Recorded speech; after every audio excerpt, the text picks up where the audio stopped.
All right. We're live, chat. What's going on? I'm going to share my screen. There is me and Myron. We'll just jump straight into what he's got going on, okay? Meaning they don't explode near a missile to destroy it. They collide directly into it. The Interceptor can only do this because it is in constant communication with the radar on the ground, updating it with new data about the trajectory of the incoming missile. It's actually really impressive. This entire war is low-key just Iranian engineers fighting American engineers with math. And I was telling them, like, the Iranian engineers have been sanctioned to fucking crazy, you know, and they've been able to, you know, build this, literally manufacture all this stuff in-house. Yep. It's kind of crazy to think about. But anyway, a THAAD battery consists of 6 truck You heard that they destroyed one of these THAADs, right? Yeah. mounted launchers, each capable of carrying Yeah, bro. Look, you're gonna see how much it costs right now for one of these things. 8 interceptors, totaling 48 interceptors per battery. Each battery has an AN/TPY-2 radar that costs $600 million. The UAE operated 2 of these batteries, or in other words, So 2 of those batteries already by itself, just the batteries, 1.2 billion, bro, just the batteries. 12 different trucks. Or sorry, just the radars, excuse me, just the radar. Just the 2 radars are 1.2 billion. For 2 AN/TPY-2 radars. Now Hey chat, do you guys want me to go full screen on this, or do you guys want me and my brother's reactions? Let me go here. Poll. I'll ask you niggas. Full or no? Full. No. I'll give you guys like 2 minutes to vote. Guys on OSS, please go on Kick and vote for me, please, just for this. entire system is important. The interceptor, the launcher, the radar. But the system itself is blind without these AN/TPY-2 radars. Remember, they guide the interceptor to collide directly into the incoming missile. Now, Iran could have used loads of ballistic missiles and drones to try and destroy the 12 different launchers in the THAAD batteries, or they could just knock out 2 radars, which is exactly what they did. Satellite imagery suggests that Iran destroyed at least 1 and damaged the other. This is significant because there are only 10 of these radars in the world. They are not easy to repair, rebuild, or replace. A single THAAD battery costs $1.8 billion. Iran likely knocked out this system by targeting these radars. In pop culture terms, Captain Levi just cut out the Beast Titan's eyes.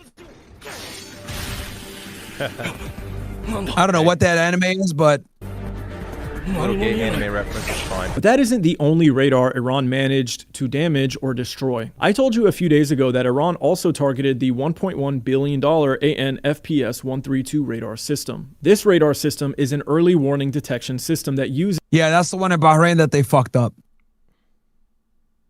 this phased array to detect and continuously track ballistic missiles and space objects at very long range, generating early launch warning, trajectory, and impact predictions. Without this radar, all the other air defenses in the region are blind to important data that could help them intercept an incoming missile. These other In other words, systems have their own radars, but they're not as powerful and will now have to deal with incoming missiles in its final stages, making it less likely to intercept. So it shouldn't be a surprise that Iranian missiles are cutting through air defenses like a knife through butter.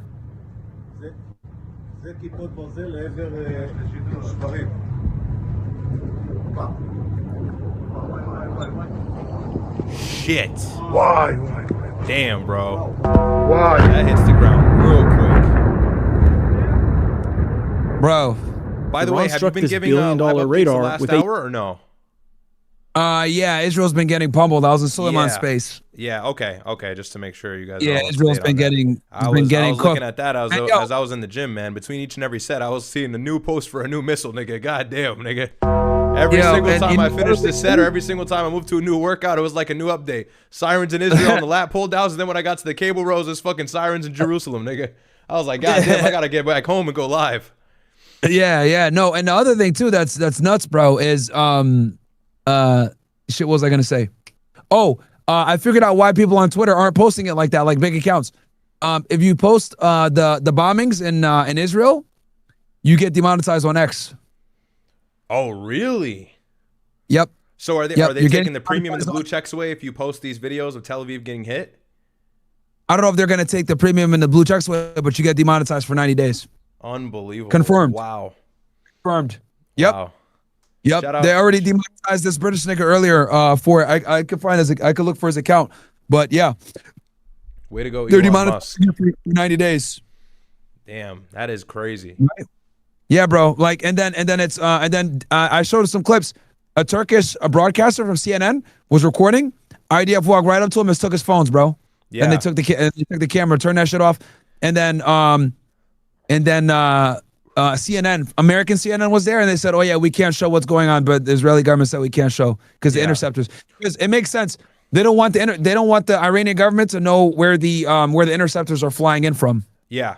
Yeah, but they probably already have a good idea. I mean, maybe even if they're Oh moving yeah, them, 100%. they probably already have a good idea. And regardless if they know or they don't know where they are, these cluster missiles, especially the ballistic ones, and now we're seeing the faster ones start to come in. The missile defense systems can't keep up. It doesn't matter whether it's the Davids or the other ones, what are they called? The slingshots, the arrows. None of them. The Iron Dome.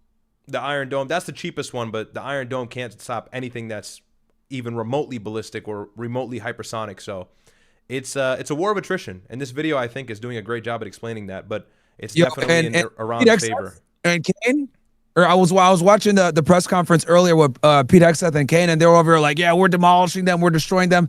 And I was like, bro, and I was trying to explain this in my chat. It doesn't matter if America bombs the fuck out of Iran and destroys Tehran. That's irrelevant, bro. Like, what you guys don't understand is when they killed Ayatollah, they literally set off the dead man switch. Yep. Okay. Like, what happened was they had, because here's the thing: if the leadership was killed and destroyed like they claim, how have these guys been able to systematically destroy all the fucking Gulf states, military bases, shut off the Strait of Hormuz, and do all this stuff? I'll tell you guys why. Because this shit was already told months ago. They already had this plan ready to go. They're just waiting for the trigger event, and the U.S. fucking initiated the trigger event, bro. Yeah, absolutely. Like, I think at this point, go ahead.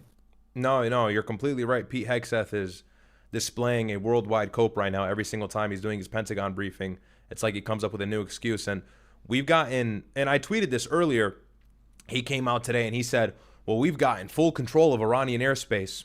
Okay, that's done nothing for you in terms of preventing this missile barrage that's been hitting all the Gulf countries and Israel as well. So, I mean, that's cool. And I think that's the pattern here is Pete Hegseth and Donald Trump, which, by the way, he's been looking very stressed visibly. I think they're trying to do this cover-up and this damage control report where they're going, well, we're covering ground. We've killed 49 military officials. We've had over 1,700 strikes hit the ground. And although they are damaging the infrastructure, and although they are, for lack of a better term, I suppose, destroying the morale of the country, it's not inhibiting the ability of the missiles. And that's Iran's main card. And so if we cannot figure out... We took up their Navy ships. I was like, nigga, I was like, in my head, I was like, bro, I was watching this channel. I forget the name of it. It's like one of these military channels where yeah, we love Trump and America, woo. And I was like, yo, this nigga's such a retard because he's over here talking about the American superpower. Holy shit, Brent Hedgemeyer 28. Thank you so much, bro. 5 hundo. Whoa. Appreciate you, bro. Big 5 hundo. He says, yo, Mar, love the merch in the show, brother. Would you ever consider being a part of the QRF group to save children civilians like Hen Rajab? I appreciate you for everything you do. Wish you nothing but luck on this journey. Also, shout out to your brother. Thank you so much. Yes, I would always. I'm always down to help kids. Always. That's one of my big things is children, bro. So yeah. No, but it's a coping mechanism and multiple times. Sorry, but yeah, go ahead. You were saying coping. No. And by the way, thank you for that super chat, and thank you for shouting me out as well. I appreciate that. Yeah, it's a coping mechanism. And look, if we can't figure out how to immobilize these launch carriers, where they're using their missiles, if we can't figure out these underground tunnels, if we can't figure out where the stationary ones are located, it seems like we've covered no ground in that aspect. Well, then this war will continue, and that's going to force the United States to eventually enter a boots on ground situation, which, by the way, I don't want to be that guy, okay? I don't want to, you already know where I'm going. But I think I recall me and Myron saying, hey guys, it's an asymmetrical kind of warfare situation. It's a war of attrition. And so what we'll find is, although we can destroy Iran, the core of the IRGC operates from a perspective in where you cannot really immobilize them or completely stop their military parade unless you put some sort of boots on ground, special forces, or even utilize the Kurd forces in the north, which is what they're seeming to do now. This is where the wind is blowing. So Pete Hegseth today says, yeah, it's looking like maybe this war can go 5 weeks, 6 weeks, 8 weeks. So let me get this straight. It started at 4 days. Then it went to like 4 or 5 weeks. Trump said it might be maybe less than 4. And then dumbass Pete Hegseth, secretary of bullshit, comes out today and he says, well, you know, it could be up to 8 weeks and we're not ruling out the possibility of boots on the ground. Okay, so thanks for vindicating me. I also want to send a message to all the dumbasses who have been flooding my comments and Myron's comments saying, oh, you guys have no idea. Oh, did we not know what we were talking about? Look at Israel. Look at Saudi Arabia. Look at Bahrain. Look at Qatar. All these countries are still suffering from missile strikes. By the way, the population and people in these countries are being paid to not speak about this and are being paid to say the other, say the contrary. Oh, nothing's happening. Look, we're having dinner. Everything is fine. But these countries actually are under a lot of danger. They're targeting civilian infrastructure. Now, maybe in the goal of targeting American personnel or Israeli personnel and where their intelligence finds them to be located. Who knows? That's all, you know, arbitrary or nuanced. But the fact still stands. Iran's military capability, their main military capability, is their missiles. And for us to completely immobilize that, you will likely have to introduce boots on the ground. And by the way, they just sent drone strikes in the north to the Kurds and the Kurds military bases. So they're already ready for that. This is like a similar situation where they shut down that fucking controlled protest intelligence agency intervention back in the beginning of January. They're doing the same thing with the Kurds. So as much as we have immobilized a lot of the leadership, it seems like the IRGC has learned to walk on their own 2 legs without leadership in that regard. And it seems like there's probably shadow military leadership that is somewhere else that is averting from these mainstream or these, you know, main press strikes like what we're seeing in Tehran or Tabriz or any of these other cities. So look, you know, this is the developments as of now, but it looks like Donald Trump and Pete Hegseth are trying to warm up the American population to understand that boots on ground may be utilized. I'm not saying we're going to send in 200,000 troops like Iraq, but again, the death toll is already, somewhere around 500. At least that's what we're getting from Middle Eastern sources as well as Iranian sources. Obviously, the U.S. has not confirmed that, and that's going to skyrocket if we put even a couple thousand troops on the ground. Yeah. Shout out to your boy PT and N-word as well for the gifted subs. I appreciate you guys. The other thing also, what you know, it's funny because we were talking about this before with like war of attrition, how it's going to take how like, because here's the other thing too. I was talking about how because Pete Hegseth was like, oh well, their missiles are down 73%, right? They're, you know, we're intercepting blah blah blah. Bro, Tel Aviv is getting fucked up right now, bro. Literally, they're getting fucked up right now. Like, and the other thing too, people need to understand is like they don't need to like all Iran needs is like 10% of the missiles to go through and they're good, or the drones. Like you can intercept 80 to 90%. That doesn't matter. As long as they get 10% in, they're good and hit their targets, then you're cooked. It doesn't matter. It's gonna get blown up, bro. 100%. So that's the other thing as well. So like Pete Hegseth, I just found it hilarious. He was talking about like, oh yeah, we're intercepting, their missile capabilities are down by 73%, whatever. Bro, the reason why they're not shooting as many missiles because they've done a lot of the damage already. They've destroyed the THAAD, or one of the THAADs, destroyed the main radar in Bahrain. The Gulf states are fucking terrified. They've blown up all the military bases. They're unusable, right? They're pretty much all flat out. So, and then the other thing too is like they've created the pressure that they needed. And now Qatar turned off their natural gas. The Strait of Hormuz is closed. A barrel of fucking gas is $85 right now. It's probably going to be at 100 before the end of the week. Yep. It's like what they want is happening. And then the U.S. is over here bragging about, oh yeah, we sunk their ships. Bro, since when has Iran been known for a fucking navy, nigga? Like, never. It's always been their ballistic missile program. I never heard one time the United States and Israel say, yeah, we got to really go after their navy, man. Their navy is really dangerous. No, it's their ballistic missile program. That's like their whole shit. And like I said before, when they killed Khomeini, here's the thing. They already knew that they were going to try to do a decapitation strike. They already knew that. So guess what they did? They decentralized everything. Ta-da! Yep. They branched all of the effective, I just want to say this. They branched all of the effective aspects of military that have dangerous and vicious military, or rather offensive capability, away from the centralized government. So they can operate autonomously without any sort of mainstream or mainline leadership command. And that's what was intended from the beginning. I'm not saying, oh, he died, now they're stronger, but it's like they didn't really need him to begin with. Go ahead. He was just a figurehead, bro. He was a ceremonial figurehead. And again, some of you guys might say, well, Myron, what makes you say that? Hey, dummy, Within an hour of him dying, missiles were in the air. Yeah. I need you guys to understand, take this in. Trump sits there and says, oh yeah, we decapitated the regime. We killed him and his top 50 officials. Okay. Missiles were out within an hour, bro. Clearly, a decapitation strike that you thought didn't work when they knew that was coming and they prepared a decentralized government or a decentralized mode of attack where if you take the head of the snake grows another head, bro, because there's multiple. And here's the thing also, the Israelis, you want to know something that I'm realizing, bro? The 12-day war fucked the Israelis up, man. Yep, absolutely. The Iranians gained way more from that war than the Israelis gained.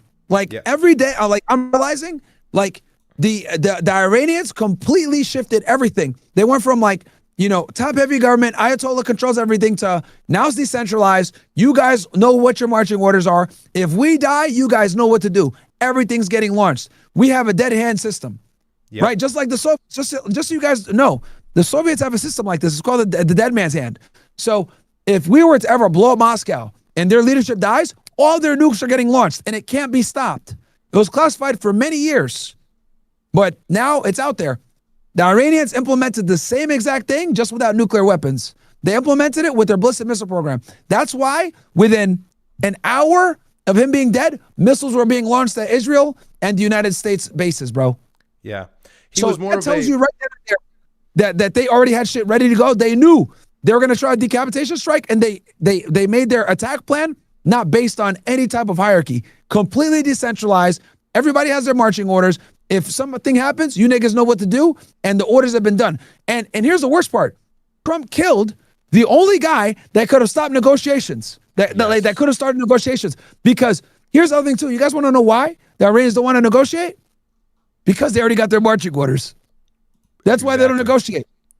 They already, and this is the part that the Americans are too dumb to realize. We got air superiority. We're blowing them up, blah, blah, blah. Nigga, they don't give a fuck about none of that. These guys are Shiites. They will die happy. They don't give a fuck about none of that. All their fucking missile cities are underground. We don't know where a lot of them are. Even if we destroy a few of them, they're going to have more, and they're going to keep fucking firing. And they make hundreds of missiles a month, and it's all domestically produced. We're not going to get rid of every single one of their missile warehouses, bro. Yeah, definitely not, because the more critical ones, or the more crucial ones that actually deliver these fatal blows into Tel Aviv or any other infrastructure in the Middle East, are probably hidden deep underground or highly mobile, and so they're very hard to pinpoint. And if we get one, there's probably plenty more where that comes from. But yeah, Ayatollah was more of a poetic or symbolic leader more than an actual functional one. And I mean, that's kind of self-explanatory. The guy was 86. He was on his way out. I believe he had cancer. There was rumors, but I see conflicting reports upon that. Regardless, the fact still stands is his leadership in terms of military autonomy or military command was not remarkable. And we can see that because Iran is still operating quite effectively, despite the fact that all of their leadership has been destroyed. And I was saying earlier, Pete Hegseth had said in his Pentagon briefing, well, you know, we've got full control of the airspace. The United States and Israel had full control of the airspace about 2.5 days ago. It has been a while since we've actually had full control of the airspace. So what I'm saying is they're trying to use age-old narratives. Trying to push the bed, by the way. I was researching that shit. Apparently the Chinese radars shit to bed. They're still working, but not as effectively. Apparently, they're saying they shot a F-15 down. I don't know about that, but I do know that an Israeli F-35 did shoot down an Israeli Yak, an Iranian Yak today. First F-35 shoot down ever kill was today. The Israelis did it. But sorry, keep going. No, exactly. And so the airspace thing is a good point. And look, that is a win for the United States. It's a win in our column. It's a win in the Israeli column. But it's kind of non-sequiting because it doesn't address the fact of the missiles. So you're going to continue to see this runaround from Donald Trump and Pete Hegseth. And Pete Hegseth, by the way, Marco Rubio himself, they're having a very, very hard time in explaining how the war is going, how we got here. And I covered this yesterday. I think we spoke about it briefly. We were live 2 days ago, not yesterday. Sorry. Time is running really quickly with this war going on. But Marco Rubio inadvertently had admitted that we got into this war for Israel. So not only is Pete Hegseth and Donald Trump telling on themselves, and it doesn't take an expert to know that. You can just go on Twitter and see the reports and then see what they're saying in contrast to that in the media. But you can also see people like Marco Rubio struggling to explain why we have involvement in the Middle East right now. So it's a shit show top to bottom. Like I said, it's going to be a political loss for the United States. The GOP has cut their own head off. They're definitely losing in the midterms. And I also had noted that Democrats like Gavin Newsom and others are going to weaponize this against the right. And so not only are we going to see a shift during midterms, and where everybody's going to be very frustrated and had it up to here with the Trump administration because of the fact that we've been militarily involved in the Middle East, despite what Trump claimed on his promise for no new wars.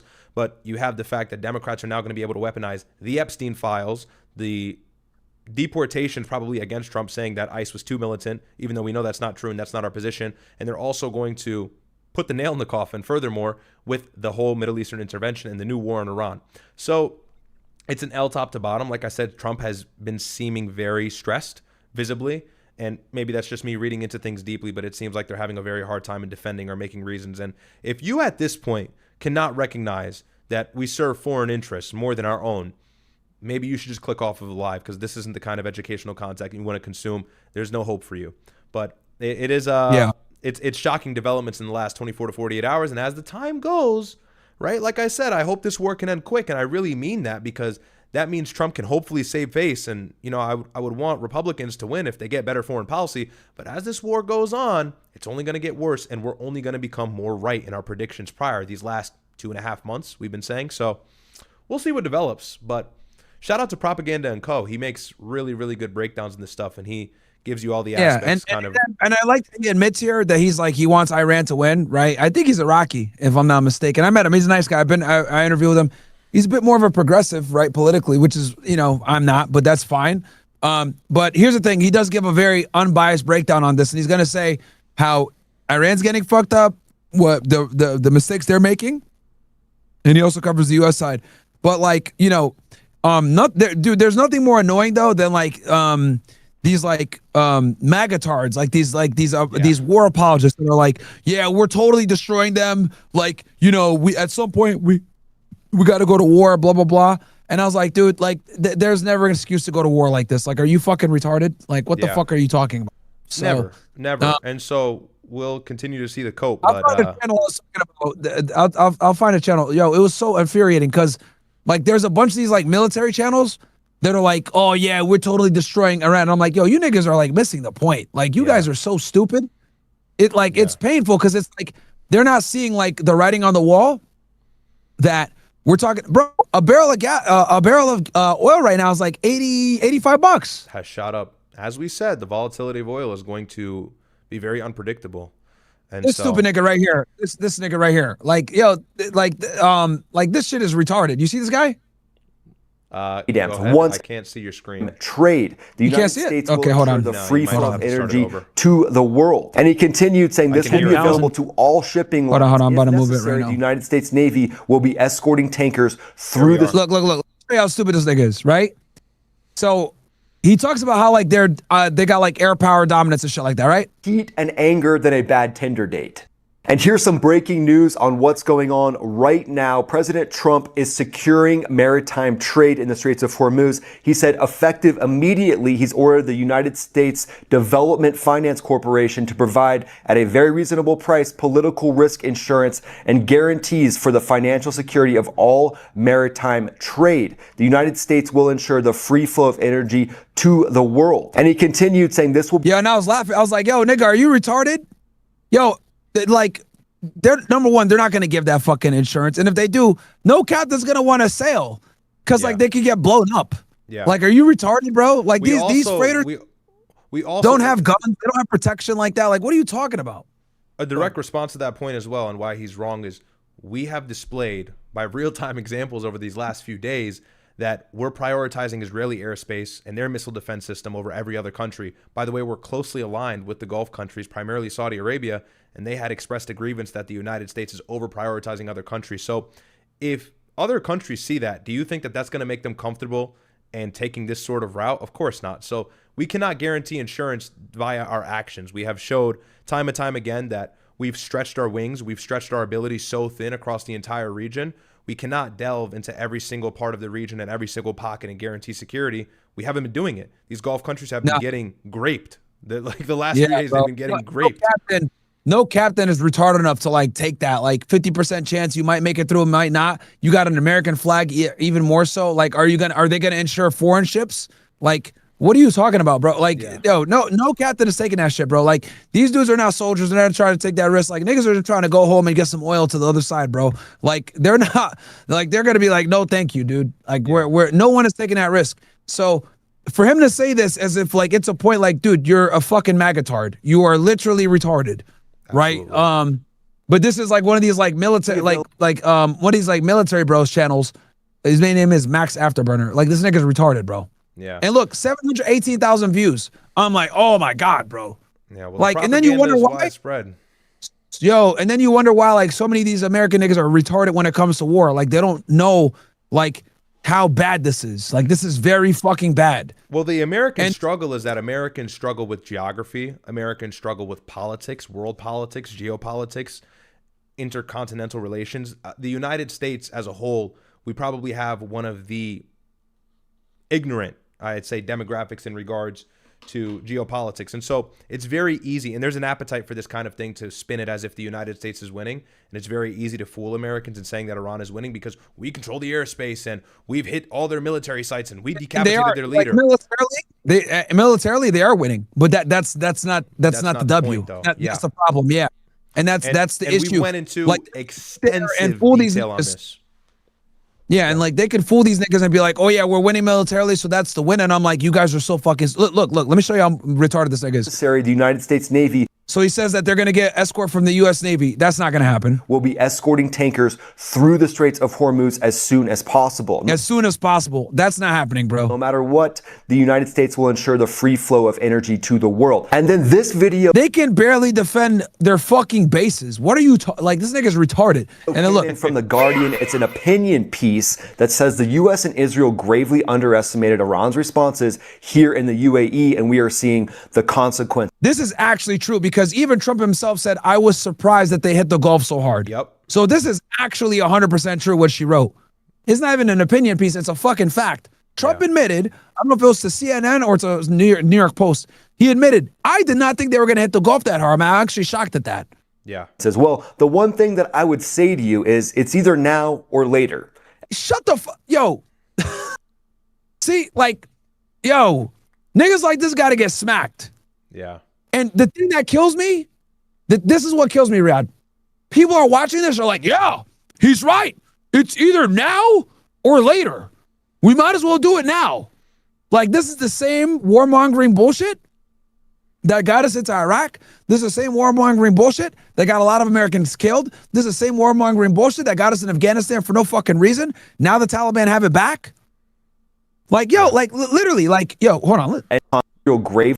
This video came in from The Guardian. It's an opinion piece that says the US and Israel gravely underestimated Iran's responses here in the UAE, and we are seeing the consequences. Well, the one thing that I would say to you is it's either now or later. How about never? How about that one, retard? Yeah. How about this war doesn't serve us whatsoever? How about Iran? They're not really a threat to us. How about they're a threat to Israel? How about Israel fights their own wars? Like, did you not learn anything from 20 years ago? This guy's, well, he's young. He's probably in his 20s. This dude's a retard. So fucking stupid. But that adds to the problem. Well, either now or later. What the fuck are you talking about? And I'll tell you the caveat here, what's really painful and what hurts me is so stupid, and it kills me. He has like 700,000 views. Bro, this is why Americans are retarded. They're watching this shit like, yeah, we're winning the war. Nigga, you already lost. We lost by invading. We lost because we're not going to fucking if we do put boots on the ground, it's a loss. If we don't put boots on the ground, it's a loss. Like, this is a war of attrition. Economically, niggas are paying, everyone in my chat is saying all their gas prices are up by $1 already. Like, this dude's a dumbass. If we do clean sweep and we do get some sort of miraculous regime change and the entire population of Iran says, oh, we'll deal with this new leader and we'll just forget the fact that the United States bombed the shit out of us for like several weeks and killed our leaders and killed all of our religious zealots. Let's just grant the argument that that does happen. We still lost because now a country that is bloodthirsty in terms of power or seeking power in that region has now full autonomy over that region. So that's another loss in and of itself. But this is the thing that pains me. The right-wing talking voices are largely brainwashed. And I'm seeing a shift here, and maybe I'll get some pushback for this, but it seems as if though, and I will admit before I make this point, there is a large or a growing trend of people on the right and people on the left aligning on the foreign policy issue, which is great, and that calls for unification. But I still see a small sector on the right, or sorry, a strong sector on the right that defends this war. And this is exactly why conservatives, right-wing people, right-wing politicians, presidents, vice presidents, whatever it may be, will have no chance at gaining influence in the country in the next 10 or 15 years, because as much as the Democrats may get this wrong and that wrong, their foreign policy is A1. And that's growing to be the largest grievance in the United States in terms of civilians being dissatisfied with their president or dissatisfied with the people in power in Congress and Senate who have these seats, is the fact that their foreign policy is horrendous. And obviously AIPAC is all up in their pockets. And so that's the reason for that. But if these left-wing politicians and these left-wing commentators can hang on to this strong ideology that we must resist foreign invasion, we must resist foreign intervention, especially in the benefit of other countries, especially that being Israel, because of how power hungry they are over that region to expand their borders. As long as left-wing politicians and voices stay consistent on that, they will clean sweep conservatives until they get it right. And this guy is an example. He has 700,000 views in this video. A lot of people agree with him. I'm sure the comments are flooded with positivity, not much pushback. And so as long as these ideas perpetuate the right, as long as these ideas infiltrate the right, we will never see a change. This is why. Riyadh, you want to hear something crazy? Go ahead. Osmongold watched Trump's roundtable today. I was watching it. He was watching his roundtable, and he said, "Oh yeah, they killed 30,000 people during the riots." And Osmongold was like, "Yeah," and I was like, "Yeah." I was like, "Bro, yeah, it's a misinformation war." I was like, "We're done, bro." Like you got someone like Osmongold, right? Yep. Who is a huge streamer. Yes. People are gonna listen to what he says, and they're gonna take it as gospel, right? And the thing that kills me is, since so many Americans are retards when it comes to foreign policy, because right-wing politics is very bad at foreign policy, they just don't know better. They just don't know better. Unfortunately, like you got guys, like every big right-winger I think about, like all of them, Crowder, Osmongold, Benny Johnson, Dan Bongino, who else? Everyone at PragerU, Daily Wire, Matt Walsh, Ben Shapiro, all who else? Like I'm trying to think of, like outside of like Tucker, Candace, every big right winger like that has a huge platform is retarded on foreign policy, bro. Stupid as fuck. And it's like, really, doesn't canceled. Like I don't consider, like I know Nick is huge now, but like I still consider like the way we think, like that, like Jews run America and that's a fucking problem. That's still like not mainstream right wing yet. It's not right. It's not mainstream. It's still very like, whoa, we don't, you know, whoa, you got to chill out. You know what I mean? Yeah. Because you know that's why it's very lucrative to hold that position. It's very lucrative to have that frame of mind and sell that to your impressionable audience, that being Americans. That's why I said, because Americans are so misinformed, it's very easy for these very powerful Jewish billionaires to subvert not only our politicians, but have them push this brain rot that Americans consume like a dry sponge, because of the fact that we're misinformed. So things like this and what we're doing, and I don't mean, you know, to put a battery in my own back or toot my own horn like we're revolutionaries. Of course we're not. And other guys have made such larger strides in the space. But what I'm saying is, this is the kind of education that needs to become widespread and mainstream. So that's what's going to actually shift the voting cycle. That's what's going to actually shift what politicians want to say. And like I said, on the left, they're catching on before the right.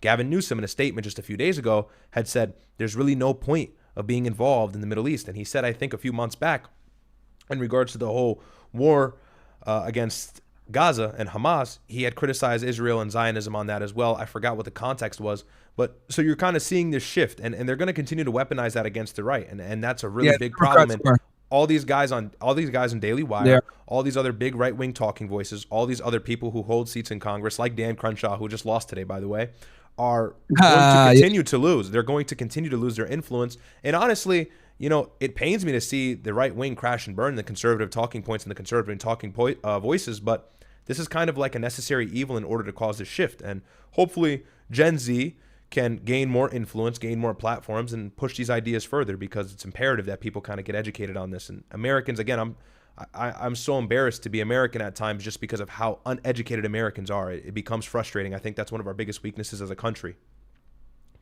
Yeah, that is one of the biggest weaknesses is they can't speak another language. They can't name 3 fucking countries, as you can see with a lot of these women that have college degrees. And when it comes to like politics, like they're completely unaware of foreign policy, completely unaware. They also don't know how And our this government guy- works as well. That's the other issue. Yeah, Go they ahead. don't know. They don't know that either. So like, you get a guy like this, right? And he's over here talking about like, oh yeah, it's just now or later. And it's like, how about never? What the fuck are you talking about? Yeah. Like, you're over here like saying like this is a total cope train. Oh yeah, Trump is gonna get the Navy to fucking follow these freighter ships. No, dude. No, they're trying to not get hit with fucking ballistic missiles. They've like weaned off. Okay. He can't even protect Saudi Arabia or any of these other places. They're going to protect freighter ships. Get the fuck out of here. This guy's a retard. He's like, oh, yeah, well, it's just now or never. And it's like this stupidity, right, with this level of views, And now it's going to. right, is like, this is crazy. You look at the B-2, bro. B-52, bro. This whole video was about how B-52s have been deployed. And I'm like, bro, this does not fucking matter. Yeah. Like, at all. Like, this is not, like, okay. So, and I was saying this, I was explaining this to everyone earlier, right? That the victory for the United States versus for Iran are two different victories, right? For the United States to win, they need to get in there, effectuate a regime change, and they need to totally win. Like there's no other W, right? They have to get in there and effectuate a complete regime change, right? In a country of 90 million, that's 4 times as big as Iraq, that's the size of Western Europe, against a group of people that don't want them there at all. Like at all. Okay? I would argue that the Iranians are going to be way more combative than the Iraqis. And the Iraqis were pretty damn combative. Very okay? combative. And then it's funny because Pahlavi, right? This fucking dumbass. Oh yeah, I want to go in there and be the crown. Nigga, they don't want you there. You're a diaspora fucking Iranian Jew, basically, that has Western values. They look at you as a traitor. They don't want you anywhere near there. Like these PBD guys, Pahlavi, whatever, like these niggas are out of touch. They're out of reality. Just like the guy that they try to put in. Remember, Bush tried to put in the fucking guy, and I think Obama tried to put him in. The Iraqi Abaghi or some shit like that. Can you look him up real quick for me? Yeah. Abaghi or whatever. Bro, they ran that nigga out of there. They were like, yo, get the fuck out of here, bro. Like, we don't like Saddam, but we definitely don't like you. Get out of here. You're a Western puppet. And they got him out of there. They ran him out of there, bro. So like that's another thing too people got to realize. And even Trump and them know that nobody wants Pahlavi. There we go. Like they thought he was going to be great. They ran that nigga out of there, bro. Yeah. So like Western-backed leaders almost never fare well in the Middle East. Because again, they could hate Saddam, they could hate the leadership. They're always going to unite against a Western-backed person, bro. Every time. They're like, yo, Yahud wal American. They don't want none of that shit. Get out of here. That's how they look at it. And we're just telling you guys how these people think, okay? We're just telling y'all the facts, okay? So for the United States, they need to win this war and effectuate regime change. Very hard to do. Very hard to do. Yeah. Okay? And we've never really done it successfully in the Middle East, at least. We've done it successfully in other countries to some degree prior in the 1970s and 80s and 60s in South America and Latin America, but we've never done it successfully in the Middle East, at least since 2001, 2000, and that uprising or that forthcoming of the neocon ideology. So it's just going to be a perpetuated thing that we're going to continue to see. And you never win air power. You never won air power. And then you're fighting a people that, number one, they don't like you. Number two, you killed their leader. These are the worst to go after because they look at it like martyrdom is what we do, right? Yeah. It's like the worst. Like these aren't Sunnis. It's honorable for them, you know? Yeah, so this is like, these are the craziest of the crazies, bro. Like, and it's 90 million of these niggas, man. And you're going into really bad mountainous terrain. It's like hell, right? Yeah. And then the Kurds they're going to send in, they're going to get smoked. They're going to get packed up, like, immediately, those Kurds. So they're going to get cooked. So they're going to have to put American boots on the ground to some degree. And it's going to be a long fucking nightmare war. It's going to be Iraq, but 10 times worse, combined with Vietnam, combined with Afghanistan, with a real military that can actually fight back, not ragtag militias. That's number one. So for the United States, we got to effectuate a regime change. That's going to be really hard to do. All the Iranians need to do, create economic pressure and hold on, baby. That's all they have to do. And what's easier to do, chat?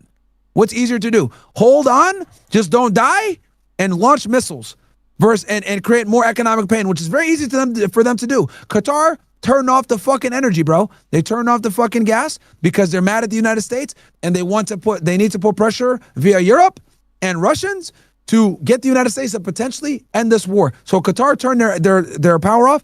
oil fields are on fire, and the Strait of Hormuz is closed. Barrel prices are up to $85, and Europe is about to freeze their balls off because they're not going to have natural gas. You guys tell me who has a better chance of winning, holding on and creating economic pressure, or effectuating an entire regime change. That's why niggas like this guy piss me off, because he's retarded and he doesn't understand that the path to win for the United States is way harder than he's trying to make it look.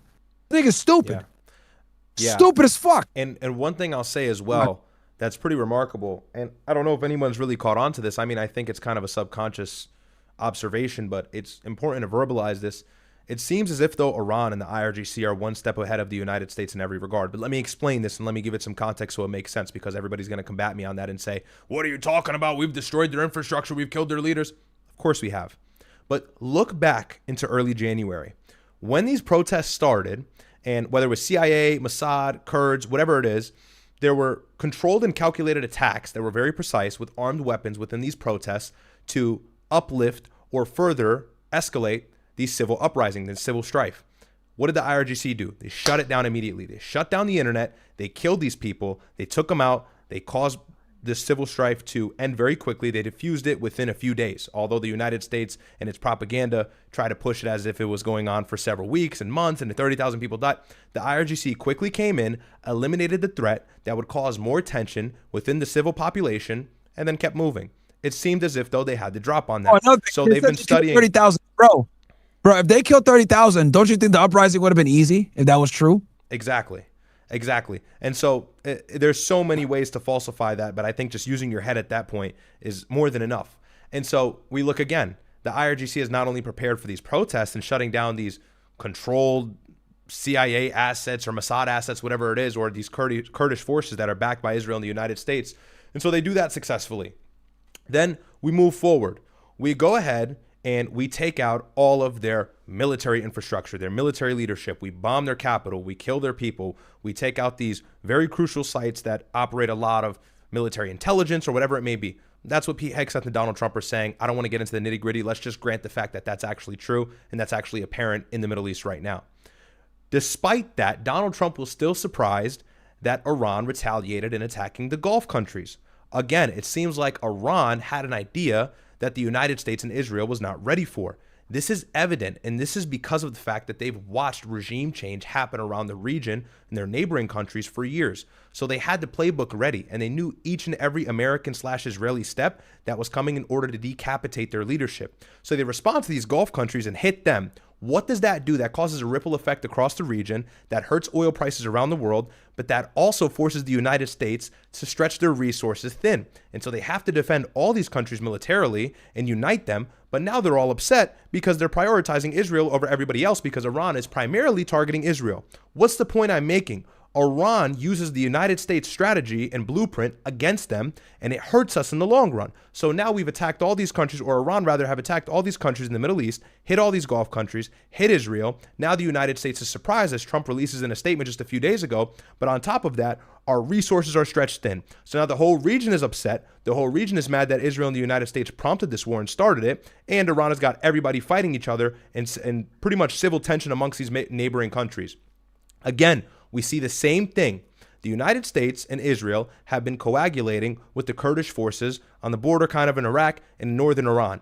And they always have used Kurds to prop them up against any sort of anti-American opposition, anti-American leadership. And so Iran was ready for this. What did we see today and yesterday? Iranian IRGC missiles had hit these Kurdish forces, these Kurdish bases and their infrastructure with drones because they're a step ahead of them. They already know where it's going. So they stopped the protest. They're still hitting vital and critical infrastructure in the Gulf countries and Israel. And on top of that, they're already ready for the Kurds. We have not even gotten to boots on ground yet. And I can guarantee you, when we get to boots on ground, what's their advantage going to be aside from the fact that they know who's coming to oppose them? Their mountainous terrain, their deserts, their snowy mountains, all of this difficult terrain to navigate amongst that U.S. troops have struggled with in the last few decades in Afghanistan and even Iraq. So across the board, yeah, you can say we're militarily overpowering them, but they're still outsmarting us on the chessboard and making every single advancement that much more painful. This is what a war of attrition is. You want to attack us? Go for it. but you're going to expend so many resources, you're going to expend so much energy and so much money, your civilization, your population is going to make you feel it. And what did Arakshi say in a statement just a few days ago? The United States people really needs to hold their government accountable because they are controlled by Israel. So not only is Iran double-stepping us and 2 steps ahead of us in terms of our military action, but they're also pitting the people against the government by acknowledging this is not the United States is doing, this is Israel's doing, which again is further weaponization of propaganda and political weaponization. So all in all, it seems as if though Iran is always a couple steps ahead and they're kind of outsmarting us. And so we can overpower it because, again, we cap all the other countries combined in military spending and we have the firepower to withstand that, but it comes at a cost. So at what point, when is it worth it? Well, it never is worth it. The whole point is it's for Israel to have autonomy in the region.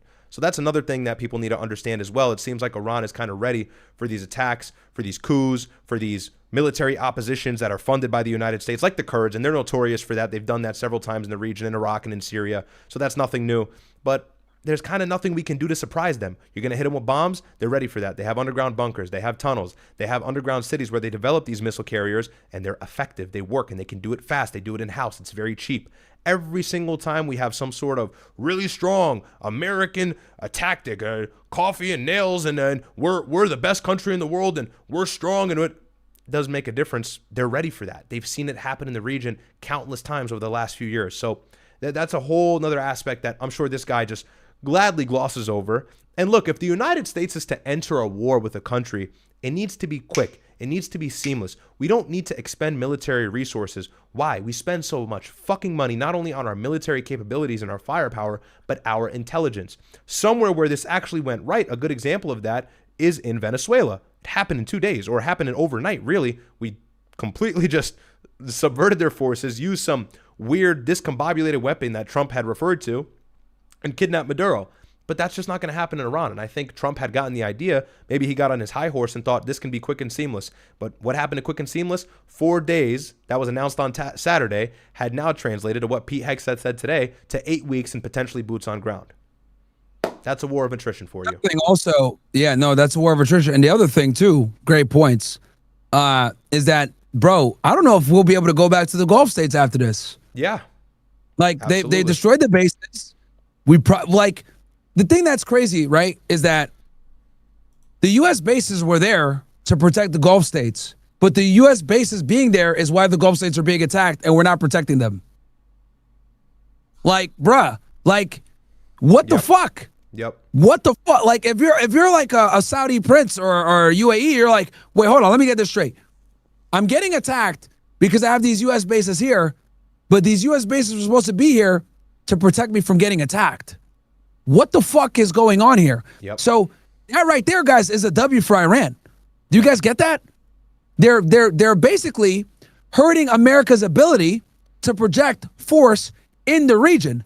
What do Pete Hegseth and Kane, what did they always say? We are the #1 military in the world because we could project force on so many different fronts. We have aircraft carriers everywhere.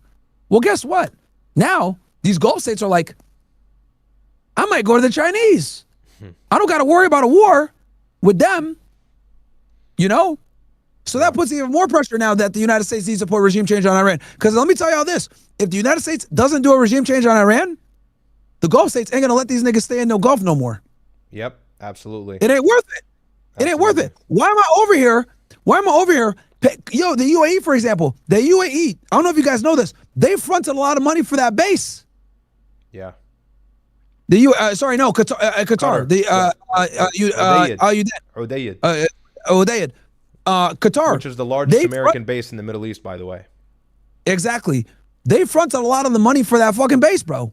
Yeah. Like, how would you feel if you fronted the money, you did a deal with the United States, you invested trillions in their fucking economy, right? You're doing oil deals in fucking US dollars like Saudi Arabia, right? Propping up their currency with the petrodollar, right? And now the bases that were there to protect you are the reasons you're getting hit, and the U.S. isn't even holding up to their end of the bargain. And then to make it even worse, I was telling them earlier, they're defending Israel over you. Nigga, that's embarrassing. That puts Osama bin Laden right, bro. That's crazy. Osama bin Laden got kicked out of Saudi Arabia for literally saying this. He was saying, why do you got Calvinists protecting you? Why you got fucking not infidels protecting you? This is bullshit. when they kicked him out in the 1990s, Riyadh, I don't know if you know this. He wanted to fucking fight the Saddam Hussein. Why? And they didn't let him, and that's what charged him up. That's what charged him up. Because he was like, "How dare you? You're gonna kick me out? I just beat the Soviets. I just beat the Mujahideen."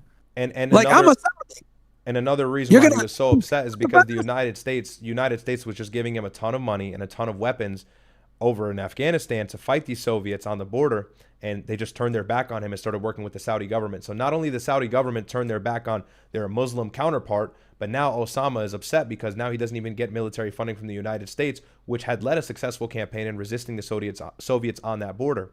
Another thing that's huge, the Middle East and these Gulf countries got him kicked out, bro. Osama was right. Yo, he warned them. He said you cannot. He's unfortunately vindicated here. He 100% is. He 100% is, because niggas kicked him out, sent him to Sudan, bro, in the 90s for that. Yeah, and he hid there for a while. And another thing that's really just remarkable here that I don't think a lot of people have realized, but this will probably become more evident and clear over time, is the fact that the Gulf countries prioritize people visiting their country, tourism. And so if your country is getting hammered by ballistic missiles, if your country is always at risk, and by the way, even if this war stops, even if there's a ceasefire, this is largely unattractive to the average American, average European, average Westerner. Man, I don't want to go to the Middle East. They seem like they have a conflict every other day, and it's gotten to the point now where Saudi Arabia, Qatar, Bahrain, all these beautiful countries have been subject of these missile strikes. And so not only is this hurting their tourism, which is some of these countries' main source of income, especially like Qatar and these others, this is going to not only further destabilize their economy, plus the fact that the Strait of Hormuz is compromised, which is where all their oil moves through, but this is going to give them another reason to weaponize these bases against the United States and seek to align with another country in that region that has more power, or has equal power to the United States rather. So their tourism is being affected heavily, and that also has a catastrophic effect over time as well. I don't want to go to the UAE right now. I don't want to go to Bahrain. Even some of my friends who are Muslims, they want to go do pilgrimage in Mecca and Medina. They're holding off. Sneeko is an example. Sneeko just avoided going to Mecca and Medina because of the fact that there's a regional war. I'm not sure if that's what he said, but that's kind of the implication that I received in him not going. And so how many other people are saying this? How many other clueless Westerners who are already terrified and reluctant to go to the Middle East, stepping over nails to do it because of all the propaganda they've been fed? Now this is the biggest confirmation for them, in the nail in the coffin. Yeah, fuck that. I'm never going to the Middle East ever again. So as these Gulf countries finally westernize, and as they finally normalize their way of life, their culture, they pulled back the extremism, they normalized, they allowed alcohol in some aspects, they regarded stipulations. Now they're getting bombed to fuck. So now they just started from square one. Now they have to do the whole, we love you Americans, we want you to come here again. So that's also another issue, and that's due to U.S. assets and U.S. military bases being present in these Gulf countries. That's going to push them away from us. Yeah, bro. It's like, yo, there's like long-term effects here that are going to cascade and create a lot of problems. And like, don't listen to these dumbass like MAGA-tard niggas that are like just looking at the initial like, yeah, B-52 bombers, this is so awesome. Like, bro, you niggas are going to pay for that, bro. I'm trying to tell y'all, bro. And these dumbass MAGA-tards that are like sitting here like, cheering on the wars, they're not going to pay for it. They're getting a YouTube check from this bullshit. You're going to pay for it. Like, when your gas goes up $2, $3, a couple of you guys already said your diesel's up like 50 cents to $1. Like, that's crazy. Yeah. That's crazy. And the conflict just started. So, anyway, let's get back to this thing here. Go ahead. Hold on. Play the video. By the way, what do you think of the camera, real quick, while we're on full screen? Does it look all right? It's good. It's good. Good upgrade. It's very Shout good. out to TPC Films, man. We worked on this for like 2 hours yesterday, so he helped me out. He got the lighting set up. My good friend, shout out to him. He got me the sign in the back. He got that for me today, so that was a nice little addition. But hopefully, guys, everything is coming together. We're going to get some RGB lights in the back, so you'll have a nice little ambiance. But we're working, man. We're working. We're getting this set up nicely so it's a little bit more enjoyable of a watching experience for you guys. Via the funding of Myron Gaines, must I say. So shout out to Myron. It's expensive, man. Shit's expensive. Shout out to Dab and Dan says WStream W Cook got you. And then also Danby Dan again, WStream W Cook. We got you guys, man. Yo, we're trying to educate you guys here. Some low IQ niggas might come in here and say this is anti-American or whatever. No, this is very American. This is what your government doesn't want to. This is pro-American. Yeah. Like, bruh, like we're trying to educate you guys on this shit because you're not gonna get this information. Like, I just see so many magatards, so many stupid motherfuckers that like don't understand like this is gonna have serious consequences for the world and it's gonna hit you later. And you know by what I the mean? way, I'm sorry, you just charged me up with an idea. By the way, even if let's just say you want America to win this war and you want to, it does not serve our interests. That's precisely why what me and my brother are doing is pro-American. Even if we finagle through some tunnel ways and step over facts to provide the idea or sell the ideology that this war is not good for us, whether we're right or we're wrong, by the way, we're fucking right, but whether we're right or we're wrong, let's just say we're wrong, we are still serving American interests by pleading that the United States should not be militarily involved in the Middle East. And we're giving you every reason, supplemented in great detail, all the intricacies in between, to tell you this is a horrible idea. So whether you agree or disagree, whether you think these Gulf countries will disenfranchise and misalign with us, whether you think there will be a negative backlash or not, this does not help us now. This won't help us later. We're giving you the reason as to why. Whether you find it to be factual or line up with your own bias or your own facts, doesn't matter. This is fucking pro-American content. This is the most pro-American it can get. I don't want to go to war for another country. I mean, I don't understand how anybody can combat that. And so that's why I said the three categories of people who oppose this war is an Iranian secularist, a Zionist, or a brain-dead boomer. All three of which I want nothing to do with because they're not even worth arguing from the beginning. So that's that. Yeah, that's facts. That's facts. It literally, the only three people that want this war are literally a dumbass boomer nigga, literally an Iranian retard, right? Like one of these diaspora guys, or Zionist. Like that's it. An Iranian OnlyFans girl who hates Islam and doesn't want to wear a hijab or something like that, or some secular Iranian like Patrick Bet-David, like, hey, bro, look, I get it. Maybe the regime did something bad to somebody you knew, and so I'm sorry for that. But you've got to understand this does not serve American interests. That's the point we're trying to make here. So, anyways, I digress. Go ahead. I'm gibber. No. But they need to hear this because real talk, you guys are not gonna get. I'm gonna just say it. You guys are not gonna get analysis like this that is this detailed, right? That gives you guys a deep insight into the Muslim mind, the Islamic mind. Obviously, my brother gives you guys that insight, while simultaneously having like the pro-America, super pro-America viewpoint that we have. And also, guys, tell you guys like the analysis of the Middle East all at the same time.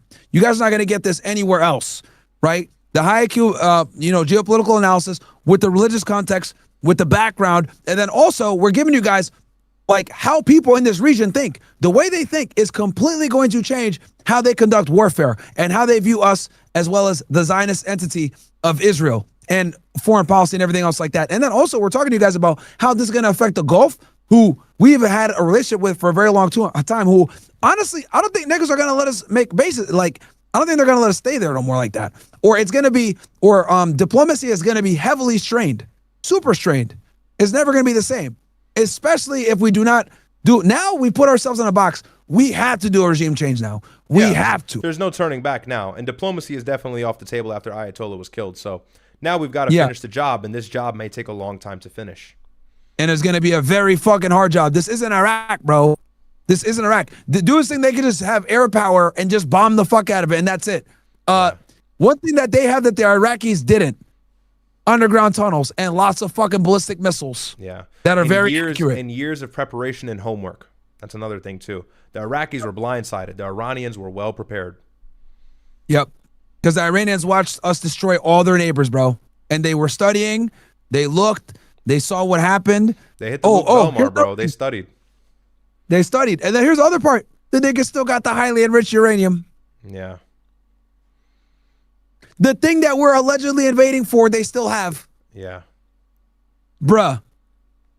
Stupid. Yo, oh my God. All right, we'll keep watching this. Revealed damage to one side of the radar itself. We know there was a fire because the image shows the runoff from the water that was used to put it out. So what does it mean? Well, it means our initial assessment was correct. We assumed that Iran was trying to exhaust interceptor stockpiles and knock out radars so they could make it easier for their ballistic missiles to hit their targets. By blitzing and saturating enemy air defenses with loads of missiles and thousands of drones, Iran was able to sneak hits in and damage or destroy very important infrastructure that they needed to clear out in order to prepare for a long, protracted war. Now Iran can slow down their missile waves, which they have done over the last 2 days, and rely on their missiles to slice through the weaker air defense radars and interceptor systems. This gives Iran the ability to fight a long, protracted war of attrition.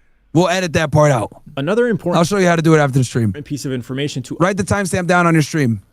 update you on is the closure of the Strait of Hormuz, which is also an important part of Iran's long-term war of attrition strategy. Now, we haven't seen Iran roll out the naval mines, fast attack boats, or submarines yet. But Iran hasn't done this because their announcement of the closure was enough to discourage tankers from trying to sail through the narrow choke point. Quote, Brigadier General Sardar Ibrahim Jabari, an advisor to the IRGC commander, announced the closure after 3 days of U.S.-Israeli strikes on Tehran. He declared, Strait of Hormuz is closed. Anyone who wants to pass, our self-sacrificing heroes in the IRGC Navy and the Army will set those ships on fire. Don't come to this region. We will not allow a single drop of oil to leave the region. This caused oil prices to surge by more than 13% in just the last few days. The price per barrel of oil is currently And Mr. Hooligans, thanks for the 5,000 kicks. I don't know what 5,000 kicks is, but it says boots on the J's necks. Appreciate you, bro. Thank you very much.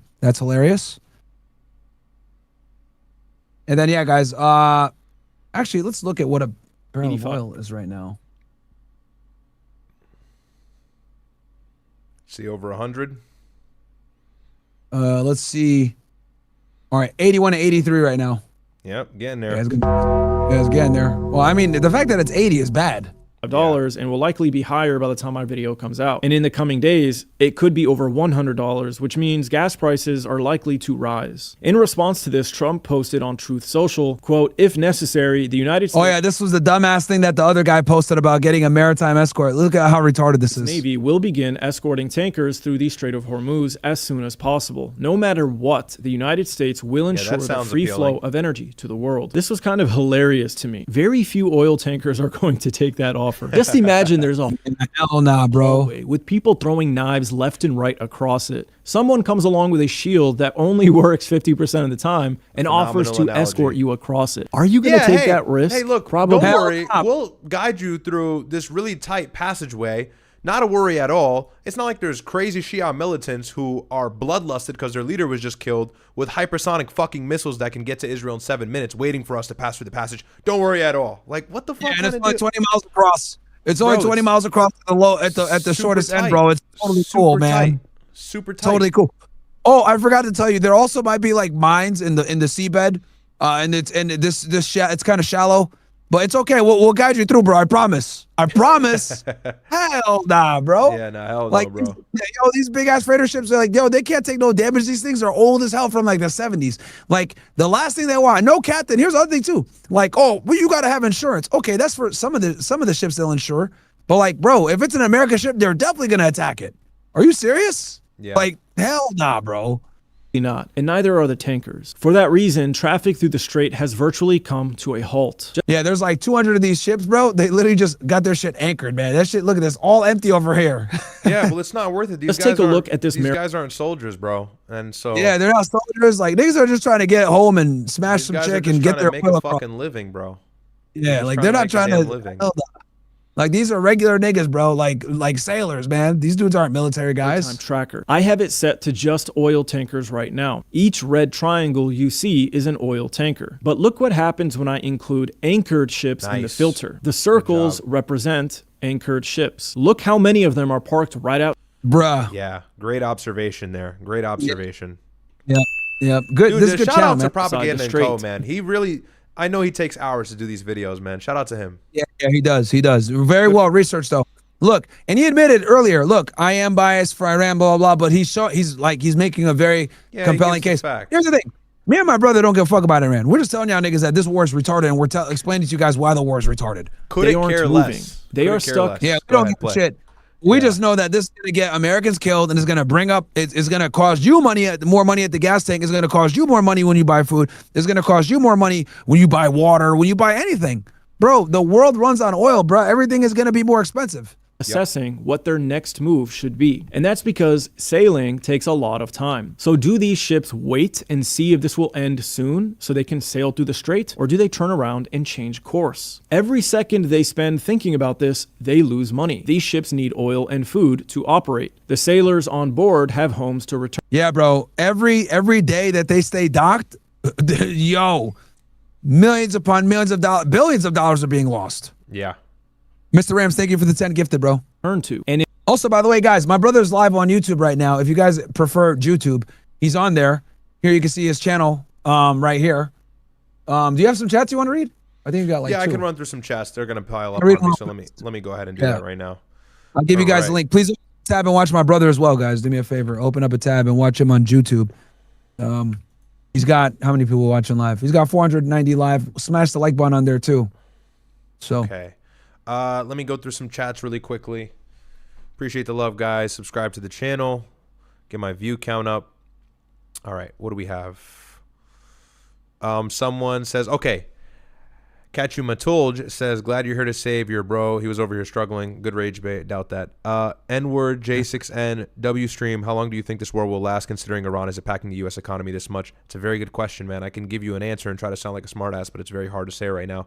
Schemas PR. That's why soldiers are pawns. Yeah, unfortunately, man. I mean, that kind of demotivates patriotism. You know, that's not what you want, but that's what increases. Mr. Hooligan81 says, W Riyadh W Myron. Thank you so much. Steven17567 says nothing. $10. Thank you. Mr. Clapcheeks, the most electrifying breakdown on the internet. Keep up the great work, gentlemen. Let's go. Thank you so much, my friend. God bless you. Medicalic. All right, bro. What are these names? Your setup and camera looks more professional, but you look better from the angle from Myron stream.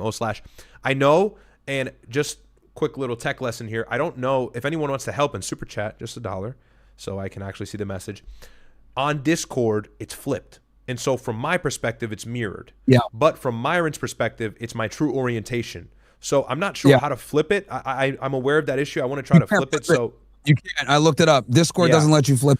So you're just going to have to see my crooked ass face on my stream. But if you want to see a pretty Riyadh, go to Myron's stream.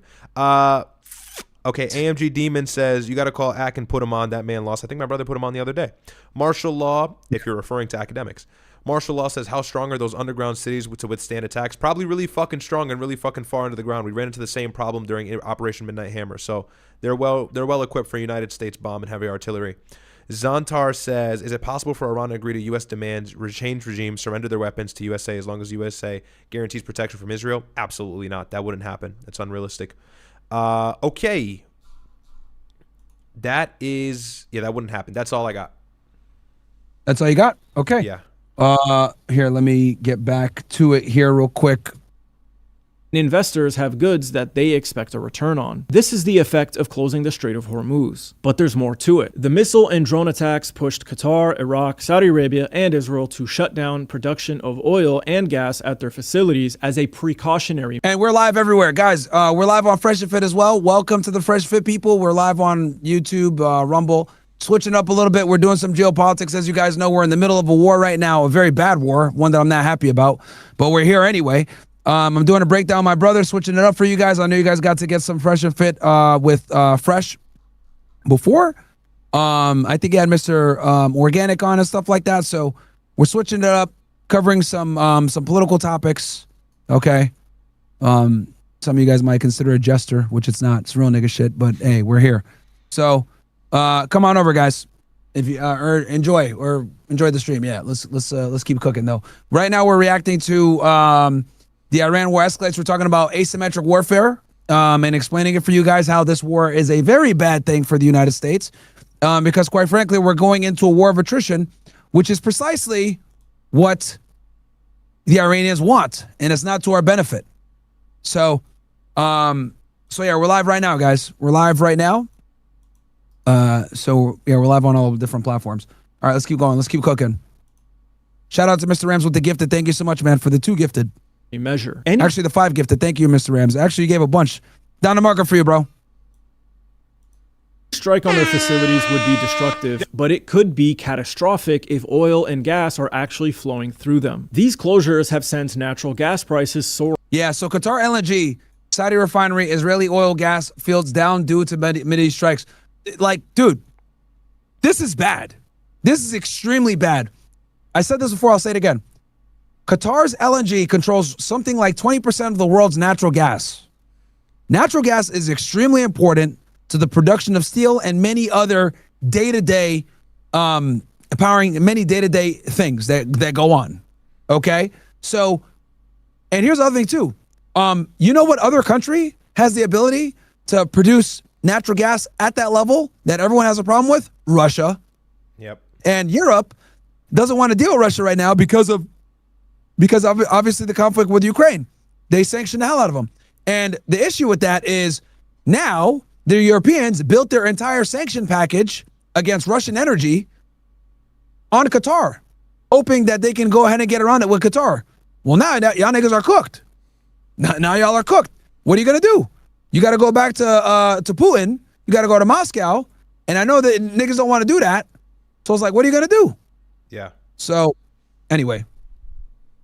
As well. So now energy production and flow has come to a halt. This will apply pressure on energy prices. Every week, the pressure will rise until this war is over. Even if countries tap into strategic reserves to offset the rising costs of energy domestically, it still applies pressure on the Gulf countries that depend on oil and gas revenues. So Iran has officially survived the initial wave of attacks and remains united and intact. And now their long game is officially in place. Radars are damaged or destroyed, missile interceptor stockpiles are low, and the Strait of Hormuz is closed. Now it's about surviving a long war of attrition. Now we need to transition and speak about the US and Israel. They have been hitting Iran hard.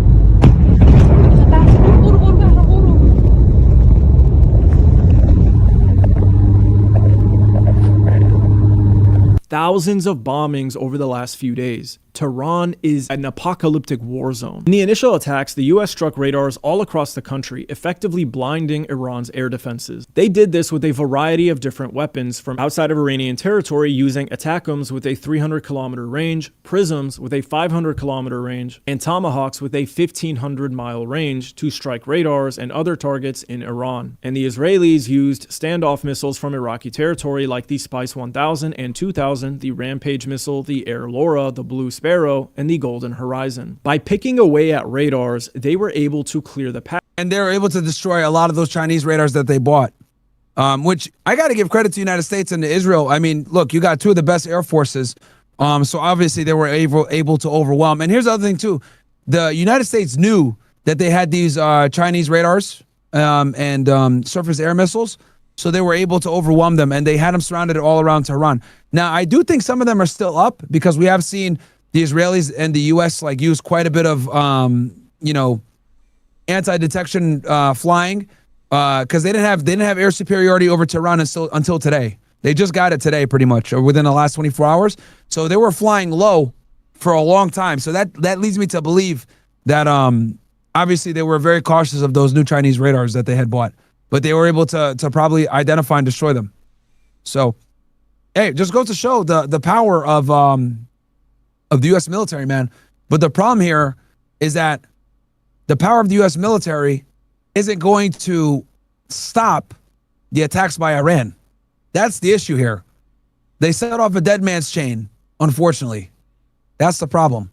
For long-range bombers like the B-1 to carry out massive bombings over Tehran. The B-1 has a payload of 75,000 pounds, meaning it can carry 24 2,000-pound JDAMs in a single mission, and it can travel at speeds of 900 miles per hour at high altitudes. The US has already shown us footage of the B-1 taking off for bombing runs, and we have also seen footage of unexploded JDAMs in Tehran. As always, the weapons analyst Patricia Marins provides us some deeper insight. Today, the first clear evidence of U.S. air superiority, at least in the vicinity of Tehran, has they just got their air superiority today, and Pete Hegseth confirmed this today during the press conference. Emerged. A JDAM failed, which honestly, it took them almost a week to get air superiority over the main city, because they've been bombing the hell out of Tehran. That's what they've been focusing on the most. And they had a majority in the beginning, but now it's completely theirs. Yeah, so it's correct.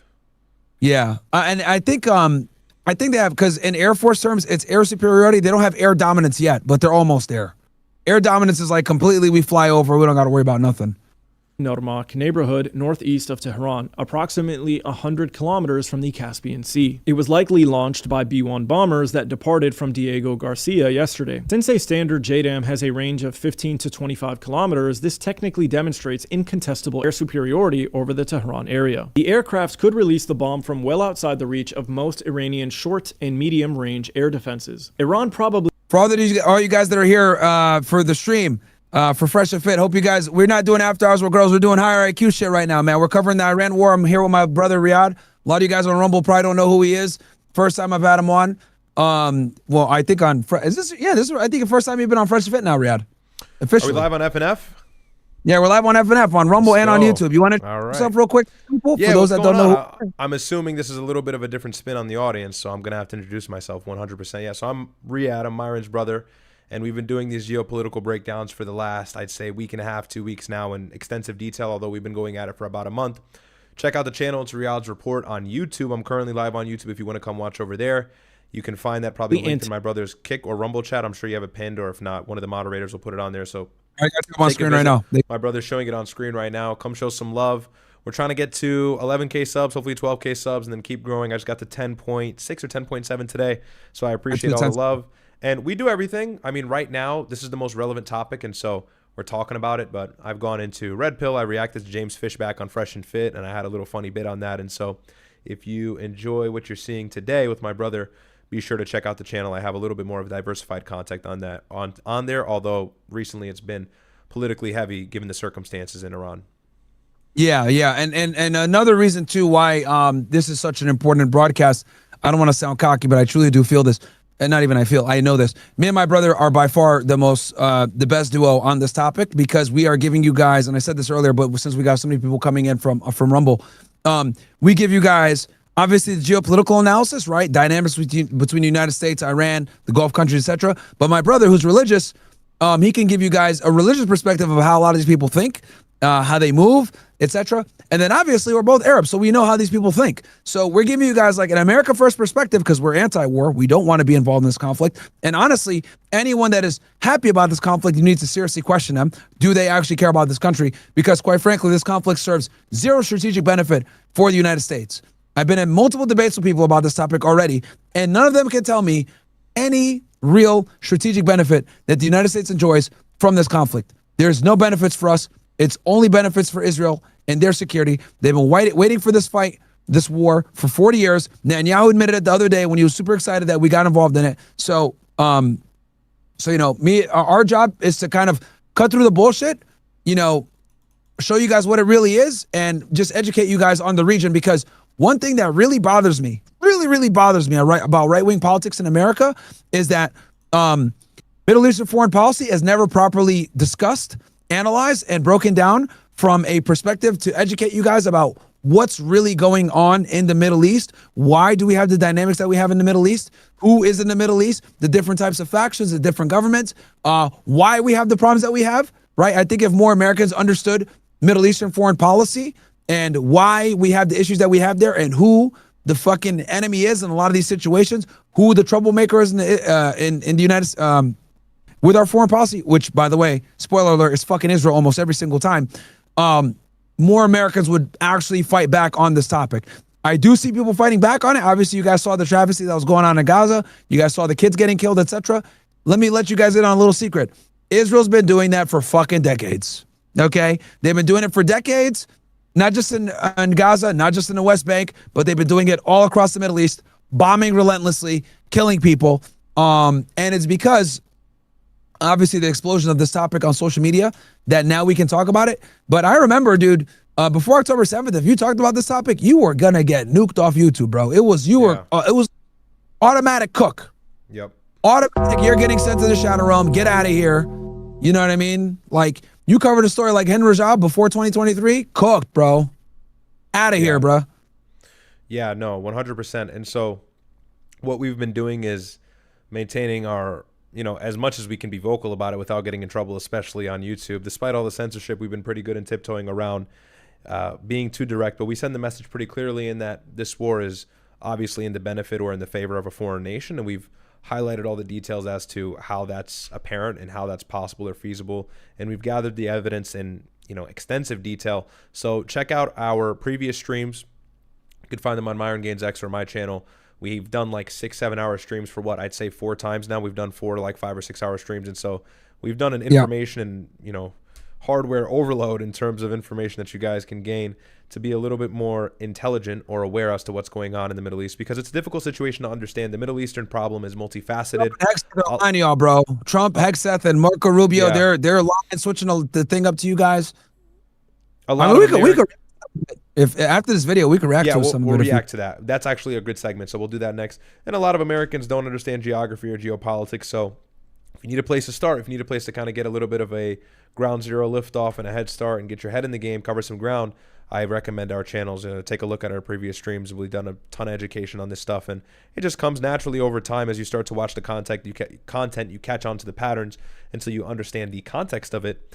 But definitely some really good information. I watch our streams back sometimes just to listen to what we're saying and make sure everything is said correctly, and I'm low-key entertained by it. I'll be watching our streams, and I'll be listening to us bounce off of each other with points, pause, and I'm like, damn, yo, these niggas are spitting. And I'm like, yo, that's us. So enjoy the streams and take a look. We put a lot of effort and work for you guys and lost a lot of sleep these last 72 hours, but it's been well worth it because we've had really in-depth coverage right away, by the way. As soon as things are developing, we're giving you real-time updates on the ground or what's happening on the ground. We're going to go on Twitter Spaces. We're giving y'all analysis right now, but don't worry. We're gonna go on Twitter Spaces and cover this shit in detail too. So don't worry. Top Shade, thank you so much for the 20 gifted on Fresh and Fit, bro. Appreciate you. But yeah, let's get back to this and start cooking. Anticipated the scenario, but it does nothing to improve its position. I believe Iran is now relying solely on drones for airspace patrol after likely losing most or all of its radars probably on the first day of the conflict. Although it still has an air force, without functioning radars, its fighters can do. Yeah, their air force sucks though. Just so you guys know, Iran's air force, they had like a bunch of fucking crappy, old fighter jets from the 1970s during the Shah era and like some, crappy Russian fighter jets. Very little. Their air force was always a joke. So was their navy. Iran's military is all ballistic missiles, guys. Like, you'll sit here and hear Trump like, we sunk one of their ships. Like, bro, are you stupid? Like, we all know that Iran's navy is a joke. Yeah, the ships are effectively invalid. They're a non-asset for the Iranian military. In this situation, the U.S. and think about it. Did the Israelis or the U.S. even threaten about their navy one time to justify the war? No, they didn't. So it's like, bruh. Israel can operate heavier bombers, inflicting greater damage on Iranian bases, penetrating tunnels that aren't that deep, and destroying some of them. With established air superiority, we can expect far more intense bombing campaigns against Iran. Even so, Tehran continues to launch attacks on US bases in the region. Okay, now I bet you're probably thinking, damn, Iran is screwed. Well, sort of. At the end of her tweet, Patricia said, P.S. In an asymmetrical war, there is no way to prevent the air. And that's the key, dude. That is the key that a lot of these military analysts, these magatards, don't understand. Dude, this is an asymmetrical war, and this is what the Iranians have been preparing for decades, dude. They know they can't beat the United States, okay? Nobody could beat us. We have the best military in the world. So it's not about beating the best military in the world. It's about making them bleed money and resources, and that's what the Iranians are doing right now. You guys are going to see what I'm talking about. Superiority of a military machine like the US. The battle for Iran will be to prevent air dominance. Now, there's a difference between air superiority and air dominance. The US at this point does not have air dominance over all of Iran, just superiority over areas like Tehran. And this should be expected anyway, given that the US is the world's most powerful nation with. Yeah, it's also important that you guys understand most of Iran's missile launchers are in the west. So let me show you guys what I'm talking about. So if you go to a map of Iran, right? We go boom, Iran. Most of their launchers, guys, are going to be concentrated around here to the west. Why? Because it's closest to Israel. Now, they obviously have launchers here as well, right, to target the Gulf, but a lot of them are here and up in the mountains. A lot of cover. They can hide them. Because remember, they shoot and scoot because the missile launchers are on vehicles. So they shoot the rocket and then they get the hell out of there, or they go back into a cave. And then in some places, bro, they can shoot the rockets through the ground. Yep. I saw this on Twitter. Did you see that today, bro? Yeah, I saw a couple clips.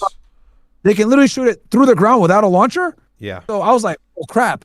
So they're ready, bro. So again, so now why do I say this?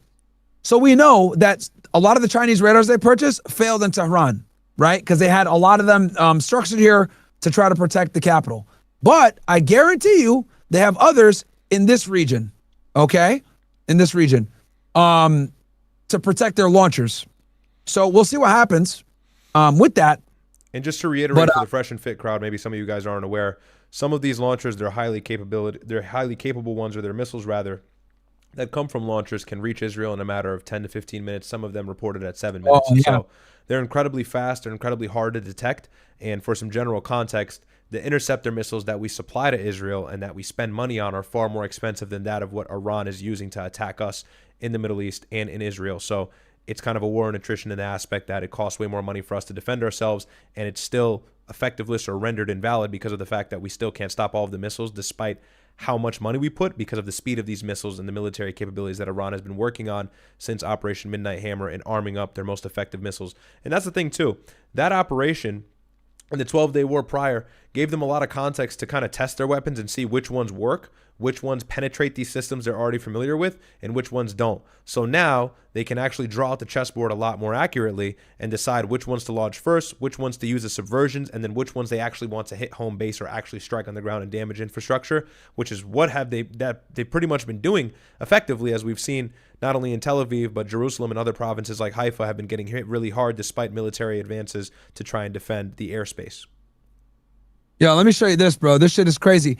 Yo, these hypersonic missiles, dude, they get to Israel faster than fucking Domino's Pizza, nigga. Let me show y'all what I'm talking about, bro. Yo. This is Tel Aviv right here, bro. Look at that. Yo. Here, I'll make this big for them. Oh, Domino's right there.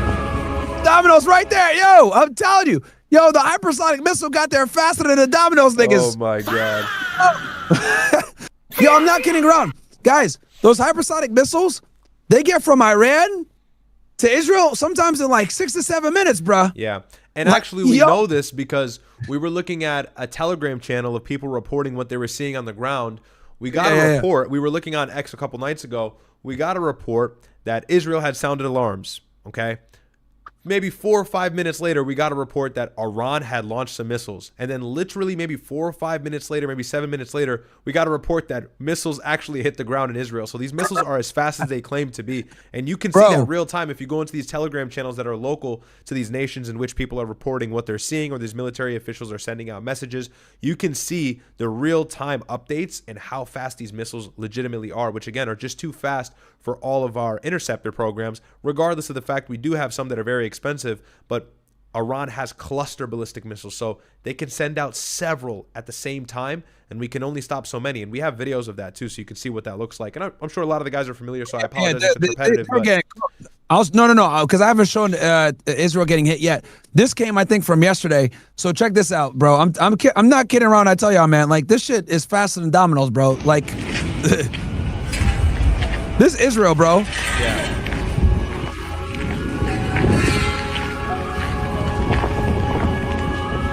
Bear in mind, the United States highly prioritizes Israeli airspace and defense, and so if they're able to do this, then it's quite telling. They actually knocked the Dominoes down. I guess they beat the race. Yeah,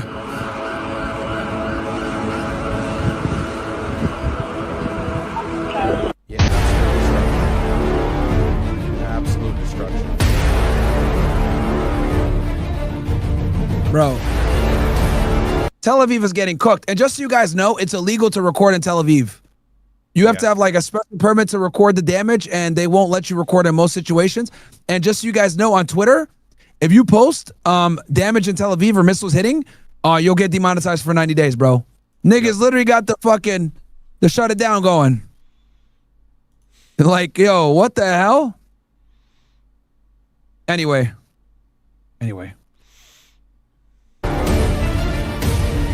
Crazy, bro.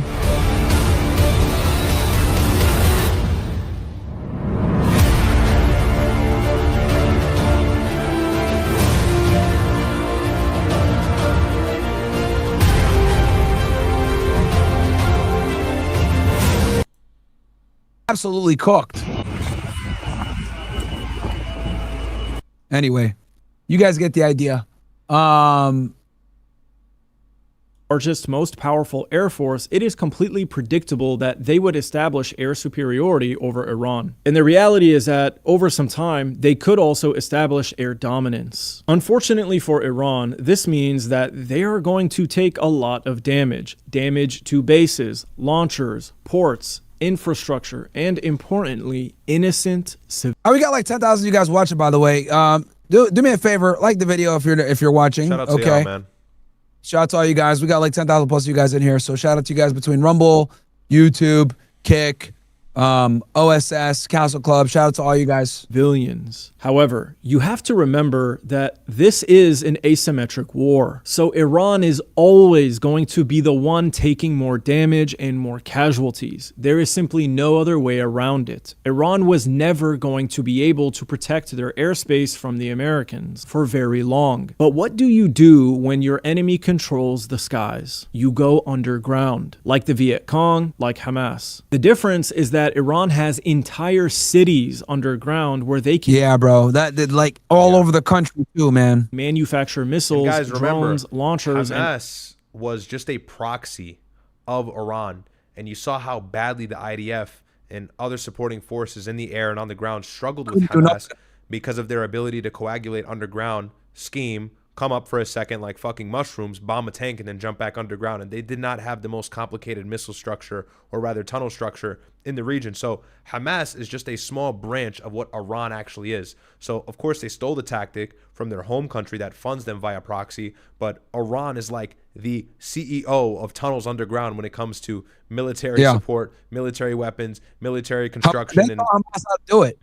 Military development. Exactly. They taught Hamas how to do it. So they're effectively the kings of this tunnel warfare, tunnel hiding, and they do it better than anybody else probably in the world, besides maybe mainstream or world power countries like China and Russia. And so that's another thing that's going to be really difficult. This is not Hamas where they're in these like tiny shithole rat tunnels similar to that of Vietnam. These are like legitimate cities that have structure, infrastructure, who knows, maybe even damn stores under there. It's a whole different world. And so that's another thing that's really difficult. This also introduces or hires the likelihood of a ground invasion if we want to actually penetrate these underground bases and destroy the infrastructure that's destroying Israel. Yeah, they're going to have to do it. Because even if they identify it, like, you're not going to be able to like really get in there and blow it all up. Like you're just not. Yeah, we just don't have the bombs or enough bombs to destroy all of them. We don't know where all of them are. And so there's a likelihood we might have to deploy boots on ground to really penetrate, whether it's the Kurds or it's American forces, and actually destroy these missile carriers if we can even find them.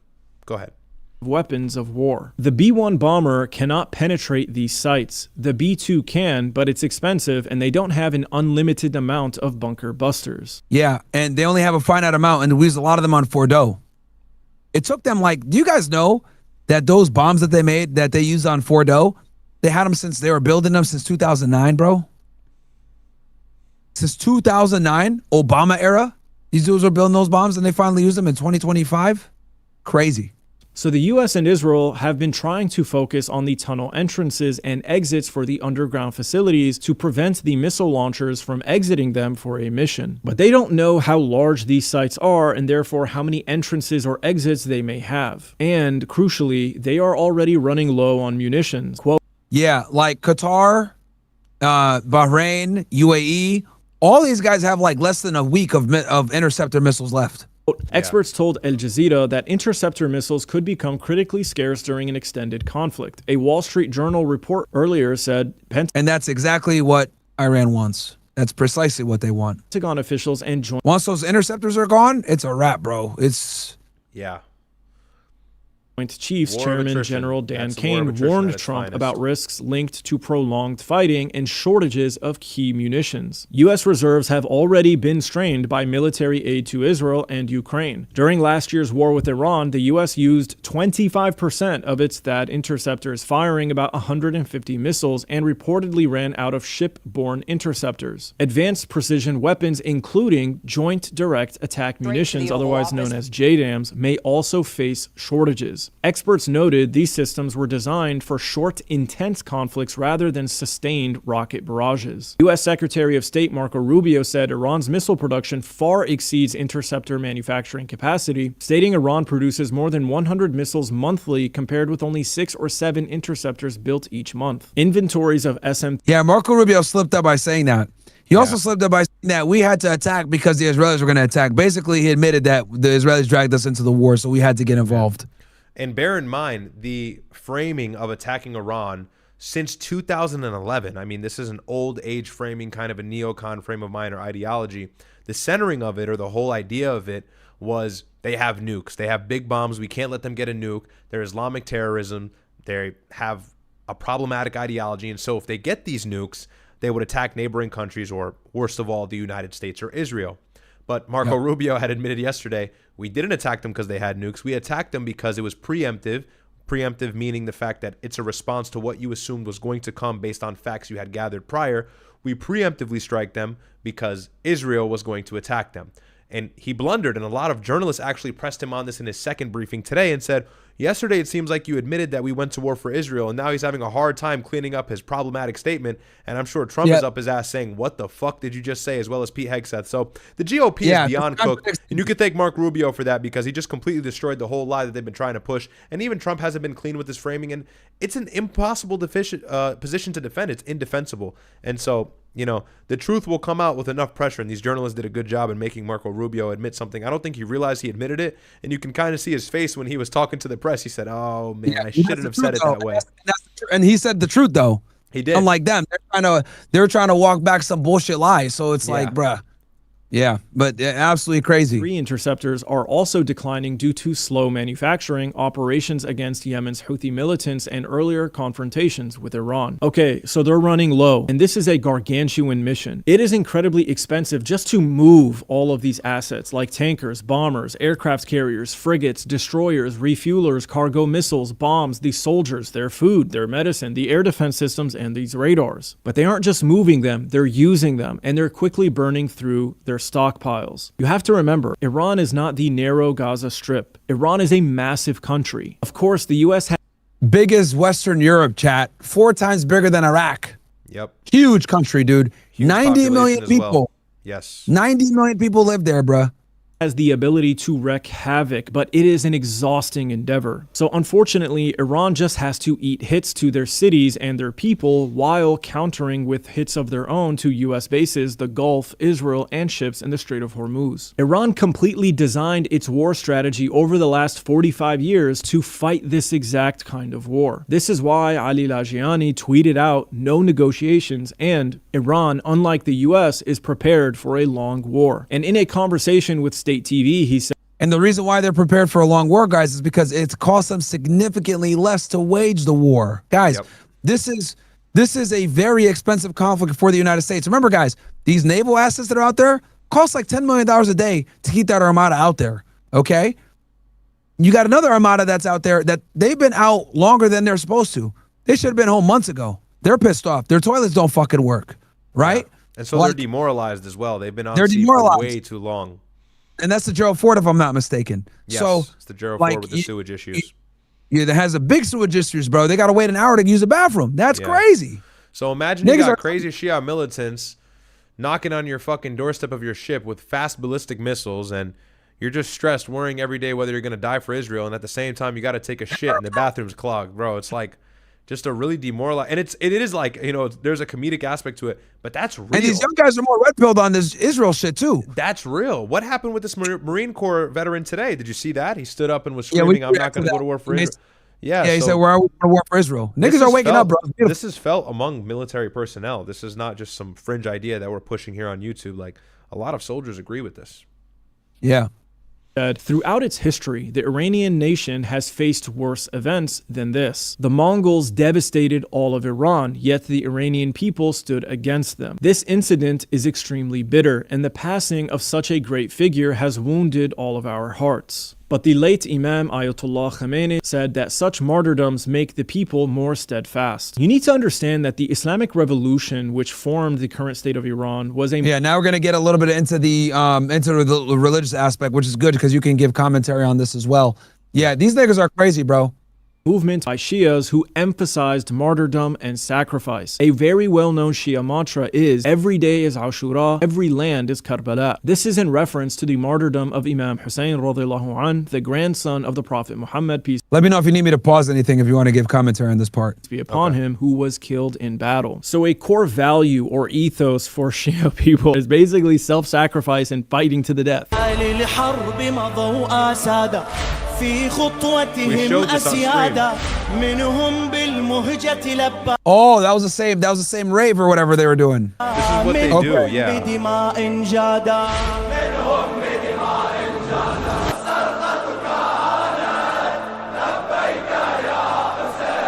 So the people of Iran are pretty much Yeah, these guys aren't Arabs, bro. They're on some different type of time, and they speak Farsi chat. Yeah, fierce in the they're face psychotic of Shia death. You might Persians. remember from the 12-day war last summer, this woman who was bombed during a media broadcast. She literally did not care and was ready. Oh yeah, I remember this. Oh yeah, this was crazy.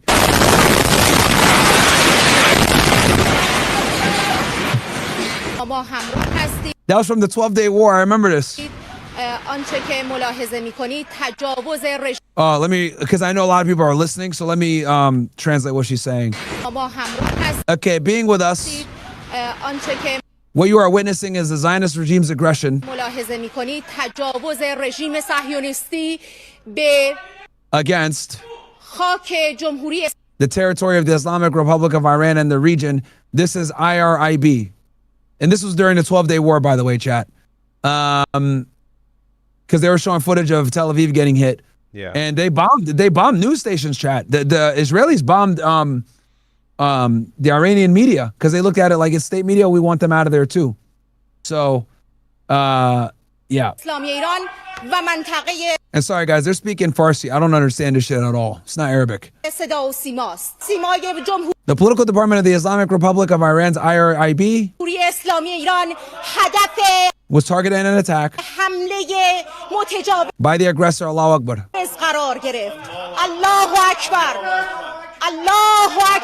Obviously, God is great, right? Mind you, they just bombed the studio and she's still there. Yeah, and she's a woman, by the way. This is a woman, bro. This is what's, and like I was saying this the other day, and I'll just quickly say this. I was saying this the other day, and comments were saying like, dude, you're glazing, you're Muslim, you're biased.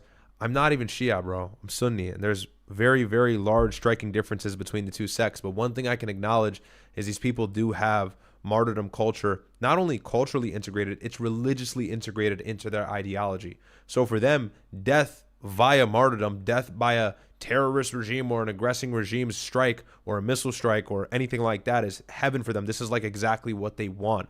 And so this kind of empowers them. And I don't want to pick up on the narrative that the more people die, the stronger they get. That's kind of like false. That doesn't make any sense. It's fallacious. But what I will say is this being publicized online shows you that these people are highly resilient. And this can also deter or really push away. I mean, could you imagine a demoralized ground troop backed by the United States or the United States troops themselves fighting these people? And they're defending their home turf. Yeah. This is what happened with the Pashtuns in Afghanistan. This is what happens with the Iraqis in Iraq. These people have nothing to lose. They're on their home ground. They're fighting on their own turf. They have home court advantage. It's a rough terrain. And then you pair this ideology with it, yeah, you're definitely going to have a high amount of U.S. casualties. There's no doubt about that. So that's the most problematic aspect if we move to boots on the ground in 8 weeks, which Pete Hegseth has been flirting with. Yeah, and not only that, like this is a woman, bro. Like these people, this is like the different type of timing, you know. And she's over here saying like, yeah, we don't care, blah blah blah. She just got bombed. Yeah. And she just goes back in like, I don't care. I gotta finish my broadcast. Like, and the other thing too, you guys gotta know as well, right? So the other reason too why the resolve is so strong is because they look at America and Israel as like the oppressors. They look at it like we're the only ones fighting for Islam. We're the only ones that are fighting for the Palestinians. We're the only one resisting. That's why they built up the acts of resistance. We're the only ones fighting against U.S. imperialism. That's how they look at it. Okay? Yeah. So if you're going to fight your enemy, you must understand how your enemy thinks, and you must understand what your enemy is willing to do and what they're not willing to do. And you must also understand like how afraid is your enemy of dying. These people are not afraid. They look at it like, oh, this is the best thing ever. Because when they killed the Khamenei, right? And I was talking about this with my brother before, but we got a whole new audience with Fresh Fit, so I'll say this one more time. So Trump, right, is looking at the Ayatollah through a secular lens, and that's a big mistake to make. Because when you look at it through a secular lens, like we killed him, we killed his entire staff, 50 people, blah, blah, blah. Okay, if you really think that you destroyed the head of the government, right, and that you destroyed the government and that you can go ahead and effectuate a regime change, explain to me this, Donnie. Why did they start shooting missiles on American bases within an hour? Yep. I'll tell you why. Because the 12-day war taught the Iranians a lot about how Israelis conduct warfare. They knew that the Israelis want to do a decapitation strike and they want to do a regime change. So what did the Ayatollah do beforehand? He decentralized the entire military response so that if he dies, it would set off the dead hand effect that the Russians had for decades that was classified, where the dead hand guys, or the dead man's hand, the dead man switch, whatever you want to call it, has many different names. But it was a classified strategy by the Soviets for a very long time, where if we ever bombed Moscow and killed their leadership, all their nukes would launch. They already had the retaliation set up and it could not be stopped. Mutually assured destruction. Guess what the Iranians did? They made the same exact thing, but they made it with their ballistic missile program. That is why when they killed him and they blew up the entire government structure, even though the top 550 brass were all dead, how did they retaliate so quickly? I'll tell you how they retaliated so quickly. Because they already had it ready to go. They already had it ready to go. You cannot decapitate a regime that has no head. Yeah. There is no head. There isn't, exactly. All the people have the same exact ideology. And you might argue for the secular Persians, but let me introduce this statement to you, or this argument. Trump had thought prior to striking in joint with the United States, or rather with Israel, that there would be some sort of catastrophic effect across the country where if we eliminate Ayatollah Khamenei, there will be this civil uprising of the secular Persians, and they'll take to the streets and they'll overthrow the government and they'll have this successful campaign and they will, quote, as Trump said, take their country back. This is what he had said. This is what he had promised would happen, or at least he expected to happen. And so this highlights how cultural unawareness or not understanding your enemy and their ideology is also dangerous. That plays into warfare, and that has to do with things that is relevant, despite what most people will say, oh, we don't care, they're terrorists. No, that actually does matter. You should care, because that will determine how they respond to your attacks, whether they fight harder or they back off. In the case of Ayatollah, killing him, obviously, as I showed on previous streams, where people took to the streets in the tens of thousands and protested the fact that he died, screaming, we will live through Ayatollah, death to America, Shias forever, all these crazy Shia chanted themes. Patrick Bet was wrong as fuck.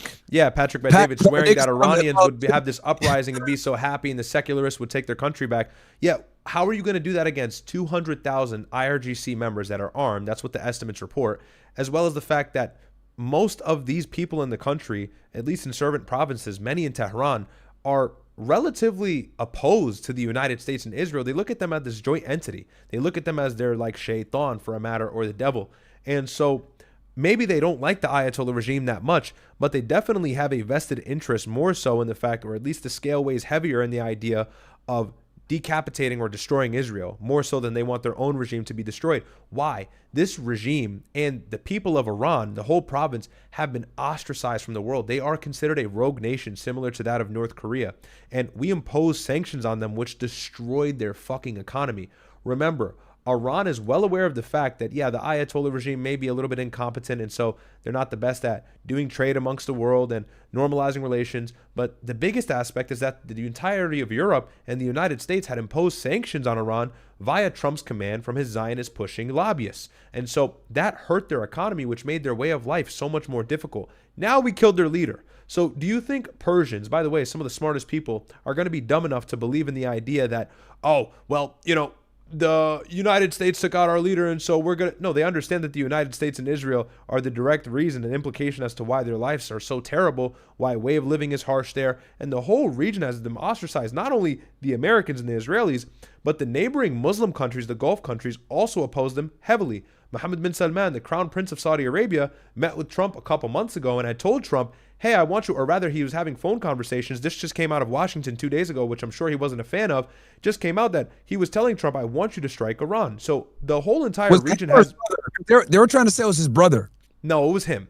It was him. It was him? And that, yeah, okay. That's what the anonymous sources say. And several news articles reported this. He's probably getting that shit now. Well, he's trying to do cleanup, and he had showed face to the media that he wants the region to be peaceful and he doesn't want any war, but he was calling up the White House at 2 or 3 a.m. telling Trump, hey, you got to bomb these motherfuckers, and that's because they see them as a threat as well. This is what the axis of resistance was created for, so they can exist without understanding or without the implication that Israel can take them out easily. That's why Israel has struggled to remove Iranian regime from power for so many years. It was pretty easy in Iraq. It was pretty easy in Syria, Afghanistan, all these other countries, but Iran is the last and final boss because they've armed themselves up with their proxy groups, with the eventual nukes they could gain if this goes on, but probably not, as well as the fact of their missiles to ensure that if these countries attack them, like you said, it's mutually assured destruction, and it's in a war of attrition where it doesn't make sense for the other country to get involved, especially the United States. So that's like, to break down when we say asymmetrical, that's why it's asymmetrical. And the culture has a big, big part to play in that. These motherfuckers are psychos. Yep. And again, I said this before, I'll say it again. The barrier to win the war for the United States is significantly higher than that of Iran. The United States needs to get in there, effectuate a regime change, because air power ain't going to get you the fucking W that you want, my friend. Now you must do a regime change. Your reputation depends on it, and then your ability to stay in the Gulf depends on it. There's no way the Gulf is going to let you stay there with military bases if you don't remove the regime. There's no way, because you've already shown that you can't defend them. So why the fuck are you there? Yeah. Our entire presence in the Middle East is now going to be is being challenged. Yeah. So now the barrier is super high. All the Iranians have to do is hold on and pummel Tel Aviv and make it economically painful, or get Trump impeached. This might get Trump impeached. Yeah, for sure. At least lose the midterms at the minimum. Bro, 100%. Cool. And when has regime change via air superiority ever worked in the Middle East? Never. Never, bro. Never, the only bro. arguable instance you can bring up is that of Syria in December of 2024 with Ahmed al-Shara, but that was very controlled, and Turkey was on board as well. But we didn't bomb the country to bits. And that was years upon years, like a decade plus of civil wars, civil war problems, and then the Russians couldn't come in. If he had the Russians like he's always had, al-Shara would have got cooked. Yeah. They would just airstruck them to death. Yeah. And Bashar al-Assad, by the way, had left Damascus, the capital of Syria, when he knew that he was going to be overthrown before the opposing military could even enter the province, because he knew the United States was supporting the group of Ahmed al-Shara, the current president of Syria, for several years. I'll pull up for you real quick while you go ahead. And I'm giving this example to you guys so you can understand the situation in Iran a little bit and understand why regime change is ineffective, except in this exception. So this is the current president of Syria. He was the leader of a group called Hayat Tahrir al-Sham, which was rebranded several times, but it's a former branch of Al-Qaeda. And he was a terrorist at one point in time. He probably still has those ideologies, but he covers it to this day. He was effectively and strategically backed by the United States for several years. How do we know that? How many air campaigns were done under the Obama administration, the Trump administration, to rid the province of Islamic terrorism? Yet they casually missed this guy who had some of the strongest groups at times, like the Hayat Tahrir al-Sham, before that Jabhat something, and then before that it was the Al-Nusra Front, because he was backed by the United States the whole time as an asset to eventually oppose the Bashar regime that was never aligned with Israel. In this case, yeah, regime change can work. Do you want to know what that took, though? That took 20 years of Syrian destabilization, Russian air power, destroyed families, destroyed homes, destroyed infrastructure, an unstable government, a currency that was so inflated, it took wads this large of cash to buy a fucking car or buy something that was relatively inexpensive. And so this, although was successful, it took so many years of destabilization. By the way, that creates a hotbed for terrorism and power vacuums, and that's how ISIS and other crazy terrorist groups or regimes were created. So this is something that can effectively happen in Iran. I think this could be a parallel to what is going to come in Iran. Just look at Syria the last 10 or 15 years. The domino effect we're seeing and the steps we're taking are very similar. Yeah, and the big thing also is that he's lucky that they didn't have Russian air power. Yeah. Putin would have bombed him to hell. Yeah, because Putin was pro Bashar al-Assad, because they had, and the reason why, chat, is because the Russians, if you look at the country of Syria, right? Syria, okay. This right here, Tortus, this was a very important strategic location for the Russians, where they had a naval base, if I'm not mistaken. Yes. So for a very long time, Putin would support Bashar al-Assad and protect him from all these different sectarian groups that would try to take him out of power. Now, and Syria was segmented. There was like the Kurds in the north. There was like Al Qaeda, ISIS. It was a sectarian military regime nightmare. It was a bunch of rogue militias fighting one another, backed by some sort of country, Iran involved as well. So it was an absolute nightmare. And Russia had taken the opportunity to back this guy because Russia has been obsessed with influence in the Middle East ever since the 70s. And so any opportunity Russia sees for a little bit of an opening in terms of a power vacuum, they jump right on it. And that just causes more destabilization, more innocent deaths, more unnecessary violence for years and years to come. And another reason why they backed Bashar al-Assad is because Bashar al-Assad was backed by Iran, and who was an ally. So it worked out for everybody, right? Yep. But Russia's biggest problem is that they couldn't get the Russian air power that they did back in 2015 to support, because Russia was in the middle of their conflict with, obviously, Ukraine, right? So, they're over here battling, for Eastern Ukraine. They couldn't get the air power down to the Middle East to support Syria when Ahmed al-Shara took over. And the first thing he did when he took over is he kicked the IRGC out. And Hezbollah was bleeding because they had just done their ceasefire, or just completed their conflict with Israel. The Pager attack, Hassan Nasrallah was gone. So he came to power, and they couldn't rearm Hezbollah. So boom, Ahmed al-Shara just came in at a perfect time. Another thing that's a good point, and another thing that reminds me actually from what you just said, Ahmed al-Shara, or formerly known as Muhammad Jolani, this guy that we just showed on Wikipedia, he is a hardline Salafi. And so in Orthodox Salafism, which is a sect of Islam, or more of a creed of Islam rather, they believe that the Shias are sworn enemies to them. And so it's very advantageous or beneficial to have this uprising, strong, rogue military. Yeah, that's his old picture for some context. But for U.S. Israeli interests, it's very beneficial to have a strong Salafi, theocracy, hardline Sunni Muslim who is led by somebody like Ahmad al-Shara, because he opposes Iranian regimes, the IRGC, and Shia Islam vehemently. So it's beneficial because not only is this guy going to potentially serve Western interests, which he has, he's been in Washington, and who knows what he's been dabbling with in regards to, who knows what he's been dabbling with in regards to Israel, but you get the double whammy that he hates Iran. So it's perfectly beneficial for Western powers, being that of Israel and the United States, to have a guy like that on their neighboring border in control. That's not going to happen in Iran. There's not many Sunni Muslims in Iran. And if there is, they're not going to charge up a hardline group like he did with Hayat Tahrir al-Sham, which was Al-Qaeda, that managed suicide bombings around the world. These guys were powerful. Whether they were evil or not, they had tons of influence within their terroristic ideology.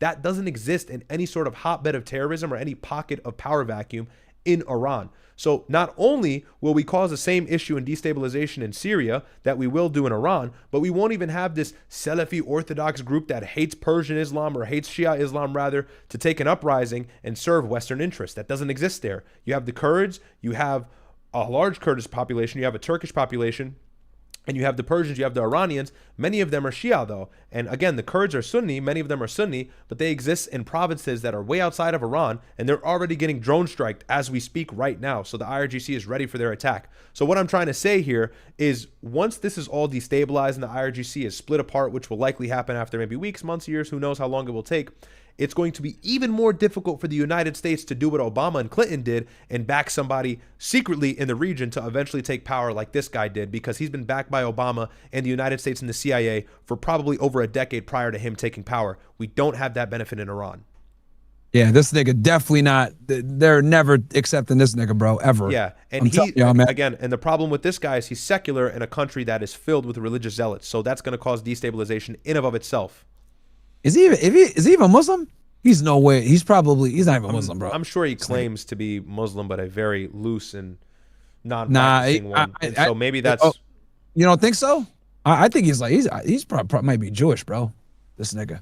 Potentially, I think his name is Muhammad, though, if I'm not mistaken. Correct? There's Muhammad in his name. Yeah, Muhammad Reza Pahlavi. So I wouldn't assume that he would be Jewish or of Jewish origin. Interesting. Okay. Let's see here. Let's go. Yeah, this dude's a retard. Okay. Did you want to react to Trump, by the way? Trump was taking some questions yesterday next to the German chancellor. Yeah, we will right now. So anyway, back to this girl, like, cause just to show you guys, like, yeah, bro, like these niggas, like her shit got bombed and she's still here. Heard was the voice of the aggressor against our homeland, the voice صدای متجاوز به خاک وطن صدای متجاوز of the aggressor against the voice of truth and justice. Yo, I ain't gonna lie, bro. Like, most of y'all niggas, if you were doing a newscast and your shit got bombed, y'all niggas are going home. This bitch came back. Like, what? به صدای حق و حقیقت است. And now with the murder of their Fucking crazy, bro. supreme leader, the Ayatollah, they are all ready to endure this long, arduous battle in the name of sovereignty, martyrdom, and thousands of years of Persian civilization. Now, I can't tell Yeah, more of them took to the streets to say we are with the Ayatollah than people that celebrated the Ayatollah's death, bro. Most of the people that I saw celebrating the Ayatollah's death were either in America, Italy, Europe. Like there were like diaspora Iranians. They weren't like Iranians in the country. you with 100% confidence that Iran will win. And you have to remember this Pull up the video, bro, and then you can share it. Yeah, I have it ready whenever you're ready. Yeah, ready? Yeah, just hit share screen. This is an asymmetric war, so victory is already going to be challenging to measure. For Iran, victory looks like the U.S. failing to achieve its objectives. That's all it takes, bro. And their objectives are very lofty. Very lofty. Regime change in Iran is going to be really hard, bro. We struggled with Saddam Hussein, bro, in Iraq. With a weaker military, we bombed them to death for 3 weeks before, and we still struggled. Iran is way worse territory. Bro, just getting through the mountains is going to be impossible. Yeah. Just getting through the mountains is going to be fucking impossible. But anyway, okay. I think we're good here. Is there anything else that we need here? Let me... Oh, no. You got to see this. Look at the Democrats when they came out after they had a briefing. Look at this. That's why the Democrats exited today's Iran war briefing, panicking about how Trump has no clear-cut plan and that Americans were likely going to They came from a classified briefing. This is what they said. continue to die. Senate. This is as serious as it gets. This is war and peace. They told us in that room that there are going to be more Americans that are going to die, that they are not in the short run going to be able to stop these drones that are going to continue to fly into the Middle East. We have to have a debate in the United States Senate on an authorization of military force. It will likely fail. It will likely fail, and we shouldn't be voting to proceed to other pieces of legislation until we get a debate. Bro, how are the Democrats the more sensible ones with this shit, bro? Like, what the fuck, man? Yeah. On But one this thing I will deeply say, though, is take a look unpopular, at my immoral. screen. I will never vote. I'm just not going to vote, bro. And Fuck that. I just want to let people know. I'll never vote for a Democrat, bro. I Go ahead. just want to let people know, despite the fact that he's correct, Trump has no idea what he's doing. He's obviously taken aback. He's stressed out. Never be distracted from the fact that this is a subversion. And if you really hate the Republicans, that's fine. But just withhold your vote this race because you have this kind of existence going on. Look at this. This is what he's taken from AIPAC thus far. So, I mean, yeah, he can say that he's... yeah, so... You can do with that what you will, but I thought I'd pull that up on screen. And whether these are accurate, I know people debate these numbers. There is absolutely no doubt Chris Murphy has been one of the most pro-Israel candidates that I've seen ever. So he's U.S. Senator for Connecticut. Well, I'll tell you this. The fact that he opposes the war then tells you something. Yeah. That adds way more credibility to it. Like this nigga took 1.2 M from them boys, and he's still saying like this is bad. That should tell you something. Yeah. That actually is very And this is the side. This is what I was saying earlier. This is the side that the Dems are going to have to take in order to gain some traction in terms of midterms. But I mean, they don't even have to be super anti-Israel. All they got to do is say Trump doesn't know what he's doing. This war is going nowhere, and they're going to get all the votes. So that's effectively what he's doing. Even if these guys are pro-Israel and Israel or AIPAC money is all in their pockets, you know, these guys just say the right things, string the right statements along, and they can get very far, especially in 2028 as well. Because you already know some Democrats are automatically going to be like, yo, Trump's like, you know, Thomas Massey's Republican, but he's anti-war. That's fine. He's more of a libertarian. But, you know, Rashida Tlaib, Ilhan Omar, whatever, you know, they're automatically going to say, you know, fuck this, blah, blah, blah. But like when you got someone like him who's a strong Zionist saying like this war is bad, that's credibility, bro. It's bad. Legal war with Iran. I just left a classified briefing on Iran, and here's what I can say. It is so much worse than you thought. Bruh. Well, me and you know how bad it is. Yeah. But the American public doesn't know. And look, me and you talk the Gulf. We're gonna get kicked out the region. The Iranians can sustain this forever. They have underground tunnels. Like Americans are dying. We have 6 soldiers dead right now. That shouldn't be fucking dead, by the way. FYI. Yeah.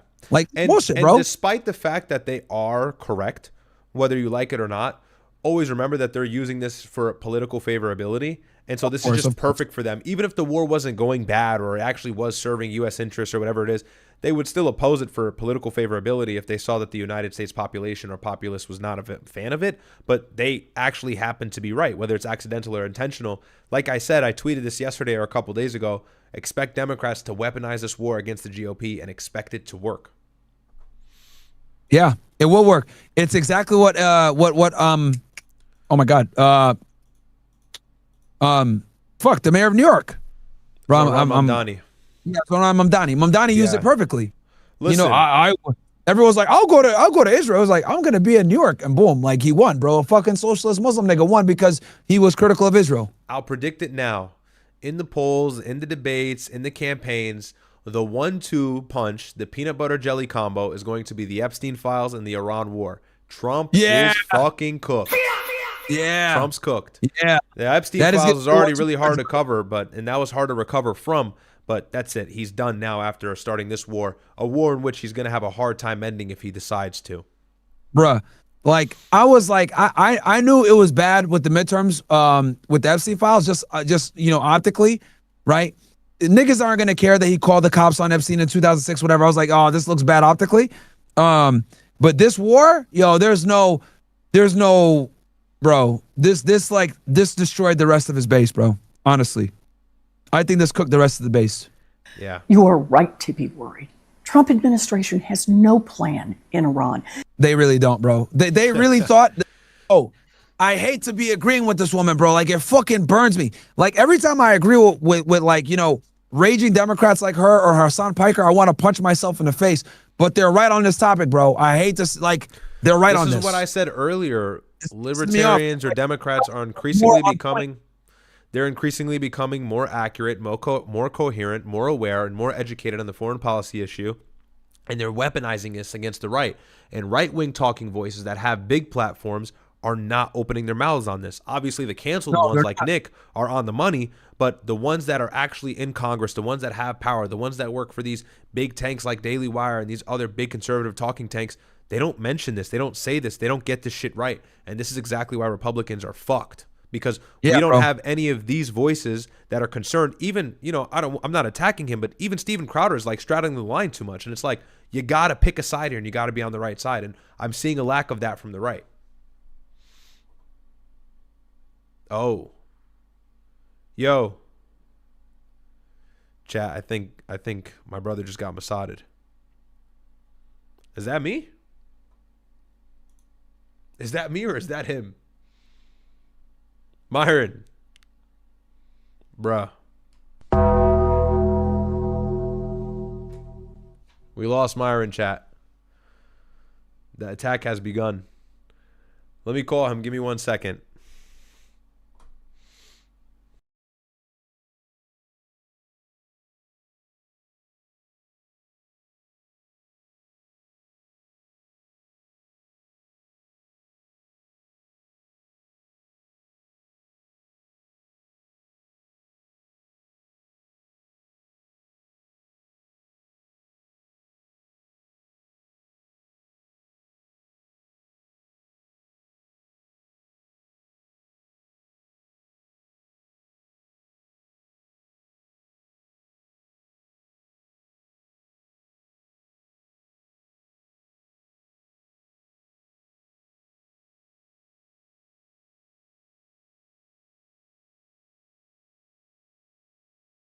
Chat, 1 second. We're fixing this right now.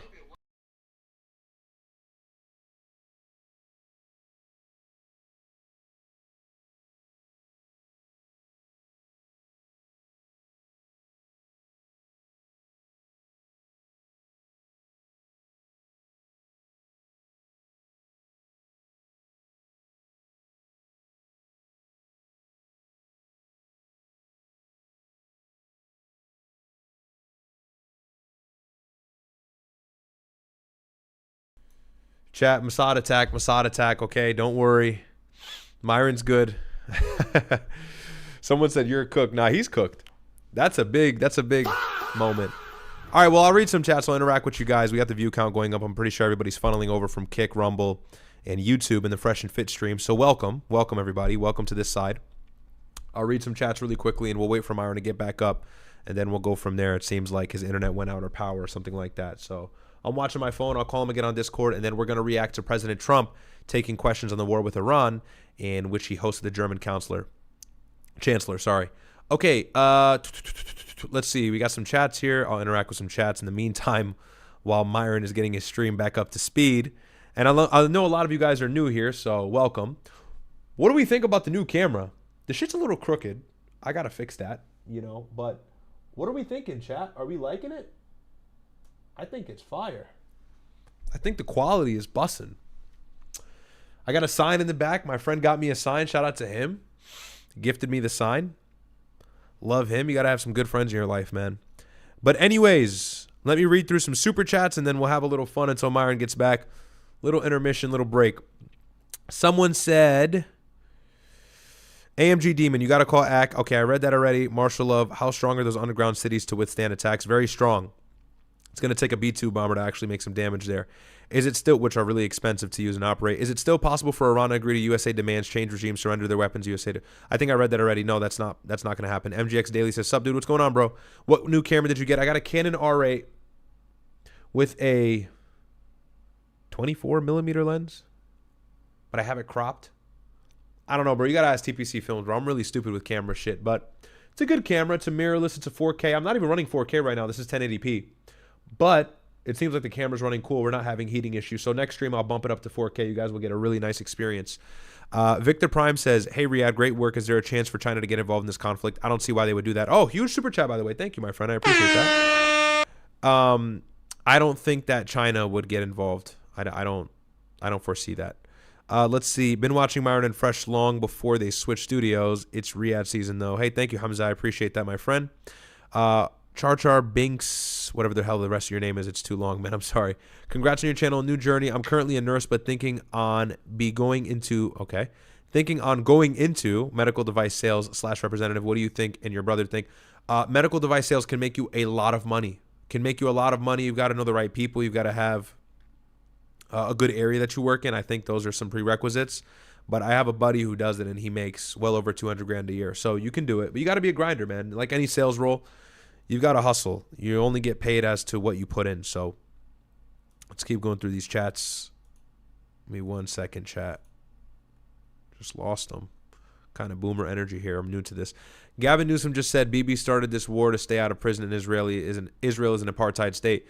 That's from Katchamatul. Yeah, I saw that. And so, look, that's what they're going to do. They're going to continue to weaponize it against the GOP, and it's working. He's going to get a lot of favorable interest by saying those kinds of things.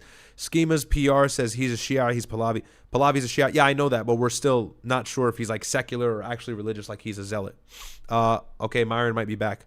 Myron, rest now, brother. We have to watch. We'll see you together in Valhalla. Yo, we'll see that nigga Myron in Valhalla, bro.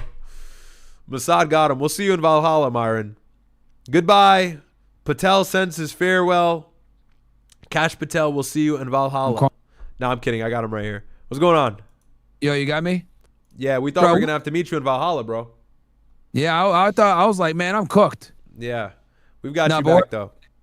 We're back. We're back. Yo, they can't stop us, man. They thought they could stop us, but we're still here, chat.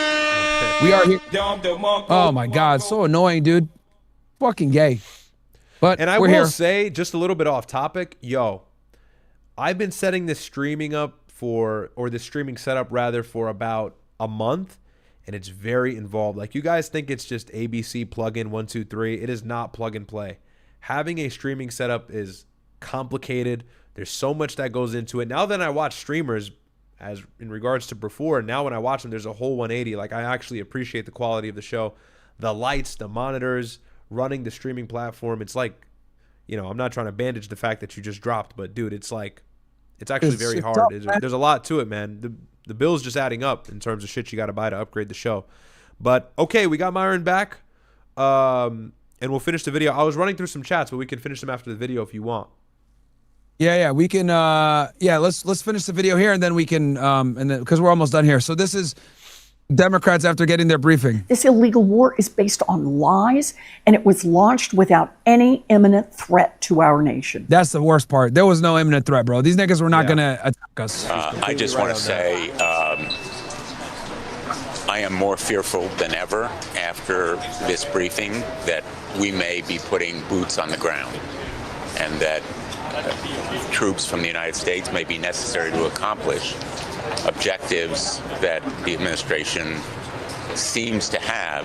So what is going to happen next? Well, Iran is likely going to suffer a lot. The US is they're getting pummeled. Sending everything they have at them. Even if Iran delivers a strategic defeat of the US, Israel will still benefit because their entire objective is to weaken Iran so that they can reign supreme. But that doesn't mean that this is going to be easy. Iran is basically in a fight for its survival. This is now a fight to the death. The US launched this war to take Iran down on Israel's behalf, but Iran is going to do its best to take down the US with them. And the truth is, that could potentially happen because the US has just opened a prolonged battle where Iran will simply not stop attacking the Gulf countries or the Strait of Hormuz. There can be no negotiated settlement to this issue at this point. That ship has sailed. So the US will be forced to keep fighting in a region that they supposedly wanted to leave. Remember, their goal is China. Both Russia and China now see this situation and obviously understand that this is and we've moved some of the THAADs from the south, from the Western Pacific over to the Middle East, bro. So China's kind of looking like, okay, we could take Taiwan, bruh. We could take Taiwan. North Korea, they got rid of those THAADs as well over there. Like Kim Jong-un is like, oh yeah, we could take South Korea. Hey man, we got nukes. These niggas don't. Let's go. So, you had a video that you want to play, right? Let's go. Let's play some of the reaction to Trump shit. I'll cap off these chats really quick as we segue, and then we'll get into the video. I only have a few left. So, okay, Schemas PR says, this is funny. He said, Myron, rest now, brother. We have the watch. Well, you will see you together in Valhalla. Bro thought you were gone. Rykint says, Riyadh, I'm hopping in and out of lives because I'm trying to save these for my truck driving sessions, but y'all speaking the truth. Hey, bro, I appreciate the support, man. Thanks. Yeah, these are nice to save for later. So, if you're like driving or some shit, this is a really good thing to listen to. Oh, here's like another moronic guy, right? Go ahead. You keep reading. I got like another moronic channel that's like super pro retard MAGA shit. Go ahead. Aham says, Saddam, I would love to see you and Myron make lectures about the history of geopolitics in the Middle East and how everything developed in the region. Yeah, that's definitely going to happen at some point. It's a very involved episode, but that segment will happen. T-Fresh7076 says, you're a perfect draft age, bro. All right, bro, don't get funny ideas. Let's not talk about it. DevoNuts007 says, appreciate all the long stream hours and keeping us in tune. Question on what you think about escaping the Matrix and where to even start. You're going to have to sacrifice sleep. That's the first thing I'll tell you. You have to not give a fuck about sleep. That's like not spoken about enough, but if you want to stop your 9 to 5, if you want to find something that makes you money on the side, bro. That's what I had to do the transition. No, I said that's what I did in my transition from having a regular job. You're not, bro. You're going to have to kiss away sleep because your job is going to take 40 hours of your week. So that's 8 hours each day dedicated to work, plus the commute, plus you prepping lunch, eating, whatever. You're only going to have a few hours of your own time to yourself every single day. And so you're going to have to cut into those hours of sleep, maybe like 11, 12, 1, 2 a.m. And if you're grinding on something and you're intentional about it, it'll work for you. But I think that's the biggest thing to start is understanding. You got to figure out what you want to do next, but you got to really figure out the whole sleep thing. You're going to have to sacrifice a lot of it. I think that's the biggest thing I've learned or seen other people learn from. Regime Talk says, Riyadh, let me know if you need a mod. I mod for Myron's YouTube channel. Okay, perfect. Yeah, I can give you mod. Nora Adrenaline says, can you tell Myron kindly to interrupt less and respect? No, he's not interrupting me. We're bouncing off of each other. I don't know why you guys keep saying that. Nigga. Yeah, what the fuck? I interrupt him more than he interrupts me. Okay. Someone says Myron OSS is down. Is it down? Are you on OSS? It shouldn't be. It shouldn't be. Or they're saying OSS has no audio. Yeah, a lot of people are saying locals is down. Which one? Locals or OSS or Castle Club? I'm pretty sure OSS. I can check on my end. Hold on. 1 second, guys. We're going to go into the Trump reaction right now. Damn, shit went down and it killed the fucking audio too, man. Fucking dickheads. Yeah, you've got no audio. It's working. You've just got no audio. Someone said Bills know how to fix this shit, bro. I don't know why the fuck my shit went down. That's fine, guys. Just come over to Kick. Come over to Kick. I'm going to end the YouTube right now anyway.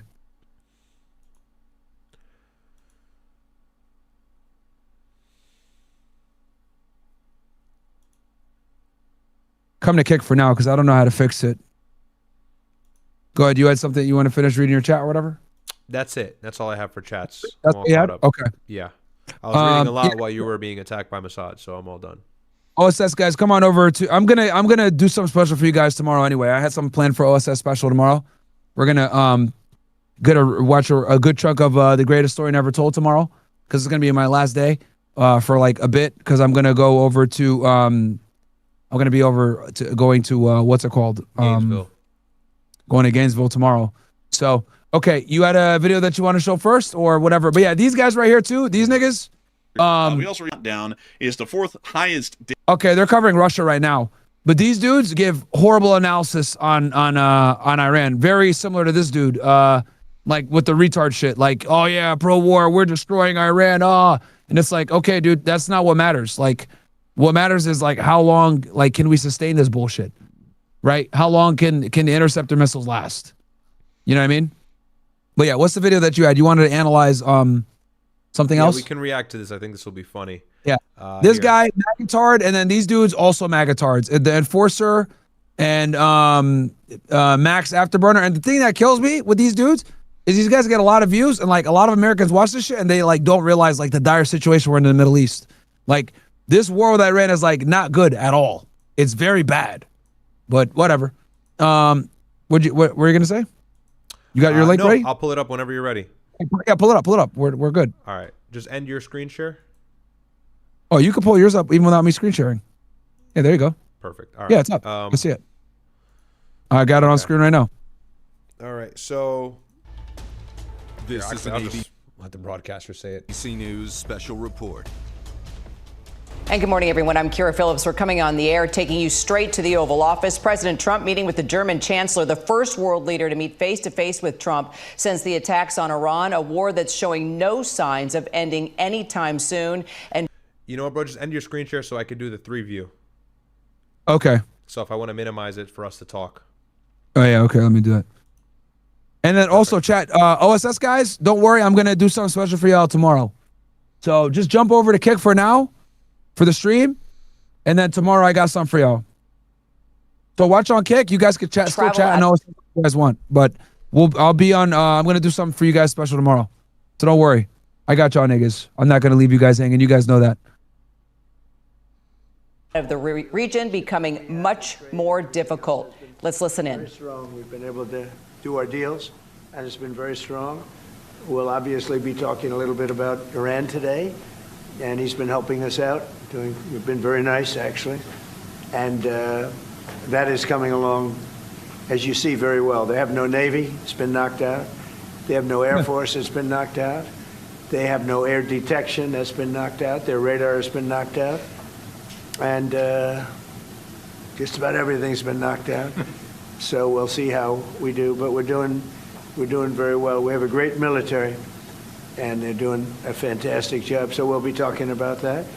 And we're talking about some very big trade deals, and those I know will work out too. So I just want to say it's a great honor to have you at the Oval Office, the beautiful Oval Office, beautiful White House. It's a special place, even from your standpoint, and you have some very special places too.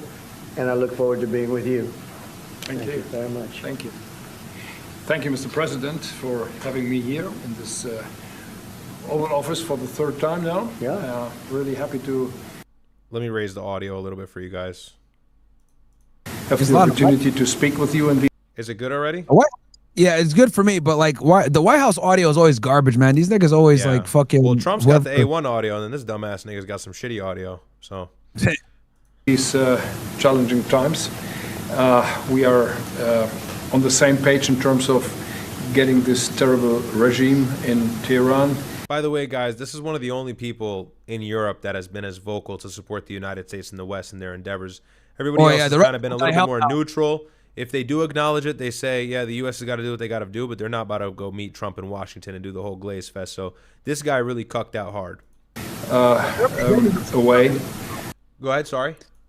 Hey, man, them niggas failed ever since World War II, man. Germany's cooked. Yeah, y'all Germany is very, like, just succumbing to any sort of progressive idea or anything that's aligned with the West or Israel. Hey, and by the way, guys, I'm ending the YouTube stream. So, guys, come on over right now to Kick. I'm ending YouTube. Come on over. I'm ending it both on Fresh and Fit and on MGX. So come on over, guys. Come over to Kick or to Rumble, whichever one you guys prefer. Myron Gaines X. I'll let you guys pick. Ending the Fresh and Fit one right now. Boom. That's just trash. And then Myron Gaines X niggas, come on over. I'll drop the Kick link for you guys. Hang on, I got my screen share. Let me just give somebody mods real quick.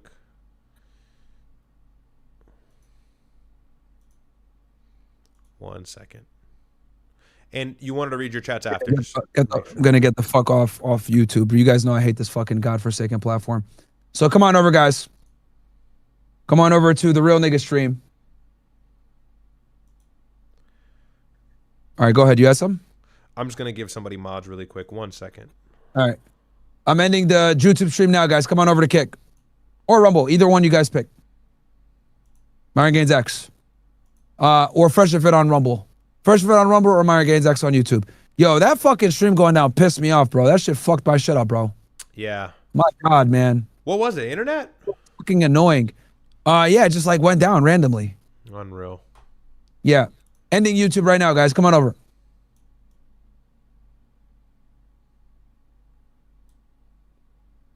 Fucking incredible. All right. These niggas really be hating, bro. All right. Speaking too much truth, man. All right, here we go. All set, ready? Yeah, let's keep going. And we will talk about the day after, what will happen then if they are out. We have to talk about our trade agreement, which I would like to be in place as soon as possible. And we have to talk about Ukraine. There are too many bad guys in this world, actually, and this is an issue we have to talk about because we all want to see this war coming to an end as soon as possible. But Ukraine has to preserve its territory and their security interests, and well, we will talk about that. Right. We will. Looking indeed. forward to that. Well, thank you for being here. Thank you We'll have some for your interesting. hospitality. Thank you for letting me spending the night in your guest house. That's It's right. Very, very good, comfortable place. You liked it, right? Absolutely. Yeah, great place and a famous place. That's yeah? good. Very So famous. many former presidents. That's there. right. Yeah. Very famous place. Any questions, please? Mr. President, did Israel force your hand to launch these strikes? Damn, early. Fuck. Better audio? This audio is garbage, bruh. Is there a better version of this audio somewhere? Is it too low? No, it's like crazy static. Here. Let me see if It might be. Yeah. Comfortable place. You liked it, right? It's just the video? Garbage. Yeah, I think it's these niggas just garbage. Let's see if you get a better version of it. Okay. Let's see.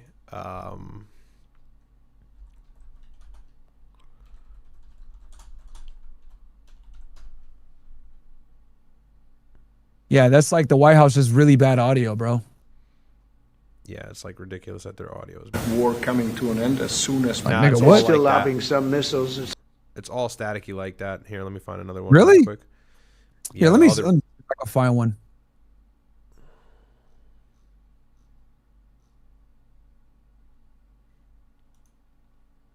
It was today, right? Trump White House? If we didn't, we have people Yes, like that. We have that was people yesterday. that were more moderate, I think, and now those countries are all fighting against them and fighting strongly. I might have a against better them. one here. Let me look.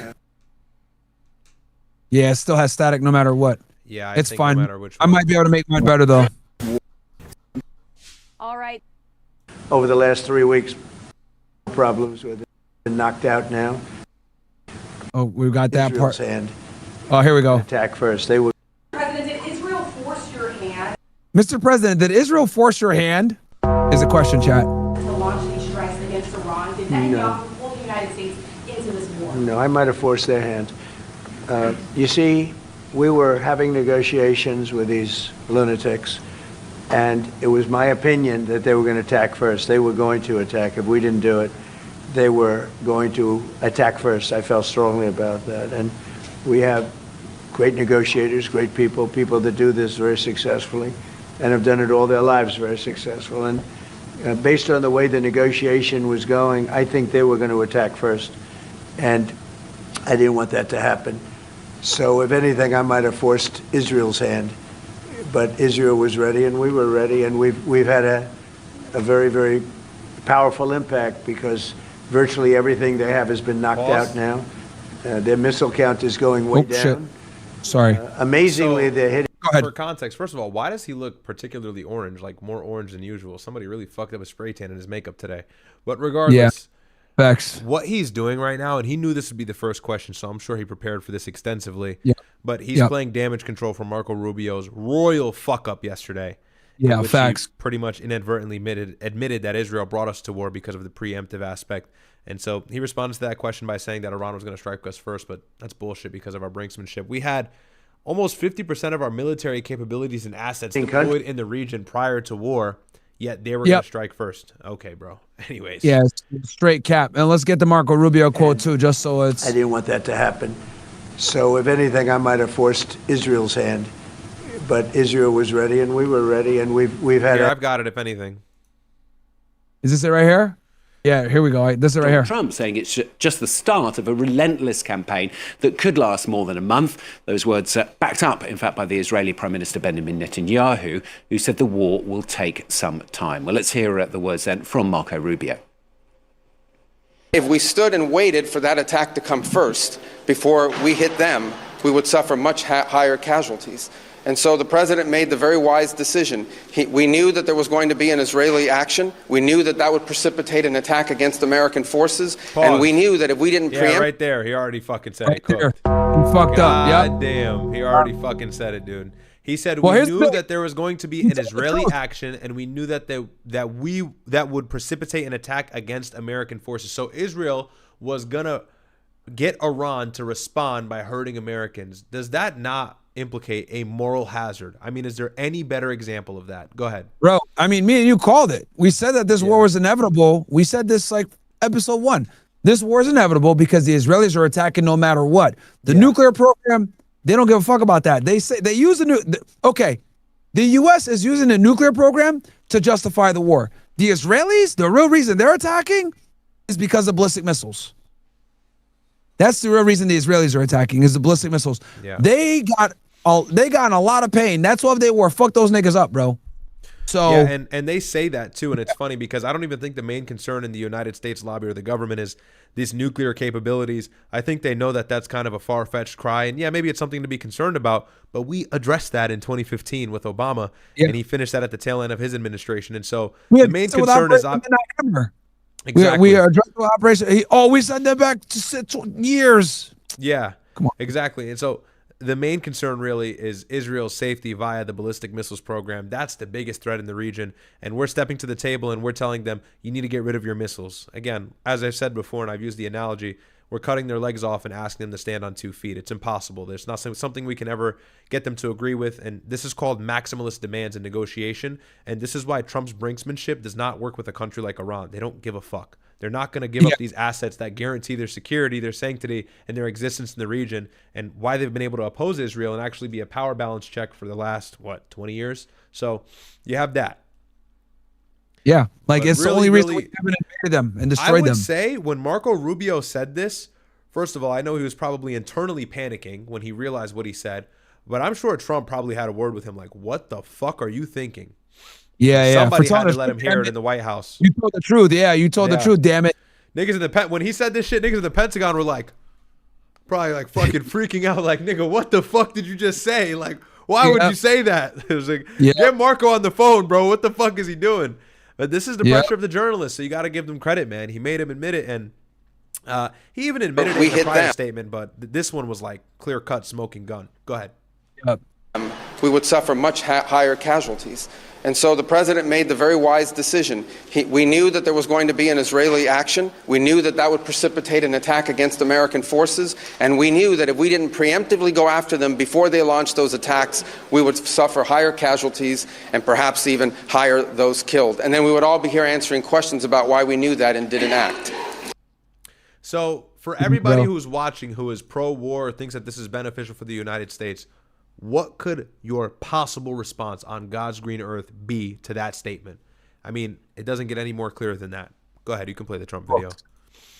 Countries that were, So classic Trump tries to make himself the boss. I forced their hand. Okay, nigga. Well, let's call them neutral, right? They lived together for a long time. I think they were surprised. I was surprised. I think and now those countries are all fighting against them and fighting strongly against them. Someday they'll write a story and they'll say why they did that, but they hit countries that had nothing to do with what's going on. They were sort of leaving everything alone. All of a sudden they had missiles shot in, which shows you the level of evil that we're dealing with. They'll hit people that were actually at least somewhat friendly, and they had no problems with it. Also hitting only civilian places, hotels and apartment buildings, and we're hitting them where it is much more appropriate. We're hitting them very hard. And the big... Bro, they're bombing the fuck out of Tehran, and they've killed over 1,000 innocent people, dude. Like, that is such cap, it's crazy. It is such cap, it's crazy. Not Jamal, thank you so much for the gifted. Top J Stein, thank you for the gifted. Mac MX, thank you for resubscribing. Shout out to all you guys on Kick. And then on OSS, Locals is Jumaxing, I'm sorry. Red, you guys says, can you replace Fresh with your brother on Fresh and Fit? Come on, man. Restless Viking Omar, and I think you're black, and OSS streaming is being hacked. Yeah, man, it's being lame. I feel like the only way Trump can recover is if 1, he ends Iran war quickly, regime change, 2, makes Epstein arrest, 3, end Ukraine, Russia, like all the same time. Yep. Masada's trying to shut you down. They definitely are, Restless Viking. OT Alberto already did that, retard, but fuck Goyim Lives Matter. Okay. Fuck Iran. Okay. Fuck Ami. Okay. All right. You know what, guys? I'm going to stay on later for you guys because OSS is fucking up. So don't worry. We are going to watch. You know what? Fuck it. We are going to watch The Greatest Story Never Told. I'm going to come back on for you guys. I'm going to stream with my brother. Yo, what's your cutout time, Riyadh? Because you got to wake up early. Yeah, we can go for like another 30, 40. Maybe around like 1:15. Okay. I'll cap it up. This is what I'm going to do. I'm going to finish up with you, and then I'm going to restart my stream from scratch. And then I'll go on. I'll cover some more news and shit like that. Other stuff that doesn't concern the war, maybe. And then cover some more Twitter shit. And then I'm going to do The Greatest Story Never Told. So I'll do that tonight with my guys because this fucking audio shit. Perfect. So here's what we can do. We'll finish this or like give all our concluding thoughts on this or whatever else there is left because I'm sure there's some other tough questions. And then I just wanted to react to Pete Hegseth or Secretary Hegseth's video. Okay, I actually watched that earlier. Give me the stamp that you want on it.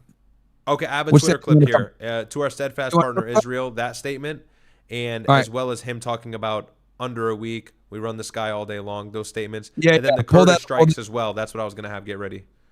All right, get it ready right now, and then let me just finish these chats. Have it ready, though. Pull it up on your side. Okay. Okay. Not Alberto. And guys, just because we're short for time, I'm going to just give you guys shout-outs. Fredgy, thank you so much. Raid 532, Not Alberto, Larry FL, OT Alberto, Squad Captain, Hyro. You guys got some weird ass names, nigga. Hire Serha, My Ass Stinks. What the fuck? Albo Ace, Buzz Killing, Albo Ace again. Shout out to you, Mr. Mikey, Lavelle. Rick Ross, Restless Viking, Mr. Clap Cheeks, MGX Daily, Real Frank Castle. Shout out to all you guys, man. Lil G, the Clan Jim, the Clan Jim Crow, Primo Familia, K, Primo Familia. Shout out to all you guys, man. All right, let's because we're short for time, guys. This camera. So I'm gonna, like I said, I'm gonna keep the stream going for a bit, but I'm gonna end it soon. Once my brother gets off. All right, go ahead, bro. Right. What's the... Okay, you want me to click on this big? Yeah, you can make it big. So this was Trump, I think, yesterday, 2 days ago. Mm-hmm. Bro, I don't like to read into this type of shit. You know how I do things, but I mean, this video deserves a watch. Just look at him. All right. I'm not going to play this sound because I don't know if this is copyright. But just no, it's not copyright. You can play it. You can play it, bro.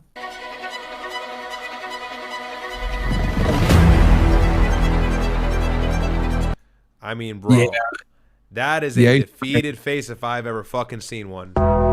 Yeah, this was at the face of a U.S. president who thought there would be a 3 to 4 day quick, seamless regime change like that of the same in Venezuela and Nicolas Maduro, and he was rudely awakened with the fact that the IRGC is ready for war for weeks. Yeah, goodness. Bro.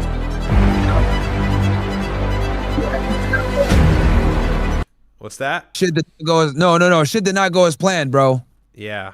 I mean, you could just see bro, it, really, and, bro did not sleep at all. Yeah, and he doesn't sleep at all. That's Trump's thing. But I mean, he's been looking a little extra rough around the edges recently than in comparison of before. And then I had this as well. So this is P. Hegseth statement. A few days. Is this what you reacted to? Some of it, yeah. But we could play it again. A few days, in under a week, the two most powerful air forces in the world. Here, fix that for you. Will have complete control of Iranian skies, uncontested airspace. I hope all the folks watching understand what uncontested airspace and complete control means. It means we will fly all day, all night, day and night, finding, fixing, and finishing the missiles and defense industrial base of the Iranian military, finding and fixing their leaders and their military leaders, flying. So as we said previously earlier, and I don't want to repeat myself too much, but I know we have a little bit of a newer audience later into the night, especially with Fresh and Fit being live.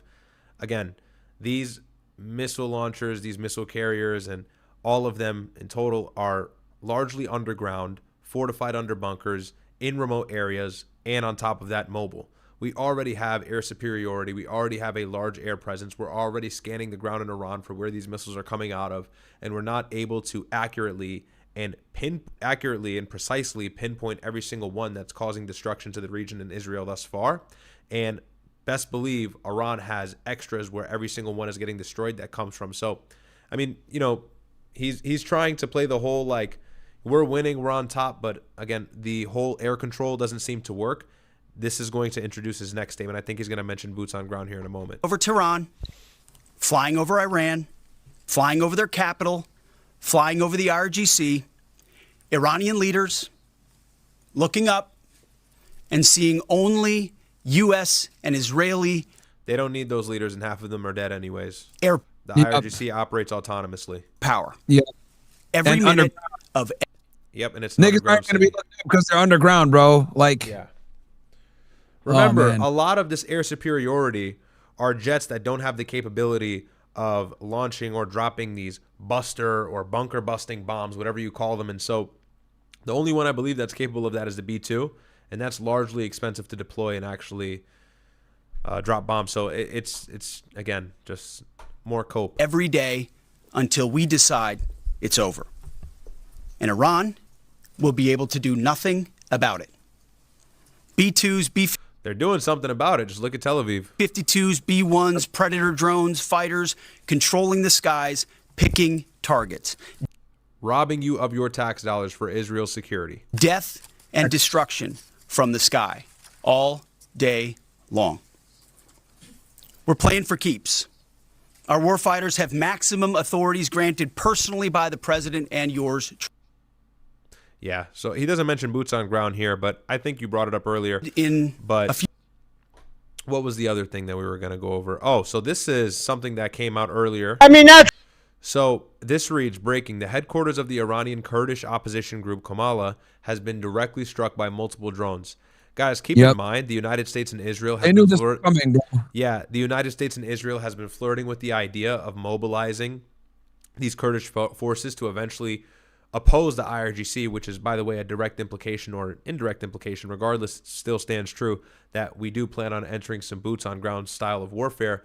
And so Iran sees this coming. Like I said, they've been a step ahead with the protests. They were a step ahead with the missiles. They attacked the Gulf countries, pitted them against us, and now they're a step ahead with these Kurdish forces. And I don't even know if they've actually launched. I've seen conflicting reports where they are actually starting to materialize and launch in the region, but I'm seeing other reports saying that they haven't started, and the leader of the Kurdish forces has stated several times officially on Twitter and other sources and mainstream media news outlets that they have not mobilized yet. But regardless, Iran is ready, and they're fixing the problem and nipping it in the butt before it even materializes and come into fruition. So take a look at this video. کماری اسلامی نتوانه هیچ بیمکه کمالای زحمت کشان هر بردوام على رقی خبات بجی کمالای زحمت کشان هر اسنا بارگاکانی کمالای زحمت کشان بردو ماکره.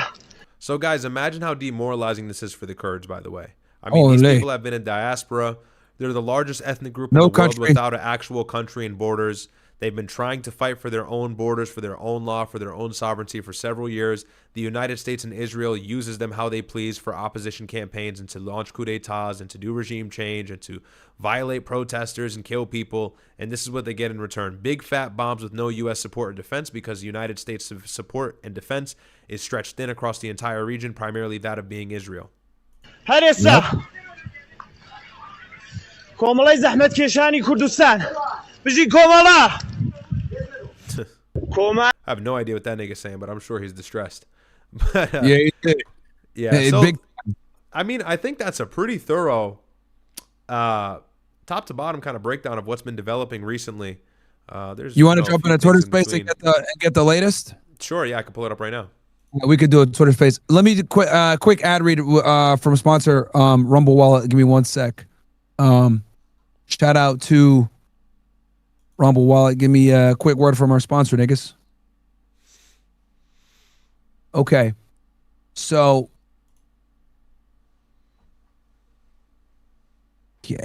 Okay. They can freeze your accounts, shut off your cards, lock you out of your own money overnight. Banks don't protect you. They control you. That's why real financial freedom is with ownership. Introducing Rumble Wallet, a non-custodial wallet built for people who refuse to give up on control.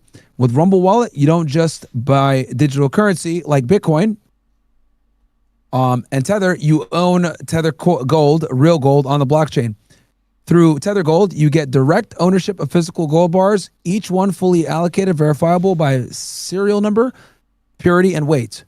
This isn't paper gold. This isn't an IOU.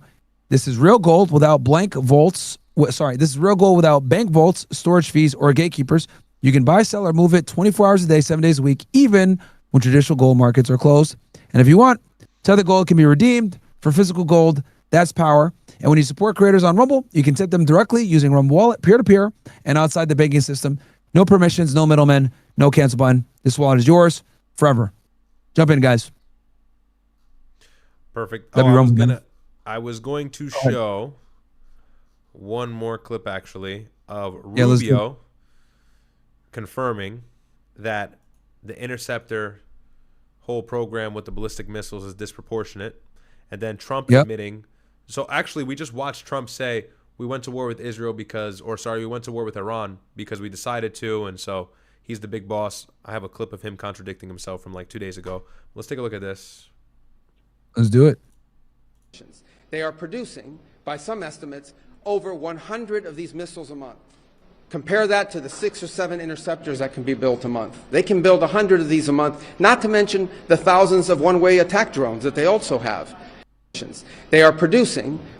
So, yeah, I mean, pretty bad. That's the thing. He's telling the truth. He's telling the truth. Like, that's the crazy part. He's getting cooked for telling the truth. Bro, the GOP is telling on themselves real time. It's actually like really embarrassing. And then I've got this clip right here. This is Trump, I'm assuming, answering some sort of question. Very So take a look at this. Important, and we're doing very well on the war front, to put it mildly, I would say. Somebody said, on a scale of 10, where would you rate it? I said about a 15. And we're going to continue to do well. We have the greatest military in the world by far. And that was a tremendous threat to us for many years. 47 years they've been killing our people and killing people from all over the world. And I think we have great support. And I think if we didn't do it first, they would have done it to Israel. And all right. Thank you very much, Donald Trump.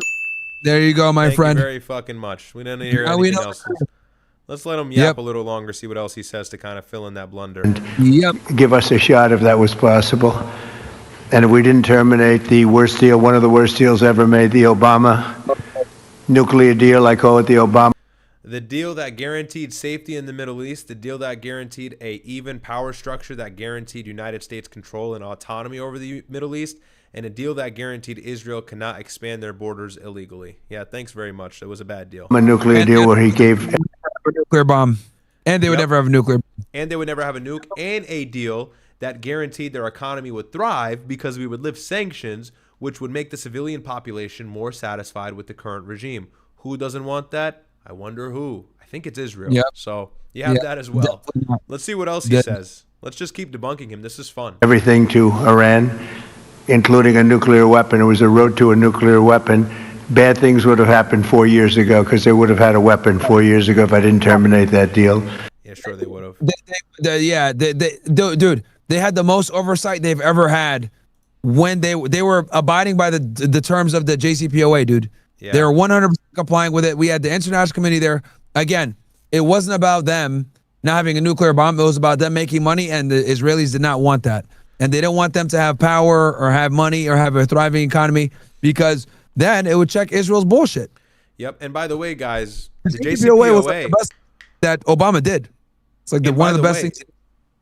Probably the best thing. Yeah, absolutely. And by the way, if you don't believe Trump or, you know, the GOP's position, or you don't believe us opposing Trump, rather, I should say, sorry, well, then take a look at the countries that were listed or agreed to the JCPOA. It was China, France, Russia, United Kingdom, United States, Germany, along with the EU. So you've got a bunch of other European countries in there as well. And they all were on board for this. The whole world, the international community was on board for this. So again, tell me how that was going to bolster their terroristic regime and their ideology to take control of the region if every other country was like, oh, wait, this is a great fucking idea.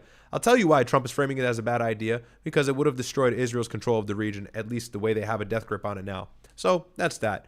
But I think that's really a bulk That's of it for you? Let's jump into we could jump into the space. That's just all the news that I was really going to cover and like the reaction. Yeah. Let's jump into space, see what the latest is. Quick peek into the space, and then we'll wrap up.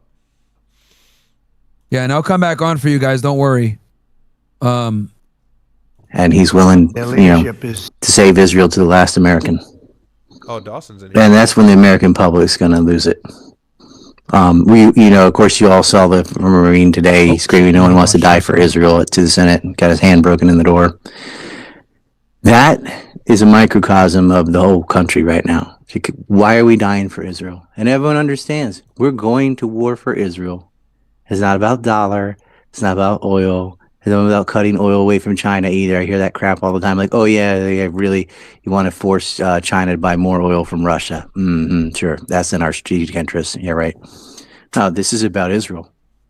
And these Gulf Arabs and Kurds are now waking up. They're like, yeah, you got used. You were used to finance ISIS and topple Syria for Israel. You're the ones that took all the casualties and lost the money. And now you're getting clapped by Iran. Bahrain's on the verge of revolution. UAE and Qatar are getting economically, like every day those airports are closed, they're losing almost $1 billion. So all in all, I mean, other than civilians dying, and of course the worst day was the schoolgirls dying in Iran, militarily their army's intact. Most of their navy's intact. The Air Force was useless anyway. But those ballistic missiles and the drones keep on coming. Hezbollah's holding its own. So pretty good fifth day of war for Iran. Not too good for the empire. Ryan, what was the first thing you said? The vertical. What was that you said? So they offensively, they have these missiles you can shoot vertically, but you need cranes and things. It's silo shots. And Iran destroyed the system. I got a mic too. Do you got a mic, Riyadh? It's before that. And all that equipment got destroyed.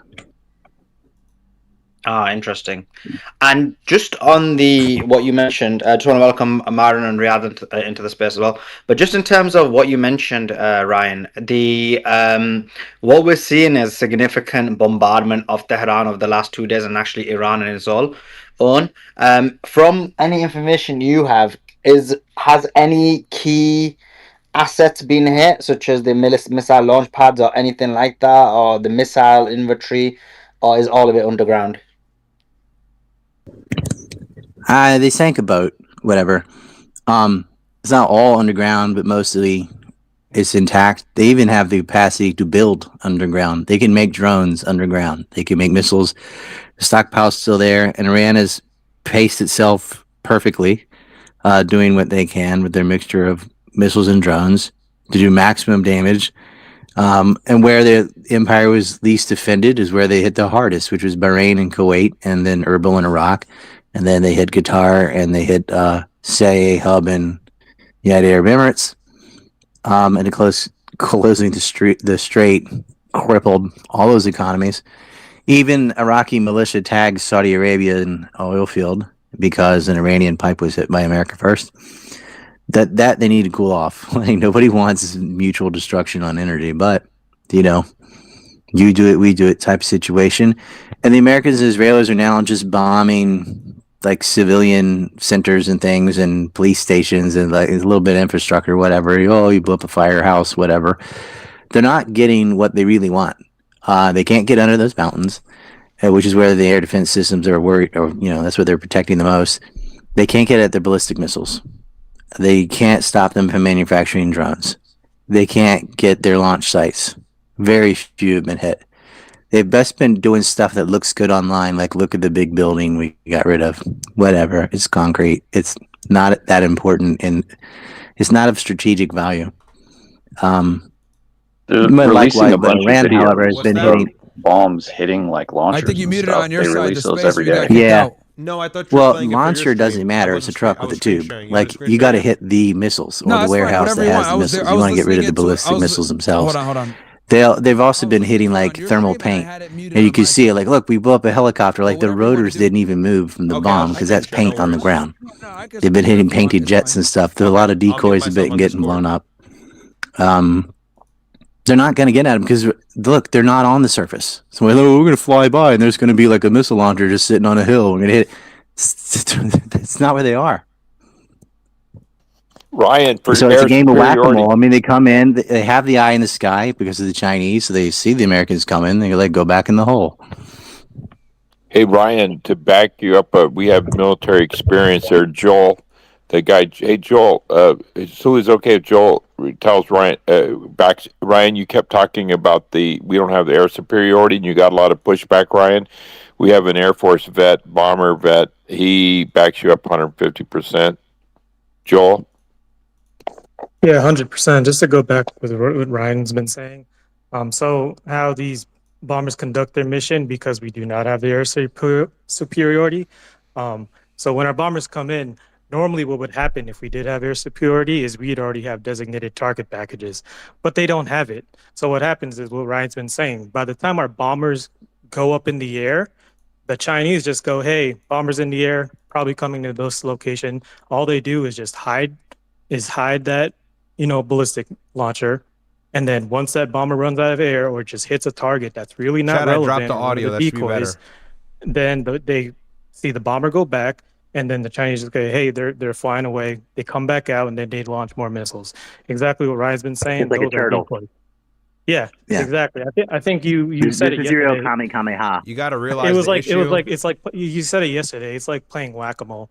And also another The issue with these Twitter spaces is like one guy has a high quality Shure SM7B, whatever the fuck mic, and then some guy is talking through like AirPods and another guy is talking through an iPhone. So it's like hard to get the volume in the perfect range because some guys just blow the fucking ears out. Some guys don't have enough gain. So sorry about What I that. mean by that is just because China's not physically in Iran does not mean they are not doing anything to the United States.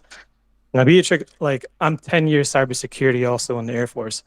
I'm telling you right now that when these productions of these missiles, there are reports, I'm not going to say how I know this, but there are reports and that the production facilities and like all the facilities at L3 Harris, you're going to talk about Lockheed, they're getting hacked.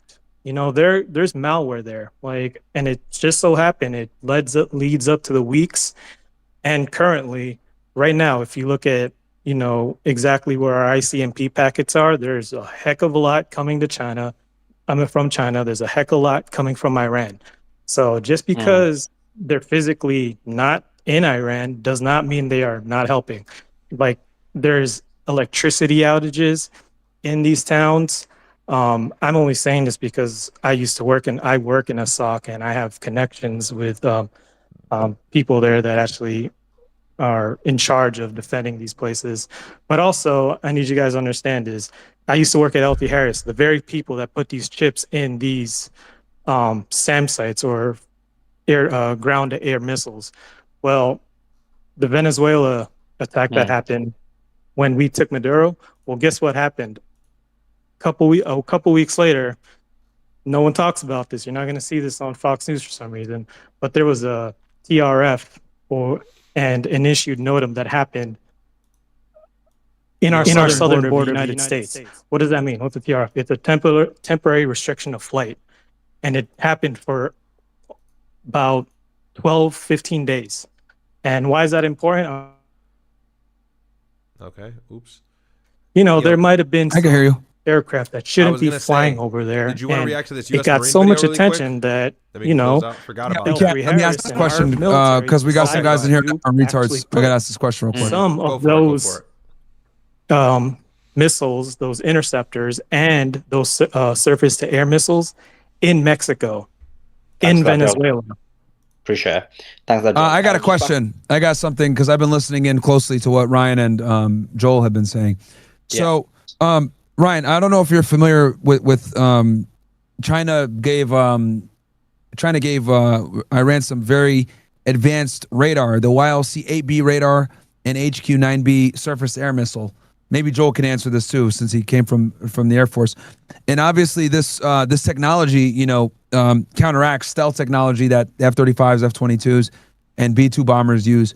But they failed in Tehran. I'm assuming that they probably put a bunch of them around Tehran and they failed. But you also mentioned that they probably have these radars in place outside of where they have, a lot of the missile depots, right? Outside of, because obviously they want to protect their ability to be offensive, right? I don't know how many of these radars they bought. I'm assuming they probably got a good amount of them after the 6-day war because that was their biggest issue was air defense.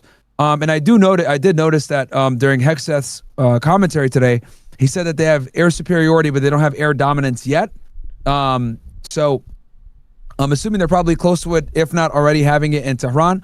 But obviously, we know a lot of the launchers are out there in the mountainous area in western Iran, not necessarily in Tehran. So does anybody know as far as how these Chinese radars are faring out? Did they spare them out more towards the missile launchers to protect them there? Did they not really care too much about Tehran because they knew at some point they'd potentially get hit? Because it's very clear that the Ayatollah had a dead man's hand system kind of going, because after he died, within an hour, 90 minutes damn near, they already had missiles going towards Tel Aviv and the military bases. So they knew that the Israelis and the United States would try to do a decapitation, and they just made sure everything was decentralized. So there's no need. So even if you decapitate, things are going to happen no matter what. Almost similar to the Soviet mutually assured destruction system. But yeah, that's what I was going to ask, man, because you did mention before that they have some of their more sophisticated air defense closer to the launchers. What are your thoughts on that? Maybe Ryan, you or Joel can comment on that, or Andrew, any of the military guys. Iran set up 14 autonomous zones. Oh, I'm getting a call, so I let someone take it. All right. Joel, Andrew, maybe any of you guys can comment on that when it comes to Joel, Chinese technology? I have no idea, bro. Joel. Yeah, so Iran has uses mostly two forms of early detection radar system. It's their short range and long range. You're correct when you say that China supplied Iran with these long-range early radar systems, and they operate on UHF radar, which means that they can ultimately go its range is about 700 nautical miles, and basically anything that enters within that radius. And just to let you know that these radar systems, they're very mobile. They're not stationary. It's not like they have to place them there. So exactly what Ryan was saying earlier, they can move them anytime they feel or know that they're getting targeted, and they just move them to another location. They don't actually have to put them next to a launcher.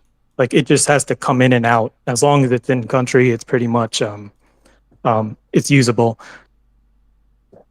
And but like I said, there's about 700 nautical mile, red circle, and anything that enters that, they know it's there. And again, Iran is strategic. They're not even though they have a lot of missiles left and, a lot of capabilities, they're going to take their licks when they can and accept some damage. And even the IRGC said that from a strategic standpoint, Tehran is not really, important. So they can take some licks there. But I said earlier that, Iran has some Y-20s and Su-35s that are ready to be used.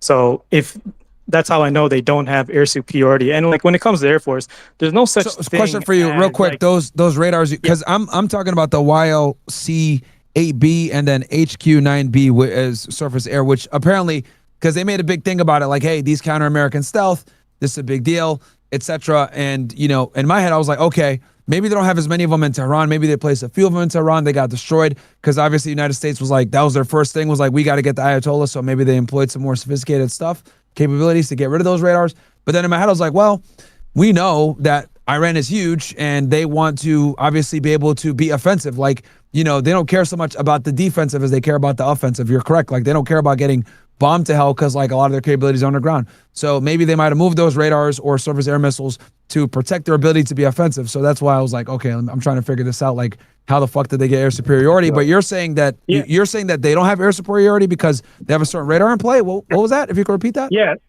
Yeah. So basically, yeah, you're correct. They're able to just move these launchers whenever they feel threatened. And China and Iran has been prepping specifically these radars to counteract the B-2s and F-22s. So it's like, not only are they advanced, but they are just specifically designed to counter these airframes that are stealth, even our next generation bombers and aircraft. So yeah, you're correct. So my thing is like, how did they fail on February 28th? Or did they not put a priority on Tehran? Is that what it is? Yeah, 100%. Yeah, they didn't fail. Like, they definitely did not fail, or they were able to take those, you know, like I said, Iran knows where it can take its flicks. So you think they didn't even, do you think strategically that they even put them in Tehran then in that case? Since none of their launchers are there? They may, I don't know if they were deployed at the time, but I know they are using them. And like, when it comes to air superiority, like I said, there's no such thing as like some basic air superiority. You either have it over an airspace or you don't. So what do you think? Do you think they have it or no? Oh no, absolutely not. And so you think Hegseth is lying? Everyone knows he's lying. Like anyone who's served in the Air Force Hegseth doesn't know what he's talking about. Yeah, that's completely wrong. HQ-9s are SAM batteries. They are surface-to-air missiles to hit planes. They're not ballistic missiles. You put them to protect your ballistic missiles. But it's the U.S. is going in. The bombers go in with an escort. You know, they go in. They have F-35s and come in and they take out. They do electronic warfare. They clear a path. They jam the radars first. Then you have your fighter jets and everything else, like all together. It's very complex. Yeah, 22 is going first. And the other thing they're doing is they're using glide bombs. So if they can get near Tehran and then they go another 50 kilometers, you know, shot, and that's why they're missing all the time too. But because they can't loiter around, because those HQ-9s will, if you just sit there and do in circles, they'll hit you eventually. But they're doing hit and runs. You got to have refuelers. You got to have a lot of things that accompany your bombers. So even though they have, you know, they can't just send like 200 planes at a time or 2,000. You know, the U.S. has a huge air force, but they're not all active all at once, because each one of those bombers has to have refuelers. They got to have fighter jets. They got to have jammers, AWACS, all that together, and that's not all in one plane. Well, let me tell you this though. Hold on. For drones. Hold on. Here's the other thing. Who's the U.S. or Israelis are using the Reaper drones? The United States has Reaper drones. There's video of it. There's kill cam videos from it today. So they're using Reaper drones and they're having them loiter over the missile bases and fire hellfires when the trucks come out. Yes, they are. Yeah, I heard about that. Reported today. So if there's any Reapers and the Israelis are using Hermes, those things would go down like nothing, because they have no defense against SAMs. If you have any kind of air defense, even if it's from like 50 years ago, you can shoot those drones down. Well, they have shot some of the drones down. They shot the Hermes down too. So my question is this, because like I'm trying to figure out, because, you know, obviously Hegseth said that they have air superiority, and I've noticed that, you know, these guys have lied a lot during press conferences. You know, Marco Rubio changed the story around, Trump saying that, you know, oh, I was the one that forced the end of the Israelis. Obviously with this conflict, they don't have their story right because they have to keep changing stories. So I'm obviously very skeptical. And then I know that the Iranians procured these, you know, literally they procured, you know, counter technology against the U.S. And in my head, I'm like, how the fuck did they fail in February 28th and get bombed the fuck out of? And in my head, I'm like, either, okay, it's one of two scenarios. Either A, they had these Chinese radars and sophisticated equipment set up in Tehran and it failed and they just took an L, or B, they didn't put any of that stuff into Iran, or they might have put a limited amount of it into Iran. It failed, and then they moved the rest of it over to what Ryan and Joel were saying, like, hey, they might want to go protect their ability to attack, because we know their ability to attack is their biggest defense, right? Like, we know the Air Force sucks, Navy sucks. I mean, it's their ballistic missile program that everyone is terrified of. Like, let's make no mistake about it. No one gives a fuck about the nuclear program. The reason why Israel attacked was because of the ballistic missile program. The nuclear program is just a lie that our government tells the people, because they're stupid, that this is why we need to attack them, because they're going to get nuclear bombs. Even though he literally said we destroyed their nuclear program back when the Midnight Hammer. Now he's saying that they have a nuclear capability, which is comical. So that's just a lie that they're telling the American public to make them feel better that they have a nuclear bomb. But I'm trying to figure out, like, are they using these these Chinese radars? Are they using the surface-to-air missiles? Are they using it to protect their ability to attack, which would make more sense, I guess, than protecting Tehran, because we do know that a lot of their launchers aren't necessarily in Tehran. That would be fucking strategically retarded to have your launchers in Tehran. The U.S. has the ability to jam this radar. Happened in Iraq already. So in Iraq, you had the initial fight where the air defenses tried to fight back. They did not fare very well. So then, instead of continuing to try to do open warfare, the air defense goes into a sort of guerrilla warfare mode, where the mobile air defenses hide and they move around and they wait until the United States presents an easy target. Then they can ambush that jet and then try to do an ambush attack on it and kill it that way, instead of trying to stay on all the time where they're going to get shot constantly. Yeah, that's what I was thinking too. And the other thing too I want to tell you, Ryan, is the Israelis were able to successfully get an F-35 into Tehran's airspace, and they shot down a Yak. And it was shocking, because normally you would need an air fuel retanker to get them there, but somehow an Israeli F-35 got there and shot down. It was the first ever F-35 kill of a manned aircraft ever. I don't know if you heard about that today. From Syria. Like, I assume that the U.S. and Israel will get air superiority. Like, I expected it days ago. Yeah. I'm actually shocked it took them so long. On the fifth day isn't looking good for them. Yeah, I'm actually shocked it took them so long. And over Tehran, now that listening to Joel, that makes sense that they wouldn't put all their air defense there. That actually makes sense, because like their military infrastructure isn't really based in Tehran. It's like out. It's a big ass fucking country. Joel, you're gonna say something? I saw you had your best defense is the mountain. That's exactly. Yeah, they're gonna be in the mountains, dude. Put it in an urban area. That's stupid. Joel, you're gonna say something?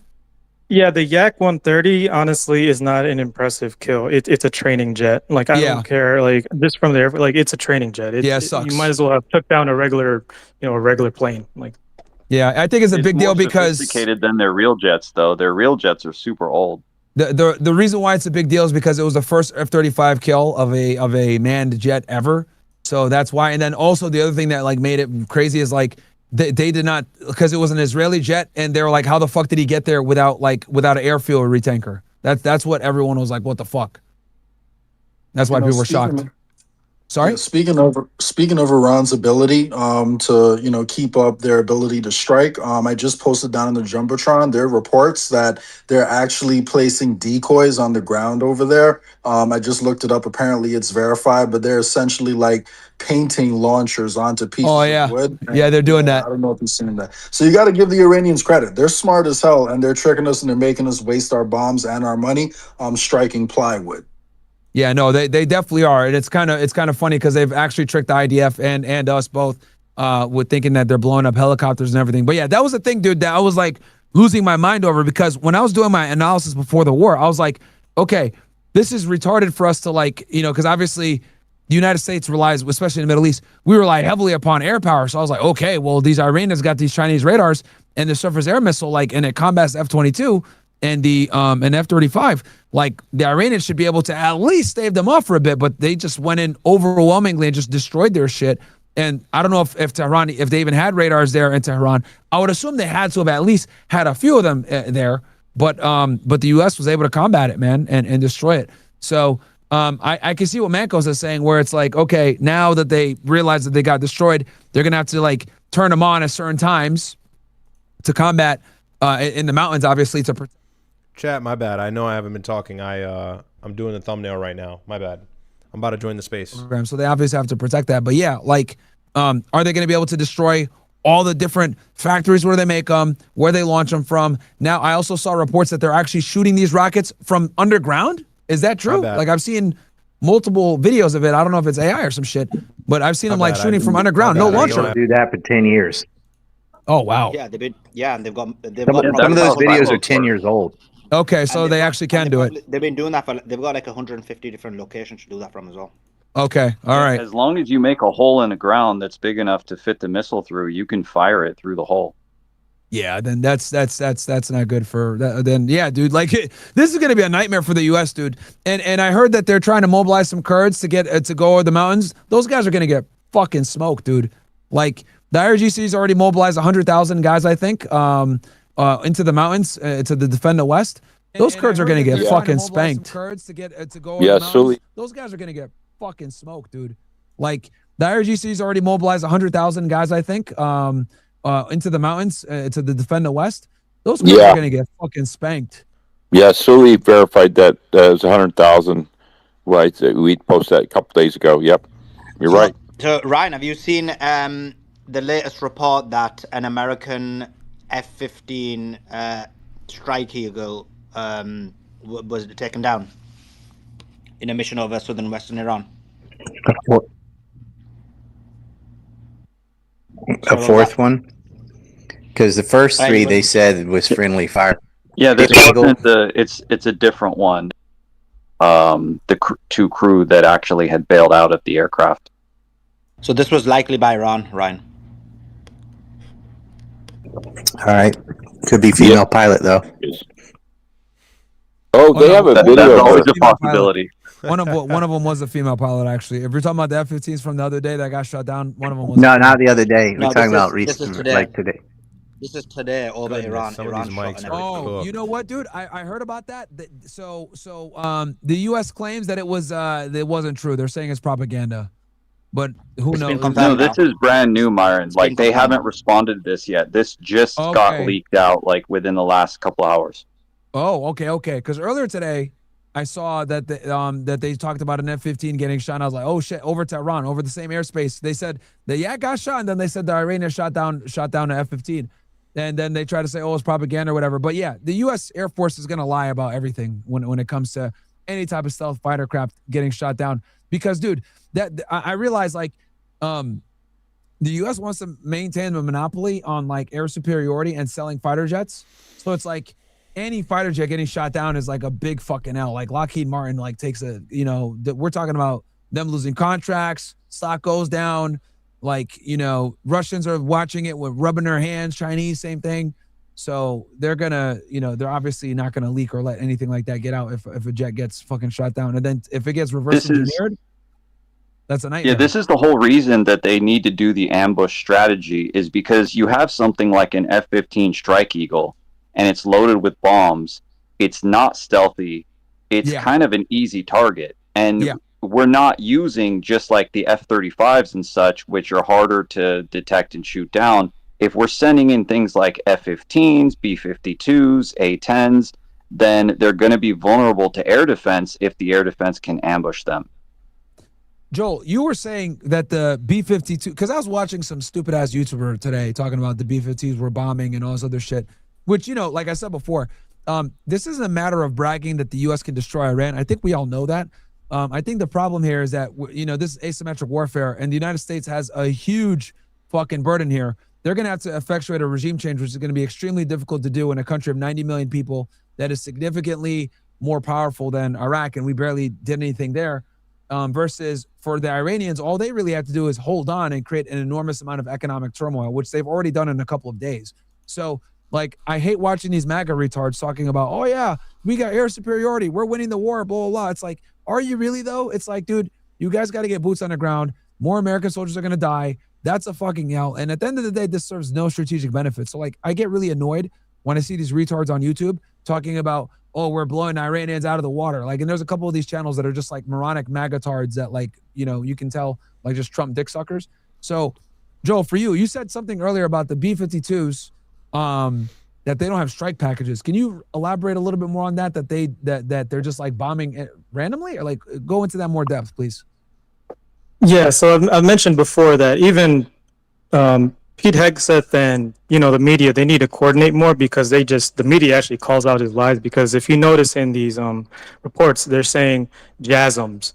Like, JASMs are the equivalent of a Navy Tomahawk. You can shoot those things from 700 miles away. When you start seeing the terms and acronyms GBUs, then we can start having some conversations of the fact that maybe they have some air superiority. But we've Andrew and I talked. No, we about already this, know that they're using JDAMs, because there's been a bunch of pictures of the airfields and the carriers with like stacks of JDAMs being loaded onto the planes. Yeah. No. Anyway, if there were actually B-52s and B-1s, and I was Andrew and I were talking about this earlier, the frequency of bombings that would be reported in Tehran or in Iran in general would be constant. Like, I'm telling you, like, we would just be flying and bombing nonstop. But the fact is, it hasn't. Like, because these reports are coming every 5-6 hours that Tehran gets hit. Well, if bombers were actually able to fly over Iranian airspace with free will, we'd be bombing every 30 minutes, just because we'd be recycling. Well, the problem though is that they're coming from a long way away, so they don't actually get there that often. And I was going to address that too. Yeah, so I was going to address that too. Thanks. When it comes the fact that we're flying from so far away, these strike packages, well, now we have to modify it, because, like, again, we said this earlier, China just tells them they have to, they can just pack up and leave, and then just wait for the B-52s to just essentially just run out. And like Ryan said earlier, they can't just hover around the airspace. Like, at that point, they will just be taken out by what Ryan was saying earlier, because the bombers know that they are getting looked at. Once they enter that 700 nautical mile range, they know they're getting looked at, but it doesn't mean Iran's going to shoot at them. Like, they will take these JASM hits all day, but they're not gonna get carpet bombed. We are nowhere near these carpet bombing campaigns, as Pete Hegseth's been saying. So so Joel, because this is very important, because obviously, right, you said you work for the Air Force, so you understand the terminology and what because I've realized that, like, they've been able to use a lot of specific terms to kind of fool the American public, to justify and rationalize this conflict. And I think number one, I think they don't have a real plan. Number two, they obviously, well, not even we don't think they definitely don't have a real plan, because they thought this conflict was going to be done in a few days. They thought they were going to get a regime change in a few hours of killing Khomeini, and that completely failed. They obviously underestimated the resilience of the IRGC, and they also obviously underestimated the Iranian people and how they don't really, they live for this type of shit. So I guess what are, from your experience, right, as a guy that, understands how the Air Force works and everything else like this, what are the biggest telltale signs that, number one, we don't have air superiority, two, some of the biggest fibs that they're telling the American public, and then number three, what do you foresee as the future in the next couple of days here? Oh yeah. Just before you, Joel, I'm going to give it straight to you. Just breaking news: heavy explosion in Karaj and Tehran. Sorry, back to you, Joel. Yeah, you would be seeing videos of F-22s and F-35s and B-1s over Tehran. You would be seeing them all over Iran. Trust me. Like, you know that. Like, you see how much they're bragging about just even these fake bombings. Now imagine if there were actually F-22s and F-35s over Iran. They would have no problem showing the video. And especially so and you see F-22s are not flying into that airspace because they're scared. Is that what you're saying? And F-35s? Oh no, they're not. Again, I'm not gonna disrespect the community I serve. They're not scared. It's just they know it'd be suicide. Like, it's like it wouldn't make sense, because they know they don't have air superiority. Like, if we did, trust me, I know those guys, those fighter guys, they're good. They would have no problem going in there if we had air superiority, but we don't. And also, like I said, the frequency, like B1s and B2s, B52s, they take longer to resupply.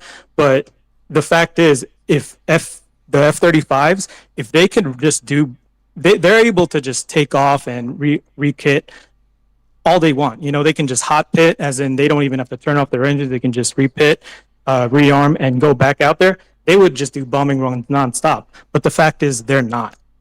So again, those are just some signs that like those are just those are signs that like they don't have. So that tells you that they don't have, I guess, identified targets. They have identified targets, but they can't hit them. Like, well, wait, what do you think is causing the explosions in Tehran then? Yeah, I was gonna ask that. Why are all these explosions happening? Yeah. Well, what are they? Are they JASMs? Are they Tomahawks? I mean, they're not Tomahawks hitting a city. But that's the thing. If they're Tomahawks, these missiles, some of the missiles that they will run out of eventually, and as we know, very soon, they can be launched from hundreds of miles away. Like submarines even launch them. Yeah, they're hundreds of miles. I think they finished doing the Tomahawks in the first 24 hours. They're all just using aircraft now.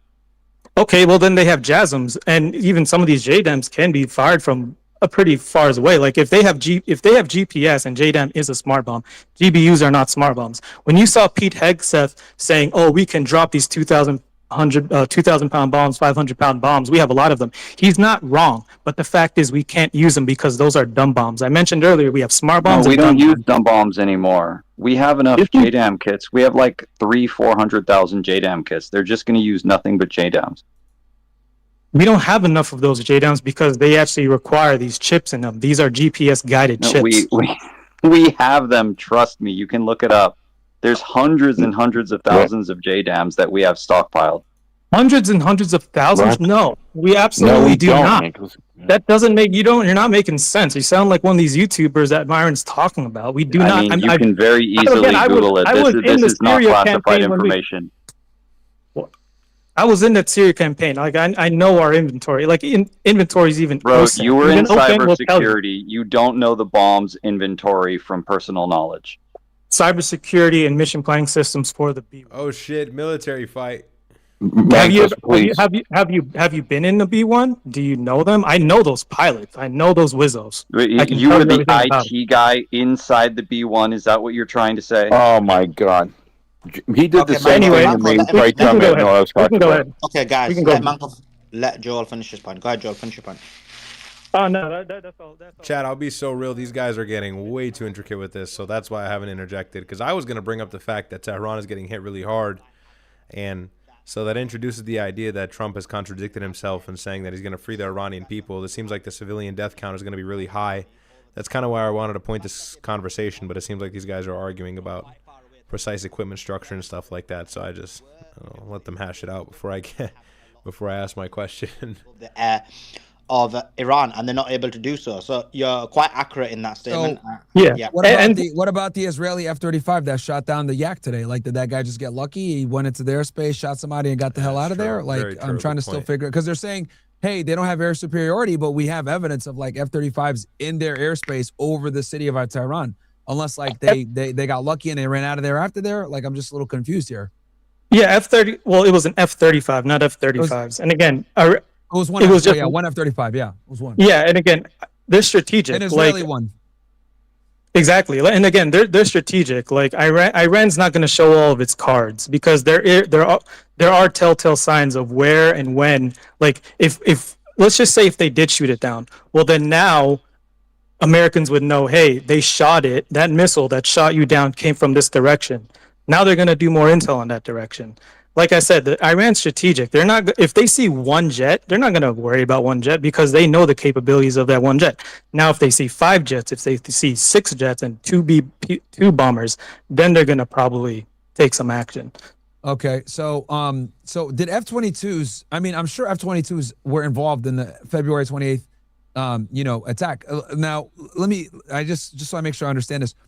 Are you saying that the bombs that hit, the location and killed the Ayatollah and his 50 people, were they over the city of Tehran when they did that, or did they shoot that from like Iraqi airspace? Hundreds of miles. Those weren't bombs. Yeah. Go ahead, Andrew.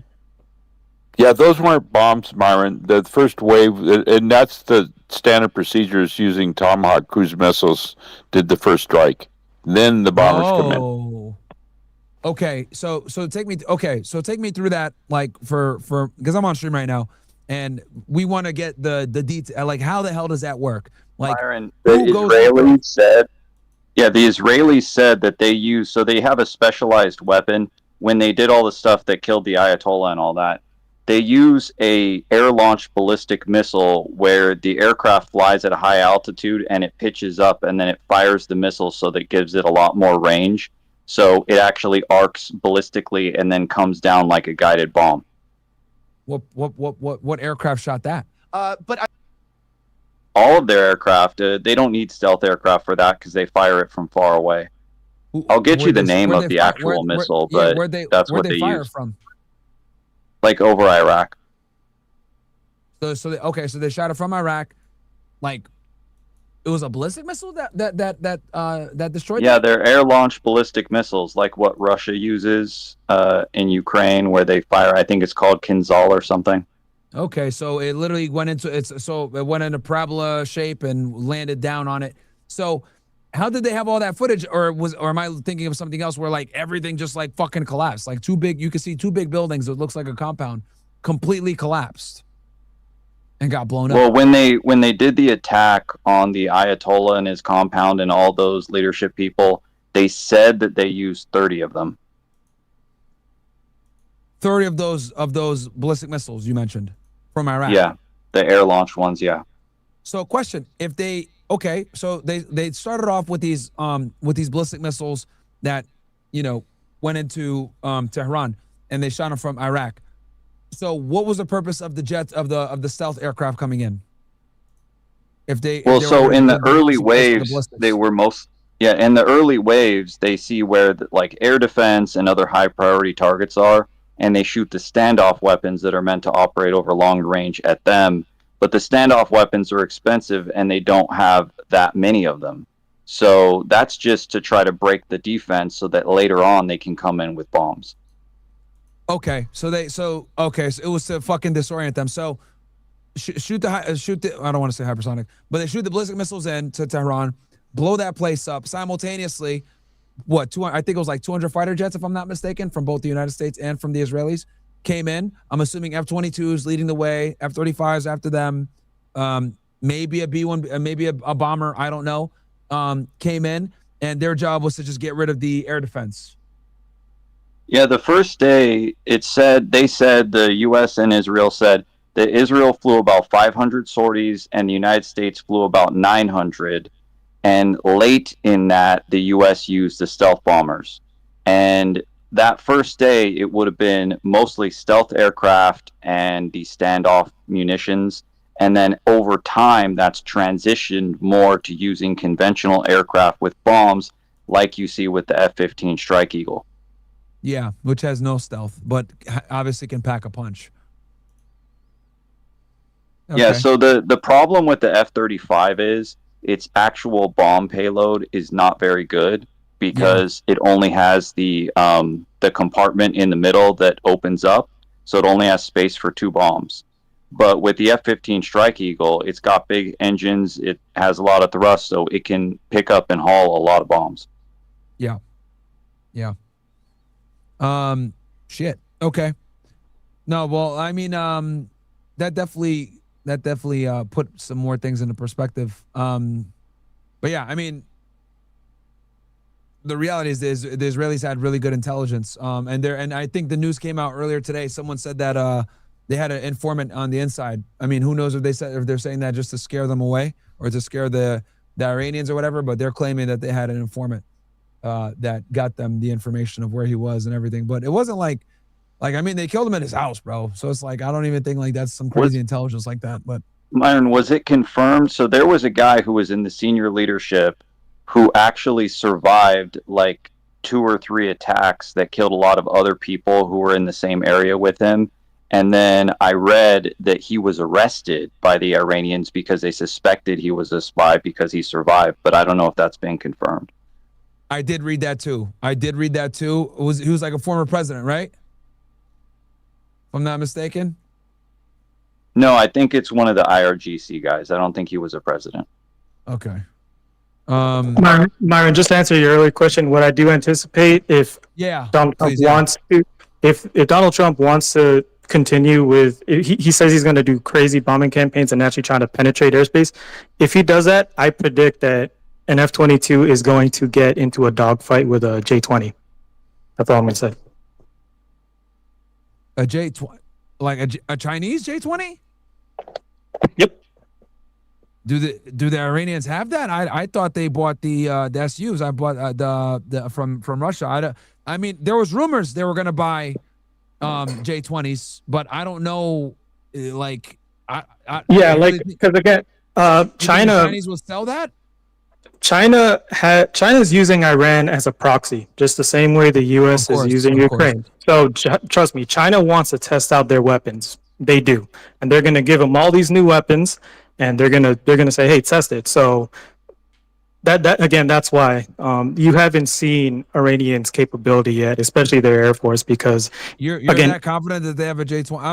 I'm a little skeptical because I read that they bought them. That they were like trying to get a deal for them because the Russians were dragging their feet with the Sus and everything like that, and they needed them immediately. But I mean, that's ambitious, man. You really think that they have them? Because I know the Chinese also are very secretive about selling those jets as well. They treat them almost like F-22s. Yeah, I can't say much on why I know that, but that's all I'm gonna say. You asked me a question, I'm just answering it. All right, fair enough. I'll okay. That's it's not completely out of the realm. I suspected it, but I was like, that's a crazy, like, people thought I was crazy when I said that. When I was like, yo, they might have some J-20s. They're like, oh no way, Brian, you saw crazy, you saw like a conspiracy theorist. Because hey, Myron. Yeah. Also, I'm not discounting what Mango said about those missiles that were launched from aircraft, but I have information that, and which is normal, and we've seen it over and over again. The U.S. Navy had launched several we call them TLAMs, cruise missiles, Tomahawk cruise missiles in the first wave. I mean, I don't know, packages of them from either submarine or destroyer, Arleigh Burke class destroyers. Yeah, I know they use a lot of cruise missiles. Chat, what's up? This is very educational. So I'm just sitting back and learning a lot in regards to the intricacies of these weapons. But the J-20 thing, I don't know if I agree with that. That was a little wild, but I guess he has an inside source. I will conclude in maybe like 10-15. I'll see where they're going with the space. I wanted to just show you guys this Marine video. I'm sure you've seen it, but a live reaction by me and Myron would be pretty cool. But if we can't get to it, it's totally fine. But dude, these spaces are amazing for educating yourself. Yeah, regime talk facts. These spaces are really good for understanding like the hidden parts of the war, the weapons battle, the advantages, the disadvantages, things like that. These guys are all ex-military, so their insights are very helpful and proactive to gaining a better landscape or an idea of the landscape as to what it looks like in Tehran right now in the air. But I will say, United States air superiority seems to be dominating. There were just strikes in Tehran like 5 minutes ago. Explosions heard. I'm seeing live reports right here on Twitter. So, I don't know. See what happens. And I also am seeing a report, by the way, this is breaking. Let me see if I can find it again. Apparently, military officials are meeting in Florida or something like that, and they're anticipating that this war can be somewhere in the range of 100 days. I'm seeing reports of that. I can't undoubtedly confirm that for you guys, but that's what I'm reading right here. And so, I mean, look, is that far-fetched? No, I just don't know if the claim is true. But Pete Hegseth had already said 8 weeks, so how far from the truth could that be? Not very much. But that's what I'm seeing right now developing, just sort of some real-time updates. But Gulf countries are still under attack. Tehran is under heavy fire.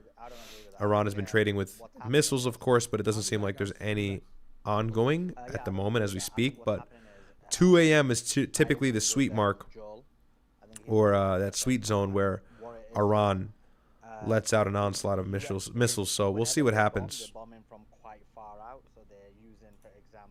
I'm gonna come back on. So give me like 30 minutes. I'm gonna eat real quick, and then I'll come back on. I'll go live on all the platforms and everything else like that. And then we'll yo, you there, bro? Yeah, what did you say? You said you're gonna come back on. I had you muted because I was in the space. Go ahead. Yeah. No, I'm literally gonna end stream, restart my computer, come back on OSS and all that shit, and then I'm gonna come back on and then watch a little bit of go back into space because I do want to learn more about this shit. Yeah, that was really informational. The J-20 thing was a little. I mean, I guess he has an inside source, right? So. Yeah, I mean, if he worked on B-1, B-2 bombers, he had to have had a clearance. That's what I'm saying. So. Automatic. Yeah. So. What I was gonna say though is, you know what? You just saved the Marine video for tomorrow. What do you think? Yeah, we can save it for tomorrow, bro. You go to sleep. Yeah. I'll come back on with you. I don't know if you can go on early. You can't, right? Tomorrow, no, I can't go on until at least like 8.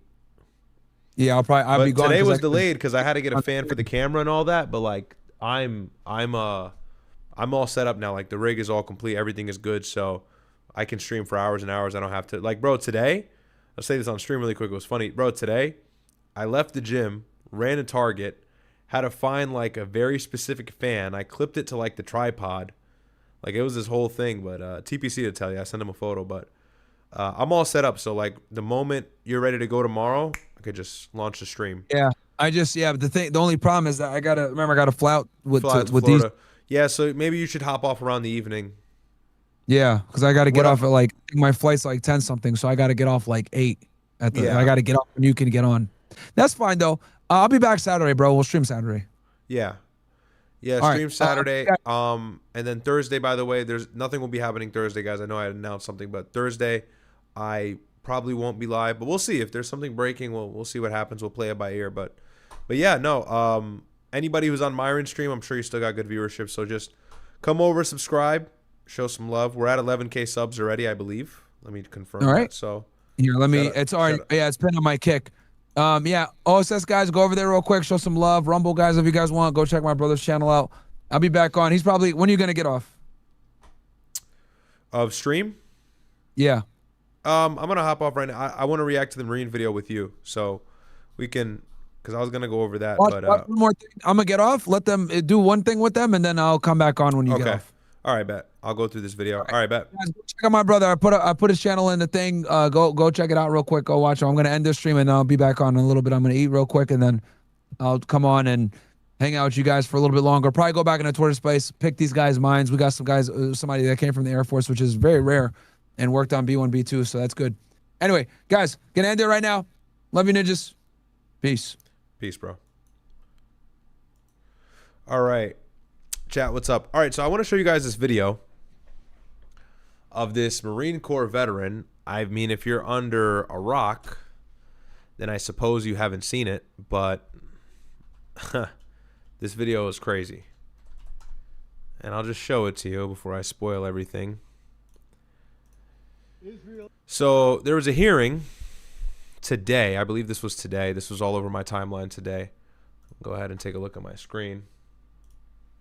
All right. I could read this here. Make myself a little bigger. Boom. So U.S. Marine has hand broken by senator while protesting Iran war during hearing. I suppose his hand was broken. Let me pull up an official article so I can actually figure out the details, because I just saw the video before I got on stream. I don't even know what the details are in regards to this guy's status. Obviously, he got arrested, and I'm edging the shit out of you guys right now. Don't worry, I'm going to play it. But I want to get an article so I can get all the facts straight here. But this is a crazy video, and it's an emotionally charged one as well. So I'll go ahead and play it before we get into the article. Just take a look at this. What is the reason for this war? America does not want to fight this war for Israel. Let's go. Come on. Sorry, guys. Audio is low. Let me go ahead and turn that up for you. Start that over. Boom. Israel is the reason for this war. America does not want to fight this war for Israel. Let's go. Come on. Let's go. America does not want to send its sons and daughters to war for Israel. Your inability to name that. So this guy's being vocal. Capitol Police are escorting him out. Right, he's doing the based, super chill thing here. And he's a patriot. God bless him. He's also a Marine Corps veteran. And so that carries a lot more weight in his protest of policy. But just let this play. There's a little twist here. Shows your exemptness as leaders. This is wrong. No. And nobody wants to fight for Israel.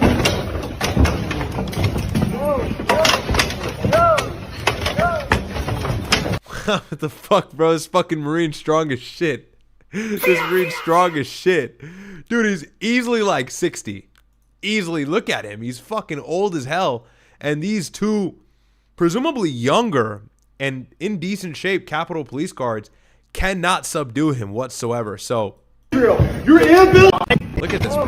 Got him falling on the ground and shit.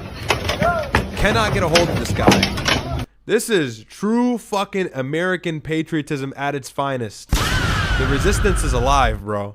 A reminder to all our Commandant, please stand up as a Marine and stand up for America.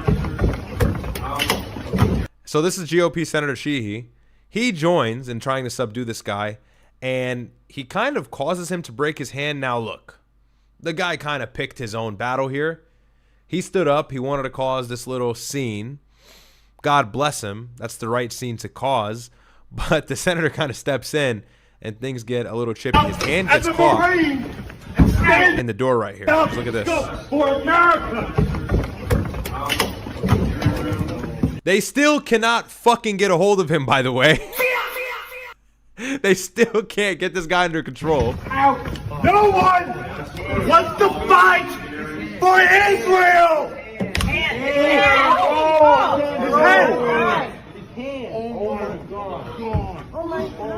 So I guess his hand is, I mean, look, it's jammed in there good. But look at this. Isn't this a sight to see right here? He turned back around and let that shit be felt, bro. Look, can I zoom in on this? Hold on. This is crazy. Look at this guy, bro. Ah, it's not going to let me zoom in. Fight for Israel! Got like 9 people holding him down. His hand is caught in the fucking doorway, and he's still fucking screaming, bro. So, and by the way, he's a Marine. Are we surprised? No. For Israel!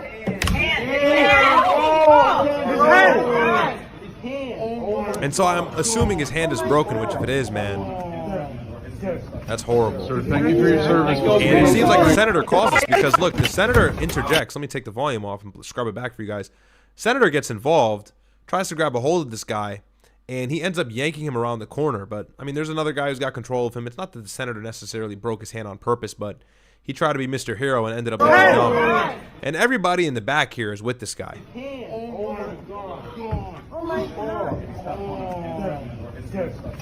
Sir, thank you for your service. Senator broke his hand! The senator broke his hand! Commandant, help him, please! Help him! Senator Commandant! He's a Marine! Somebody come help him! Control your Senate committee! Look at you guys! You're robots! None of them are turned around, by the way. They hear this shit and they have not turned around. You won't even look back! Look at you guys! You're like robots! Oh my god, what is happening?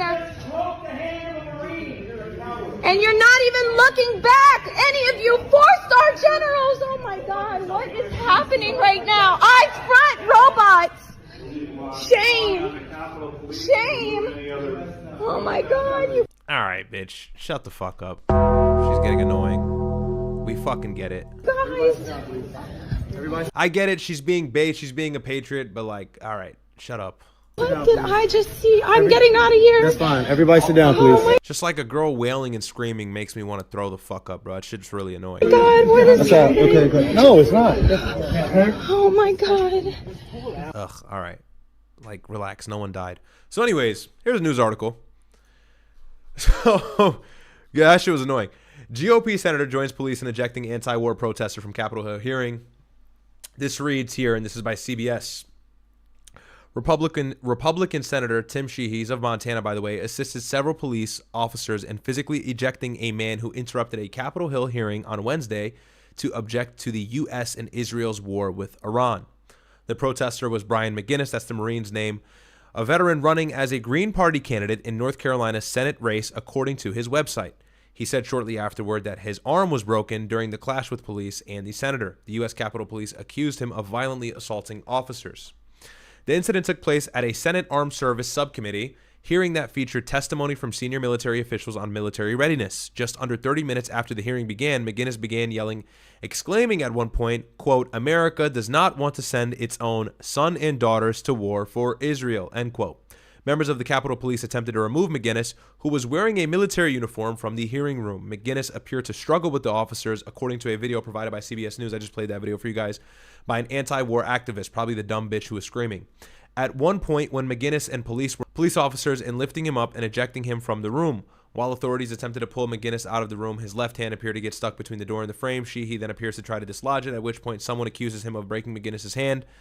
I don't think he did it on purpose, obviously, but whatever.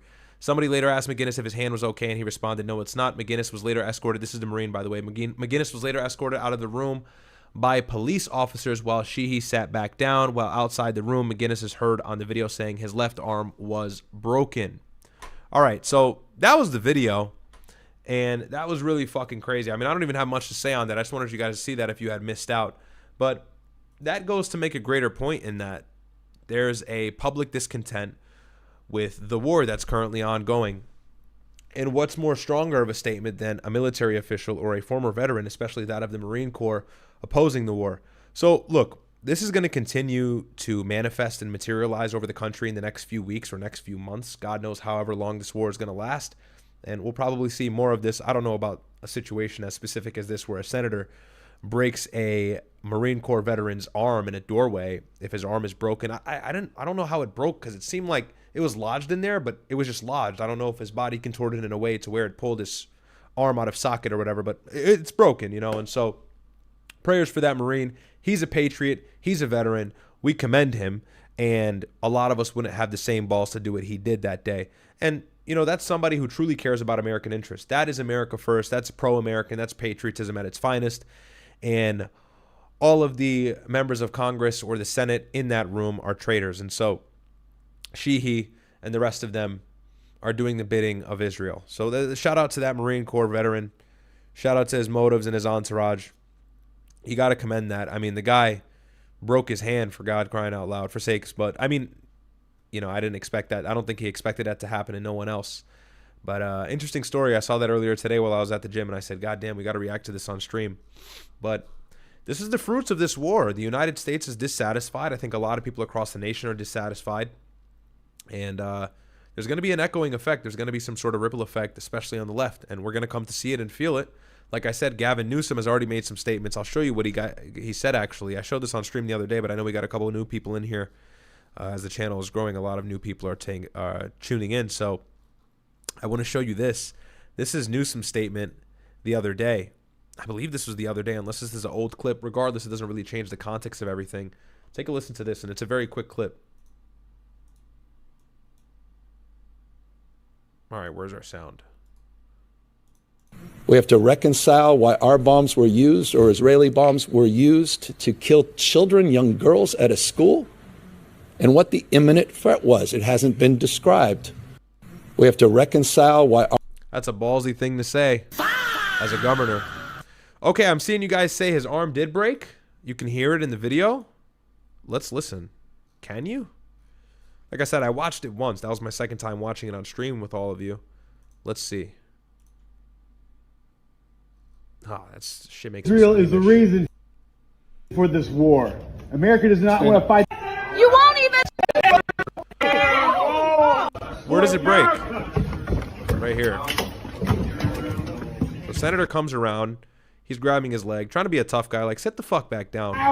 No one wants to fight. Oh, yeah. I didn't even notice. Look at how his arm is contorted. Yeah. For Israel!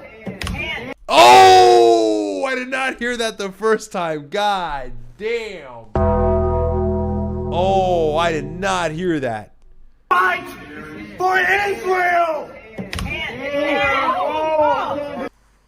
Ooh. Yeah, and the senator did it. I mean, they all were fucking pulling him.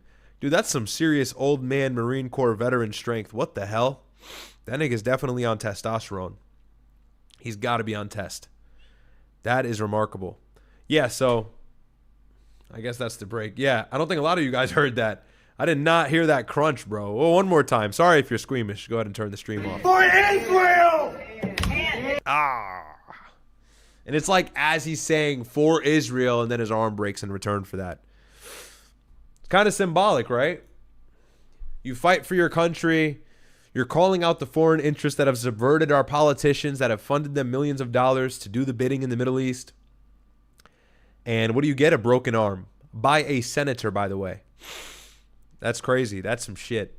That is a fa. That's a fa moment right there. Anyways, okay. Guys, we cooked for, what was that? 5-hour stream? I want to wrap things up right here. Let me just get through these chats. I think I had a few more chats sneak in. So let me read these. You're 4 hours. A little shorter stream tonight. But we've been going like 6-7 hours every other day. 6-7. Sorry. All right. Let's see if there's any chats you guys want to send in. If there's any chats that you have that, you know, was... You had to, you know, plan on sending a couple dollars. You know, now's the time. I'm joking. Relax. Okay. F. Hammond says, hey, Riyadh, anyone ever told you to look like a bit like Myron Gaines? Haha, very funny. I love your new channel. You and your brother are killing it. Thank you, man. Monkey DR3D says, all the 4-star generals received the 7K stimmy check. Yeah, bro, it's disgusting. The state of our country is disgusting. It's embarrassing. And by the way, the whole world is laughing at us. We've made ourselves a laughing stock for how hard we cuck for other governments, or one other government. But yeah, man, that's the stream. Me and my brother cooked. We gave you guys, I think, a good in-depth analysis. To wrap it up, Pete Hegseth is coping, and he's overanalyzing or really overemphasizing the fact that the United States has air superiority or total air control within Iran and above Tehran. That's not going to really do anything because we know they manufacture these missiles and these drones underground, as well as the fact that they can launch them from underground. I've seen videos of that as well. These missiles can reach Israel and the Gulf countries in as quick as 7 or 8 minutes. So if the United States does not immobilize Iran's ability to send out these missiles in the next few weeks, casualties are guaranteed to rise. By the way, Tehran's casualties from a civilian perspective are probably very high because there's a lot of strikes in Tehran right now. And over the course of today, it's been a little bit rougher in terms of the explosions that have been heard. That's what I'm getting on these Telegram reports on the ground. So kind of stalemated, I guess, because Israel's still getting hit really fucking hard, as well as the Gulf countries. So I don't know if you can say one side is winning. I guess you can make the argument that the United States is winning. But then again, who didn't think they would have air superiority? That's not a brag, right? That's why we say Pete Hegseth is a clown. He's flexing something that probably should have happened on day one. It took a little bit too long for us to gain air superiority. So you have that. You got Marco Rubio's blunder. Okay, we've got the Kurds getting smacked up in the north before they can even step in, and we got probably ground forces entering the picture in the next few weeks, or maybe 1 month, if we can't cover any ground in striking the missile platforms and the missile carrier and launchers from above with our air superiority, so claimed by Pete Hegseth. So we'll see where things go. That's where we kind of are here, but I'm vindicated because I said this wasn't going to be a quick war. I said Iran's going to put up a fight. They've done that. They've surprised Trump. Trump is stressed. And so his approval rating is in the toilet, as so deserved. All right, last chats and we'll wrap up here. Guys, don't worry. I'm not that tired. I just got to get a meal in and then get to sleep and then wake up and start my fast. So that's the only thing. You were kidding. All right, I got you. What was I kidding about? Flaming Huron. Thanks so much. I don't know what you're referring to. ASAP Madison says, Aussie here. I would be laughing if we didn't follow everything America does eventually. Yeah, it's everybody, right? Regime Talk W Stream, keep up the good work. Thank you, my friend. Monkey DR3D says, I love this country, but we are subverted to the highest degree. Thank you for what you do and your brother do. Hey, man, God bless you. I love this country as well. I like to think that I'm a patriot. People will look at me and go, you're not a patriot. You're a Muslim. All right. Well, I still like this country a lot. So I don't know how that negates that. But regardless, that's everything. I really appreciate the love, guys. Someone said boots on ground laughing. All right, let's see what happens in the next few weeks. I love the support, guys. I really appreciate it. It means the world. Subscribe to the channel, like the video. Check out Myron's stream. He should be live in a moment. I haven't gotten the kick notification yet, but he'll probably jump on live in the next few minutes, I'm assuming. At most, like the next 20 minutes. And then he'll probably give you guys a night train pause. So stay ready for that. And I would put the link, but I don't think he's live yet. But W's in the chat, O/07s. Really in-depth analysis today. As per usual, me and my brother are cooking. Most up-to-date info and analysis, I think, on YouTube. So God bless. Enjoy these edits. Shout out to NDN Edits on TikTok. He gave me permission to use these. So I thought these were really good. I compiled them. I have my own edits, but they're all copyrighted. So Myron will get carb overload. Okay. Reading some chats right now. How's Ramadan going for you? It's good, man. It's good. All right, guys. God bless. And enjoy some of these edits. Some of them are funny. Some of them are more serious. But I'll see you guys either tomorrow or Thursday. And my brother will be doing college debates on Thursday evening or noon in Gainesville. I forget the university. USF? Is that where it is? I don't know. Not familiar with Florida. God bless, guys.